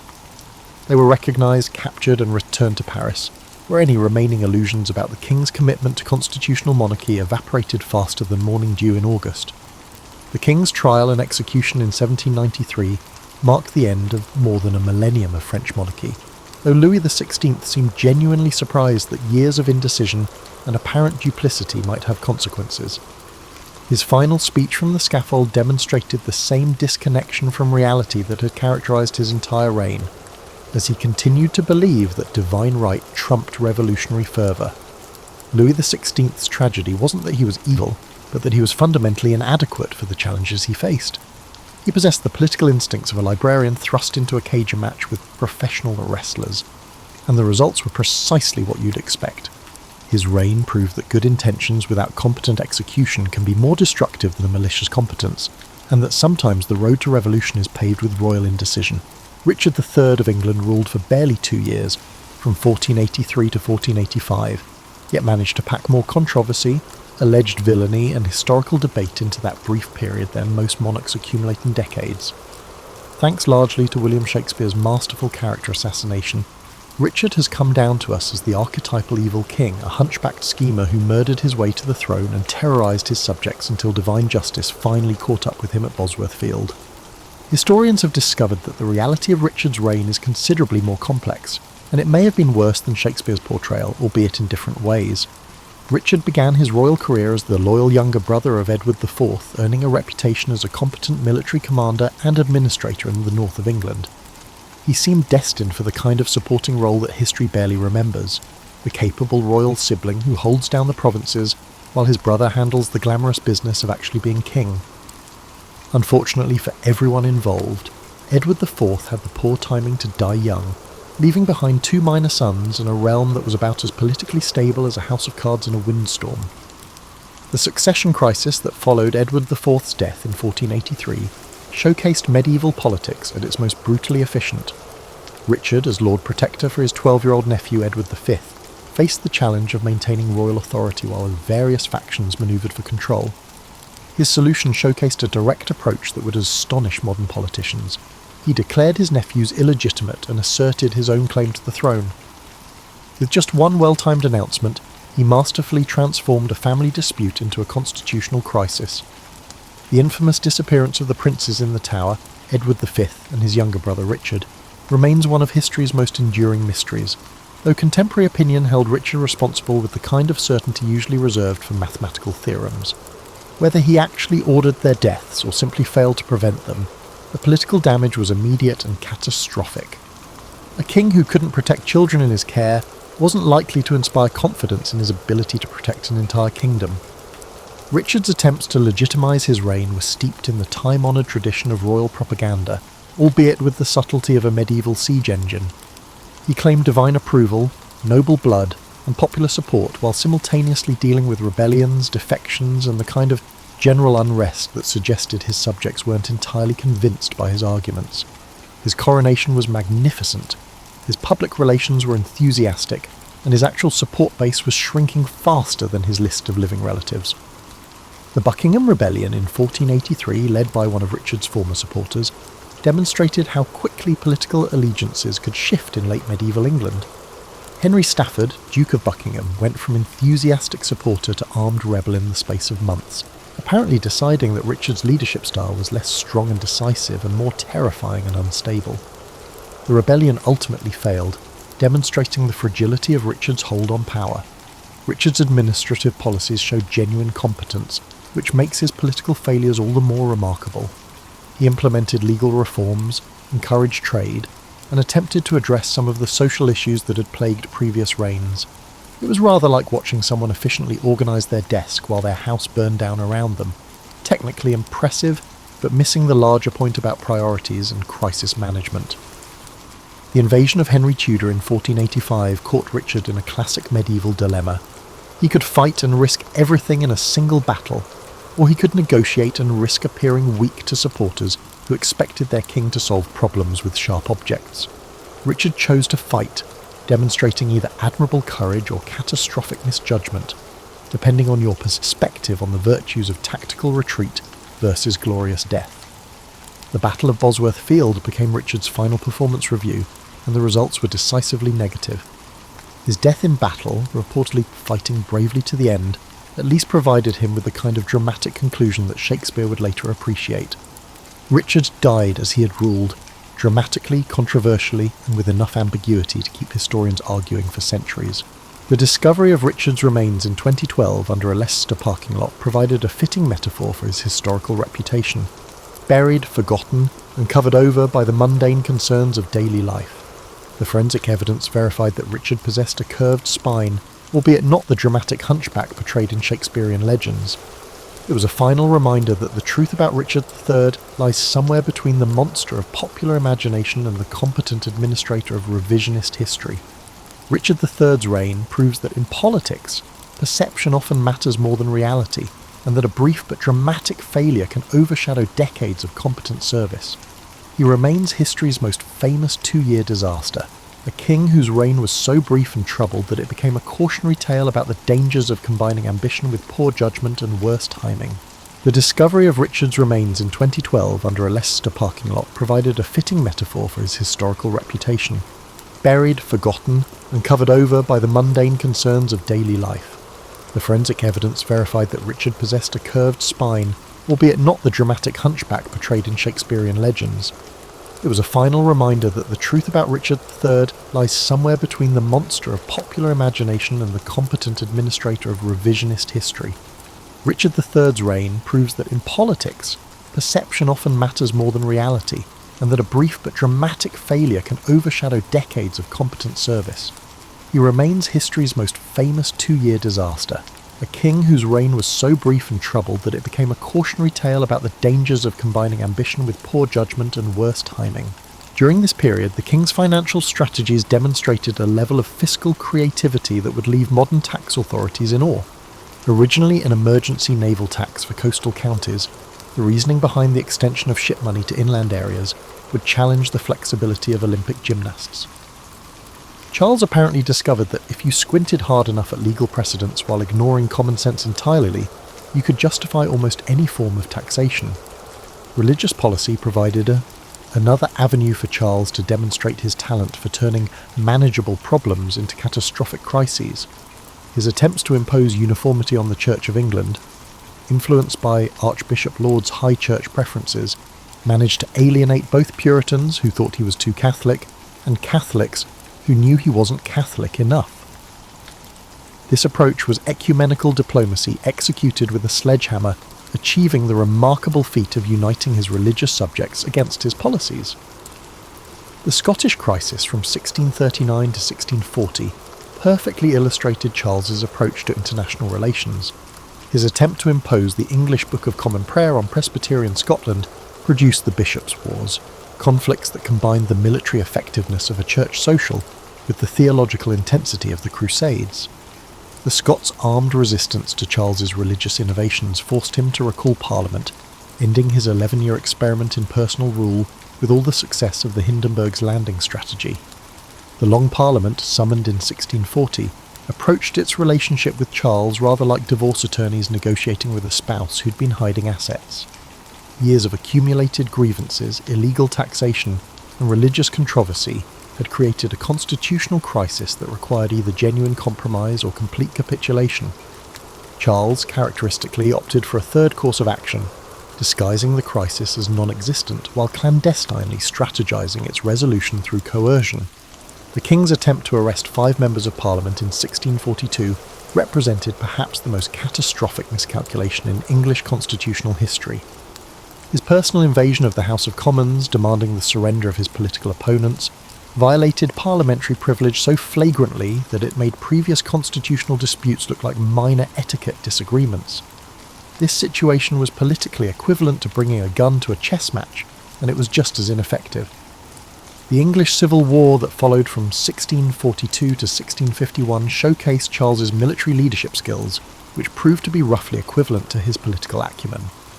Despite initial advantages in resources and experienced commanders, the Royalist cause gradually collapsed under the weight of parliamentary determination, Puritan fervour, and Oliver Cromwell's increasingly professional New Model army. Charles managed to lose a civil war while possessing most of the traditional advantages of established authority, which required genuine dedication to strategic incompetence. Charles's trial and execution in 1649 marked the first time in European history that a reigning monarch was formally tried and executed by his subjects. Even his enemies were impressed by his dignity during the proceedings, despite it being a late attempt to salvage his political reputation. Even as the executioner prepared to provide a definitive counter-argument to that constitutional theory, the king maintained his belief in divine right in his final speech. Charles I's reign demonstrated that sincerely held beliefs about royal authority, when combined with complete inflexibility and poor political judgment, can transform a constitutional monarchy into a republic faster than anyone thought possible. He proved that divine right is only as strong as earthly support, and that sometimes the most devout believers in absolute monarchy are the ones who do the most to discredit it. The rogues gallery of royal disasters we've examined, from Nero's theatrical delusions to Charles I's divine miscalculations, reveals patterns of failure that transcend centuries and cultures. These weren't random accidents of heredity or cruel twists of historical fate. They were systematic demonstrations of how absolute power, when combined with inadequate wisdom, creates a perfect storm of governmental dysfunction. Their collective reigns read like a medieval instruction manual titled How Not to Rule, a Comprehensive Guide to Royal Failure. Perhaps the most striking common thread among these monarchical disasters was their profound disconnection from reality. Each king seemed to inhabit a parallel universe where their subjects existed primarily to fund their fantasies, where criticism was treason, and where the normal laws of cause and effect somehow didn't apply to royal decisions. Nero believed he was an artist first and emperor second. John thought taxation was a renewable resource. Louis XVI imagined that ignoring problems would make them disappear. Richard III assumed loyalty was transferable, and Charles I was convinced that God would override Parliament if necessary. This reality gap wasn't just a personal failing, it was a systemic feature of absolute monarchy itself.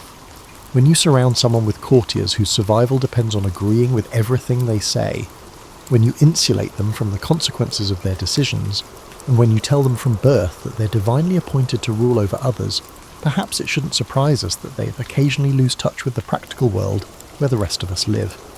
The economic illiteracy displayed by these kings would be amusing if it weren't so consistently catastrophic. These kings approached royal finances with a level of sophistication akin to children playing Monopoly with real money, seemingly assuming that kingdoms were equipped with limitless credit cards and that bankruptcy was a phenomenon exclusive to their subjects. Their collective fiscal policies could serve as a masterclass in how to transform prosperous realms into economic basket cases through sheer determination and creative accounting. Yet their failures weren't entirely without benefit to human civilization. Each spectacular royal meltdown contributed to the gradual evolution of constitutional government, proving through negative example that perhaps concentrating all power in a single person wasn't the most reliable system of governance. Magna Carta emerged from John's tyranny, the English Civil War produced modern parliamentary democracy, and the French Revolution launched the age of popular sovereignty. These kings didn't intend to advance human freedom, but their incompetence accomplished what generations of political philosophers had only dreamed about. Their military disasters followed similar patterns of overconfidence meeting reality with predictably painful results. Each king seemed to believe that royal blood somehow conferred tactical genius, that loyalty could substitute for competence, and that divine favour was more reliable than adequate logistics. Their battlefields became laboratories for testing whether wishful thinking could overcome superior strategy, and the results were remarkably consistent across centuries and cultures. The personal lives of these rulers revealed another consistent theme: the inability to distinguish between loyalty and fear, between respect and subservience, between love and intimidation. Their courts became theatres of performed devotion, where genuine relationships withered under the pressure of absolute power and existential insecurity. It's rather telling that so many died alone, abandoned by subjects who had spent years pretending to adore them. Perhaps most notably, these kings managed to fail upward for remarkable lengths of time, maintaining power long after their incompetence had become obvious to everyone except themselves. The ability of medieval institutions to withstand years or even decades of catastrophically poor leadership is testament to their resilience. Yet even the most durable systems eventually reach their limits. Their collective legacy reminds us that leadership is a skill, not a birthright, that power without accountability inevitably corrupts, and that sometimes the most important service a ruler can provide is serving as a cautionary tale for future generations. These kings didn't set out to become historical laughingstocks, but they approached their responsibilities with such consistent incompetence that failure became their most lasting contribution to human knowledge. In our modern age of democratic government and constitutional limitations, these royal disasters serve as reminders of why we developed checks and balances, term limits, and the radical idea that perhaps leaders should be chosen for their competence rather than their heredity. They prove that while power may corrupt, absolute power corrupts with remarkable efficiency and often spectacular entertainment value. The worst kings in history ultimately taught us that the divine right of kings is only as strong as the earthly competence of the person wearing the crown, and that sometimes the best thing an absolute monarch can do for their subjects is provide them with compelling reasons to abolish absolute monarchy entirely. Their failures became humanity's gain, though it took centuries and countless lives to learn these lessons. Perhaps that's the ultimate irony of their reigns. In trying to establish their greatness, they established instead the greatness of the systems that replaced them.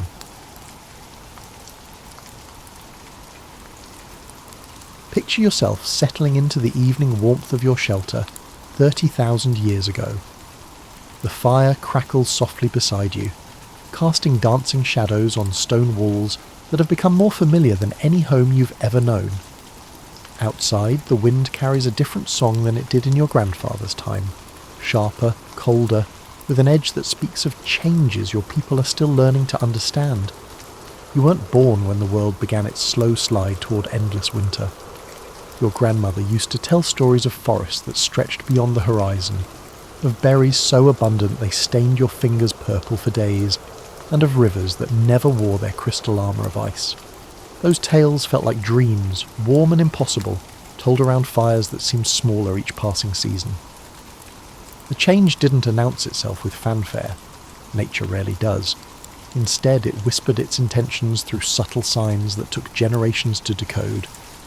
Winters stretched a little longer. Spring arrived with hesitant steps.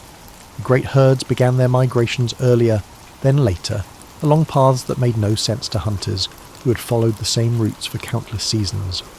Your people adapted the way humans always have, not with grand gestures, but with 1,000 small adjustments that felt natural at the time. When the familiar berry bushes failed to thrive, you learned which bark could be chewed for sustenance. When the streams began freezing solid, you discovered that certain stones, when heated by the fire, could be wrapped in hide and tucked against your body to ward off the bone-deep cold that crept in during the longest nights. The mammoths, those walking mountains of fur and wisdom, became your unwitting teachers.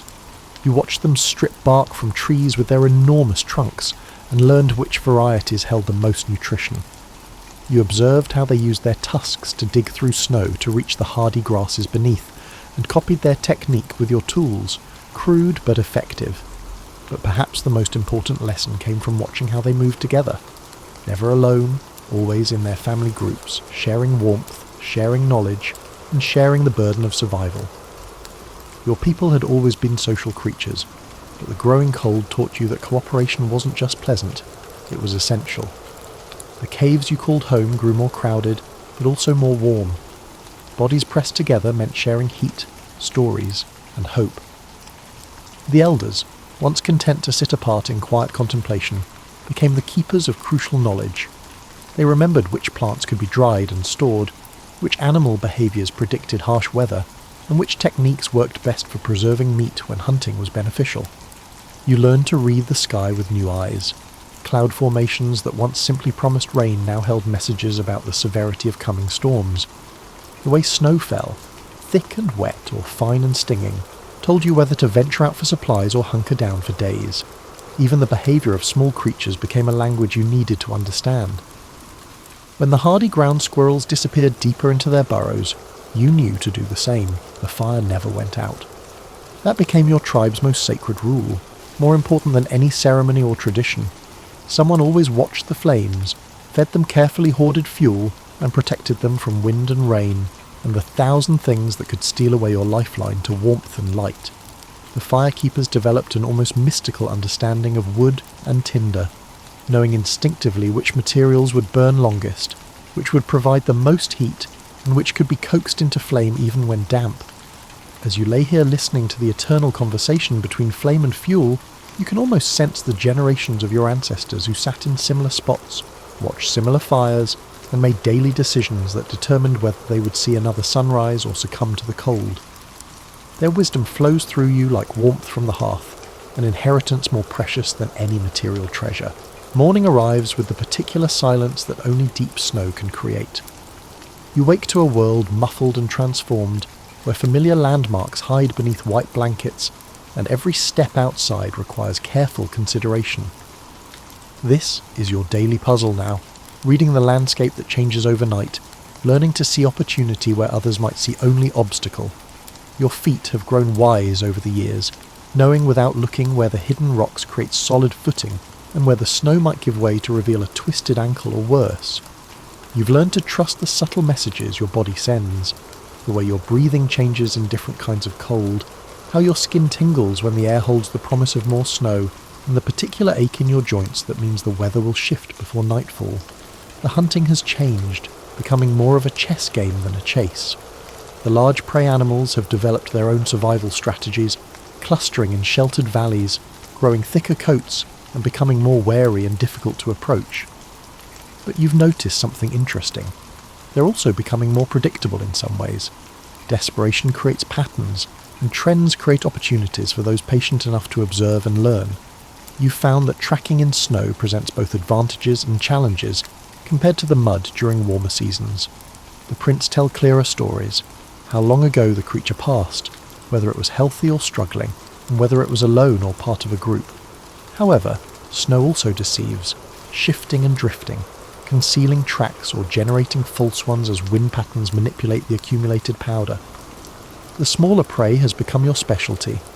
Rabbits, ptarmigan, and the occasional beaver, when you can find open water, are creatures that might have gone unnoticed in times of plenty, but now represent the difference between a successful day and an empty belly. You've learned to think like them, to understand how they move through their frozen world, where they shelter, and what drives them from safety into the open where patient hunters wait. Ice fishing has become an art form in your tribe. The elders teach youngsters to read the ice like a book, where it's thick enough to support a person's weight, where the fish gather in the deeper pockets that don't freeze solid, and how to cut holes without creating dangerous weaknesses in the surface. There's a meditative quality to sitting beside these holes, wrapped in furs, waiting for the subtle tug that means dinner. But perhaps the most crucial skill you've developed is the ability to recognise what you call gift days. Those unexpected breaks in the weather when the sun shines with almost forgotten warmth, when the wind dies down to a whisper, when the world briefly remembers what kindness feels like. These days are precious beyond measure, opportunities to venture farther from shelter, check trap lines, and gather the last stubborn berries that somehow survived the latest freeze. On gift days, you can almost pretend that this endless winter might be temporary, that somewhere beyond the horizon, the world still holds green places where life continues in the old ways. But you've grown too wise to let such thoughts linger long. Hope is useful, but only when balanced with realistic preparation for what tomorrow might bring. The night sky has become your calendar and compass. With so many landmarks buried under snow, navigation relies more heavily on the stars that shine with crystalline clarity through the cold, thin air. You've learned constellations your grandmother never needed to know, and seasonal patterns that help track the slow passage of time when each day blends into the next in an endless cycle of survival tasks. Your hands have become tools as specialised as any carved implement. Your fingers can detect the difference between snow that will compact into building material and snow that will only frustrate construction efforts.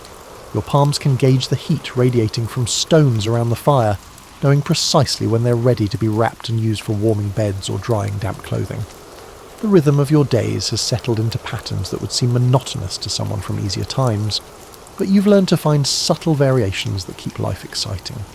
The way morning light hits the ice formations outside your shelter changes daily, creating a natural artwork that costs nothing to enjoy. The sounds your fellow tribe members make as they go about their tasks become a familiar symphony that speaks of safety and community. Even your dreams have adapted to this frozen world, filled with images of warmth and abundance that feel less like memories and more like promises, visions of a future when the ice retreats and the world remembers how to be green again. You've become a master of the almost good enough, the nearly perfect solution, and the creative workaround that turns potential disaster into minor inconvenience. Every morning, just like every other, presents a small crisis that requires resolution, using whatever materials are readily available within your shelter's reach. Today's challenge: The binding on your best winter boot has finally given up, worn through by countless miles of walking on surfaces that would have destroyed footwear in days rather than seasons, back when replacement materials were easily found. But replacement isn't really the right word anymore. Nothing gets replaced.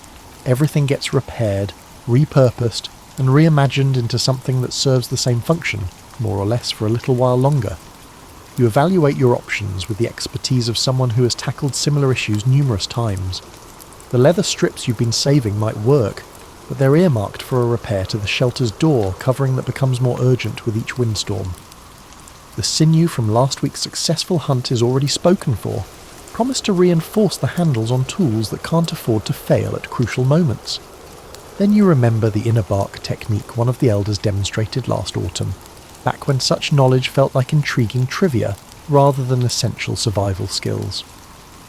Certain trees, even in their winter dormancy, hold flexible fibres just beneath their outer bark.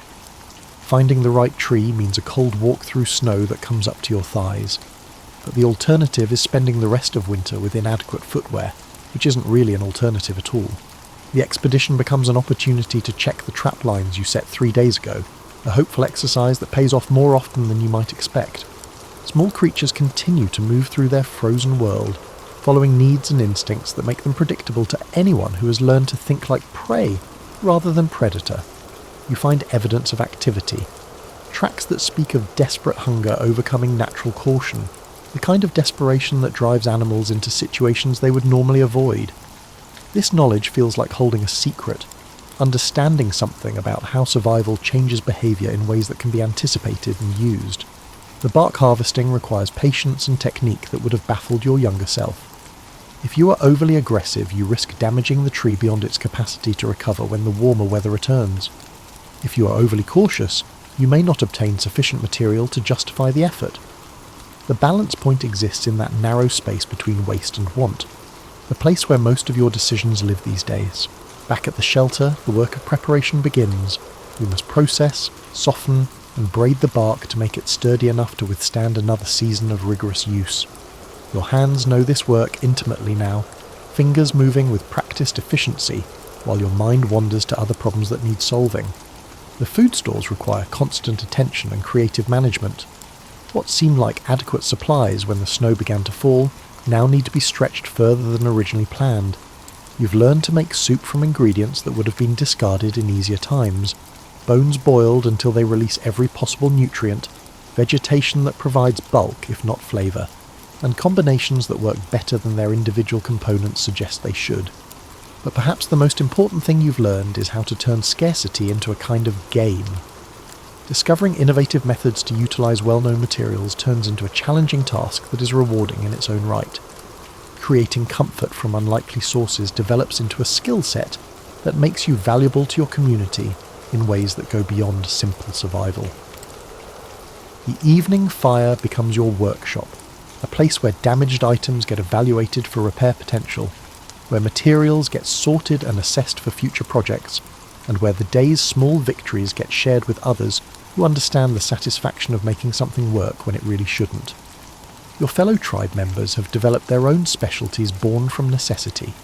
One member of your tribe discovered how to make glue from fish bones and tree sap. One individual has mastered the art of weaving grass into waterproof containers. The individual who learned to predict weather changes by watching how the smoke from your fire behaves in different atmospheric conditions.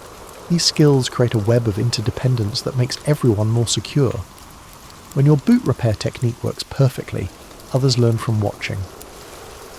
When someone else solves a problem you've been struggling with, the knowledge becomes shared property, part of the collective wisdom that keeps the group alive.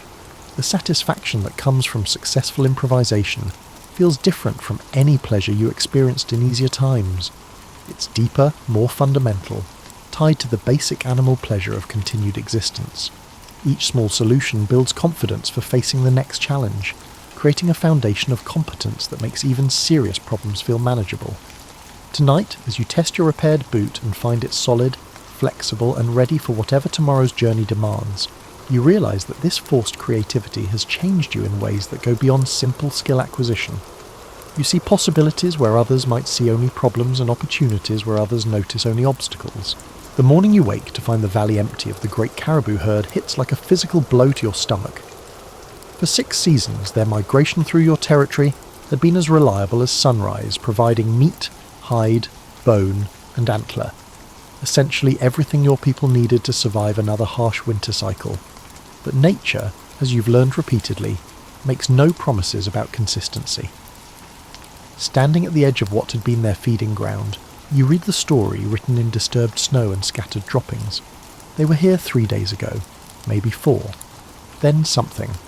Weather pattern, predator pressure, or simply some instinct bred into them over thousands of years, convinced them to alter a route that had seemed permanent as the mountains themselves. Your tracking party spreads out, looking for clues about which direction they chose, but the recent snowfall has obscured most signs. What remains tells a story of sudden decision, rapid movement, animals following leaders who seem to know something about coming conditions that human observers missed entirely. The implications settle over your group like cold fog. Winter still has months to run, and the stored supplies that seemed adequate when supplemented by predictable hunting now look disturbingly insufficient. This is the kind of crisis that separates surviving tribes from those that become cautionary tales told around other people's fires. But panic serves no purpose, and your people have faced resource crises before. The discussion that evening around the fire focuses on practical alternatives, immediate adjustments that can be implemented while longer-term solutions develop. Rationing becomes more strict, but not desperately so. Not yet. Hunting parties will range further, follow different patterns, target prey that requires different techniques but might be more reliable. You remember stories from your grandfather about the winter when the salmon failed to run, forcing his people to develop fishing techniques for species they had previously ignored. The winter when a rockslide blocked access to their primary gathering grounds, leading to the discovery of new food sources in previously unexplored territory. Crisis in these stories often became the mother of innovation. The small game hunting intensifies, becomes more systematic and scientific. Every member of the hunting party develops expertise in reading the subtle signs that indicate where rabbits shelter during storms, how ptarmigan move between feeding and roosting areas, which valleys provide protection for the hardy creatures that don't migrate away from winter's worst conditions. Your trap lines multiply and become more sophisticated. What started as simple snares evolve into complex systems that funnel prey toward capture points, that trigger automatically when animals pass through, that remain effective even when snow conditions change dramatically. The engineering challenges become puzzles worth solving for their own sake, mental exercises that keep minds sharp during the long dark months. Ice fishing transforms from an occasional supplement to a primary protein source. The techniques that seemed exotic when fish were merely a pleasant addition to abundant meat now become essential survival skills. Every adult learns to read ice conditions, to find the spots where fish gather in winter, and to construct and maintain the tools necessary for consistent success. But perhaps the most important change is psychological. The loss of the expected herd forces everyone to stop thinking like people who live in a world of reliable abundance and start thinking like inhabitants of a place where resources are always questionable, where backup plans need backup plans, and where flexibility matters more than efficiency. The children adapt fastest, as children always do. They turn the new hunting techniques into games, compete to see who can spot the most promising trap locations, and treat the challenge of finding food in an apparently empty landscape as an adventure rather than a crisis.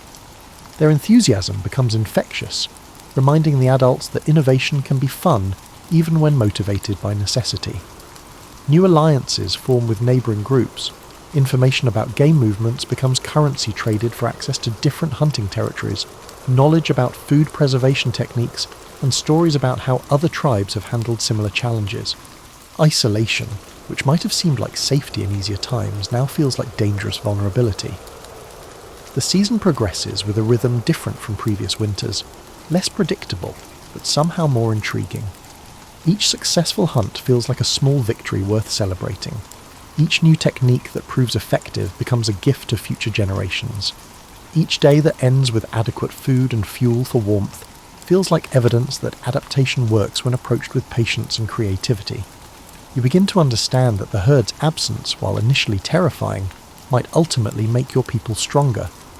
Dependence on any single resource creates vulnerability. Diversification creates resilience. The skills you're developing out of desperate necessity might serve you well even when, if, easier times return. The long nights provide time for planning, for sharing knowledge, and for developing the mental and social strategies that complement the practical techniques of survival. Stories become more than entertainment. They become repositories of wisdom, ways of passing along successful approaches to problems that every generation faces in different forms. By midwinter, the crisis has transformed into a different kind of normal, challenging but manageable, requiring constant attention, but no longer generating the fear that accompanied those first empty mornings in the abandoned valley. February arrives wearing its traditional mask of deception, days that hint at spring's approach, while nights that remind you winter still has teeth. Your people call this the hunger moon, when stored supplies run lowest and hunting becomes most difficult, when the gap between what you have and what you need grows wide enough to keep everyone awake listening to their stomachs argue with their resolve. The morning ritual of inventory has become a meditation on scarcity. You count dried strips of meat that have grown steadily smaller and tougher, examine preserved berries that looked abundant in the autumn but now seem pitifully few, and assess the remaining cache of nuts and seeds that represent your backup plan. Mathematics has never felt so personal or so urgent. But hunger, you've discovered, is not the simple thing you once thought it was. There's the immediate hunger that follows a missed meal, sharp and demanding attention. There's the deeper hunger that comes from weeks of reduced portions, a gnawing companion that colours every decision and makes concentration difficult. And then there's what you've come to think of as smart hunger, the alert awareness that comes when your body begins operating with the heightened efficiency of an organism fighting for survival. Smart hunger sharpens your senses in unexpected ways. Sounds become clearer, smells more distinct, and visual details that would normally escape notice suddenly seem important and worth remembering. Your body learns to extract maximum value from every calorie, allowing it to function effectively on less fuel than you would have thought possible. It's uncomfortable, but it's also oddly educational. The hunting party's success rates have improved dramatically over the past month, but not in ways that would have been predictable earlier. The large game remains scarce and unpredictable, but your understanding of small prey has evolved to an almost supernatural level. You can predict with remarkable accuracy where rabbits will be moving at different times of day, which areas will hold ptarmigan after different weather patterns, and how ice conditions affect fishing success. Your trap lines have become works of art, efficient systems that seem to catch animals almost by magic, but actually work through careful observation of animal behaviour patterns. You've learned to think like prey, to understand how hunger affects decision-making in creatures whose survival depends on avoiding exactly the kind of traps you're setting. The psychological aspects of hunger management become as important as the physical ones. Mood regulation, energy conservation, and maintaining hope when circumstances suggest despair. These skills develop alongside the practical techniques of finding food. The evening gatherings around the fire serve purposes that go beyond sharing warmth and light. They become group therapy sessions where people share strategies for coping with discomfort and techniques for maintaining mental clarity when the body's running on reserves. Food preparation has evolved into high art. Every scrap gets used, every possible nutrient extracted, every meal planned to provide maximum satisfaction from minimum ingredients. Soups that would have seemed thin and inadequate in times of plenty now taste rich and nourishing. Combinations of ingredients that would never have been tried when better options were available turn out to create surprisingly satisfying meals. The children handle the situation with remarkable grace, perhaps because they lack adult memories of easier times for comparison.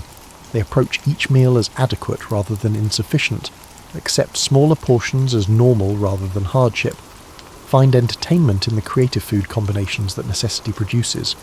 Their resilience becomes a source of strength for adults who struggle more with the psychological aspects of scarcity. But perhaps the most remarkable change is how the community is drawn closer together.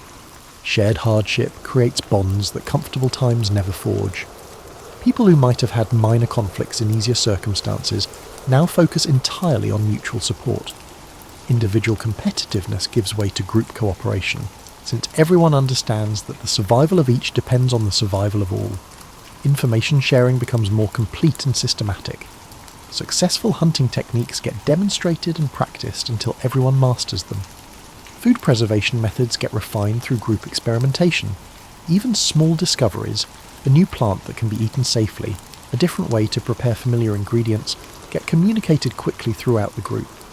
The daily routine has adapted to conserve energy while maintaining necessary activities. Movement becomes more economical, with fewer unnecessary trips outside the shelter, more careful planning of essential tasks.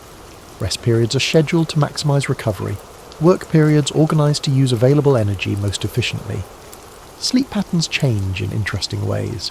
The long nights that once seemed oppressive now feel like opportunities for deep rest that helps the body manage stress and conserve resources. Dreams become more vivid, perhaps because the sleeping mind has fewer distractions from hunger and discomfort. Some people report dreams that seem to provide useful information about finding food or solving practical problems.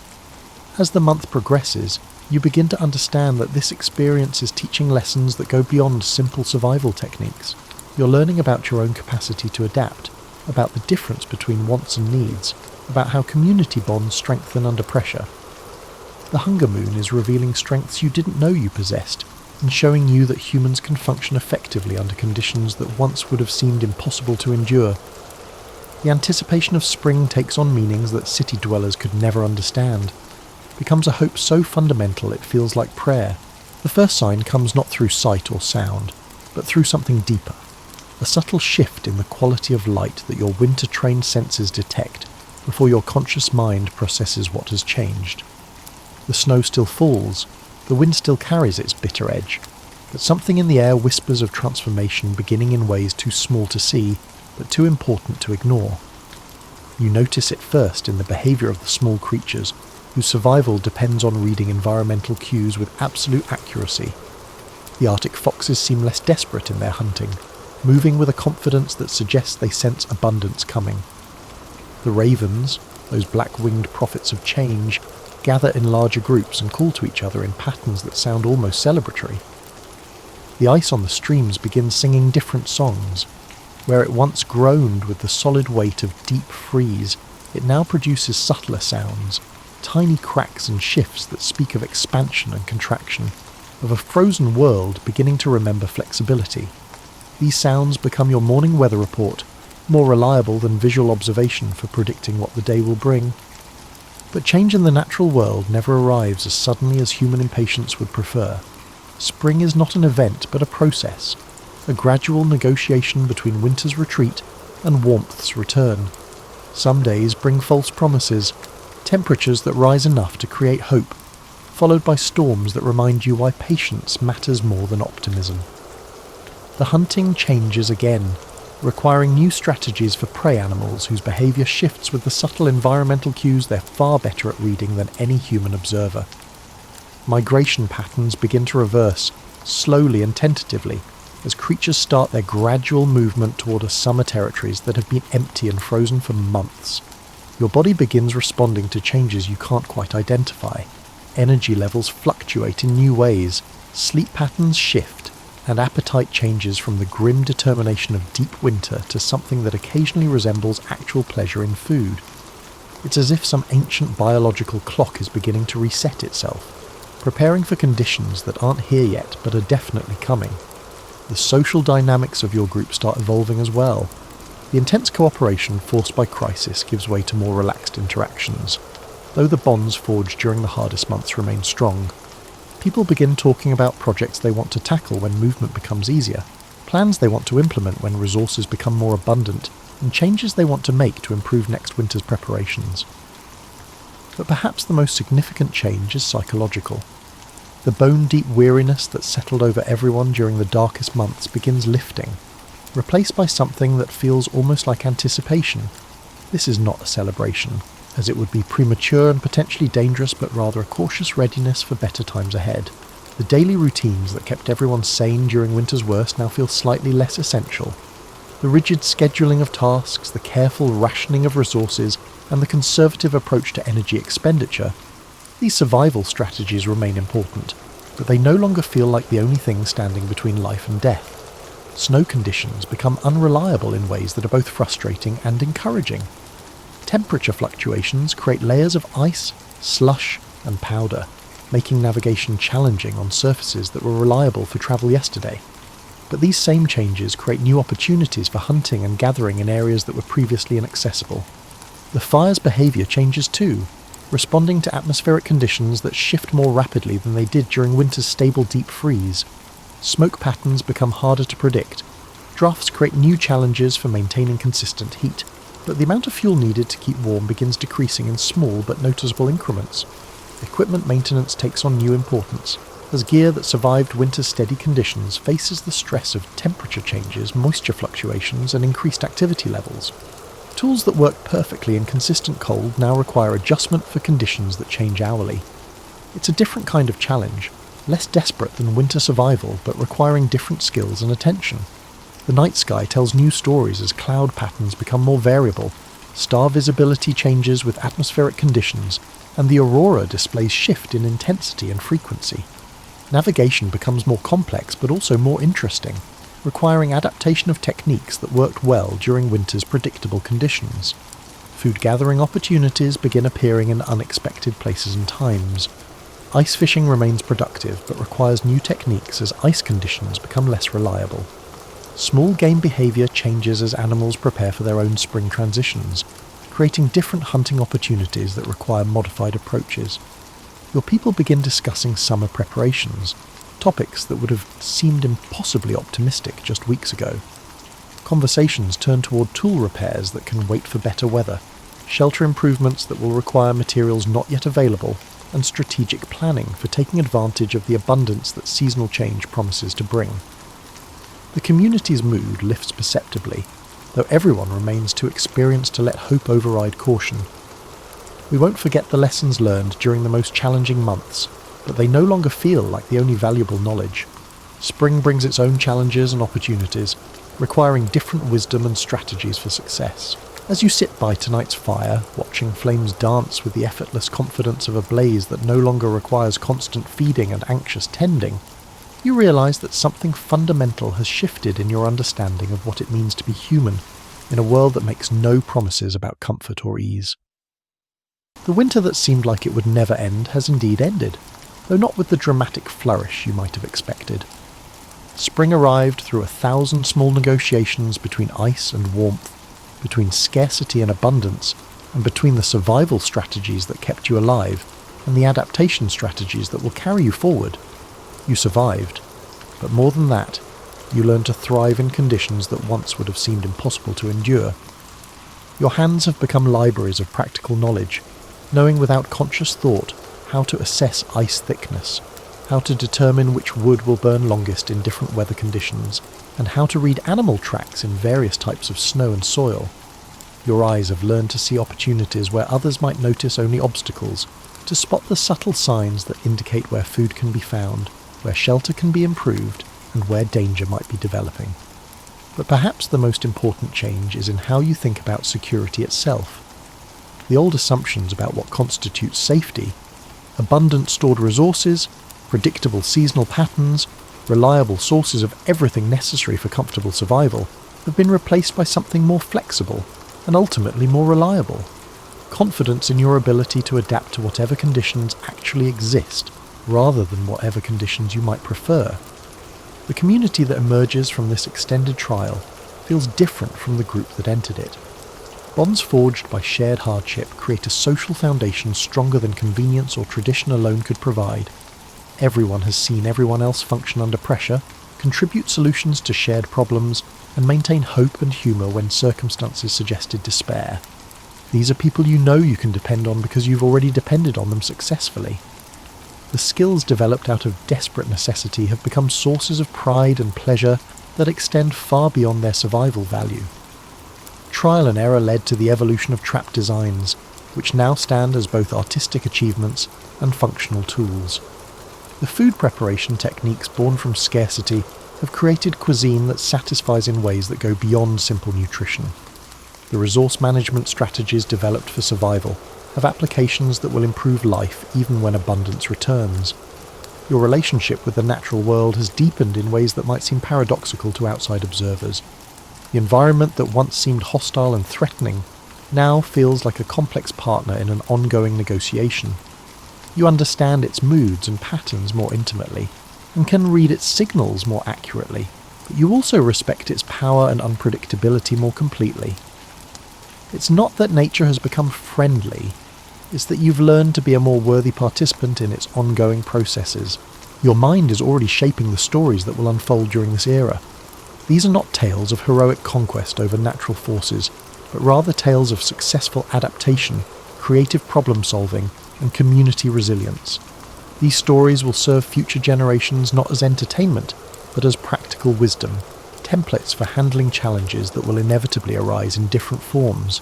Sleep comes easier now, not because conditions have become completely comfortable, but because you've learned to find rest even when circumstances aren't ideal. Your dreams have also transformed, now brimming with imaginative visions of unexplored possibilities, instead of fearful scenarios of things going wrong. The future feels like something you can engage with actively rather than something that simply happens to you. The morning rituals that once focused primarily on assessment of resources and planning for survival now include time for appreciation of beauty, for pleasure in simple accomplishments, and for anticipation of projects that serve purposes beyond mere necessity. Life has regained some of its richness, even while remaining grounded in realistic awareness of what the world actually offers, rather than what it might ideally provide. As the fire settles into the steady burn that will carry warmth through the night, you understand that this experience has prepared you for whatever comes next in ways that go far beyond the specific skills of Ice Age survival. You've learned to pay attention to subtle changes, to respond creatively to unexpected challenges, and to find satisfaction in making the best of whatever circumstances actually exist. Tomorrow will bring its own puzzles and opportunities, small crises and unexpected gifts.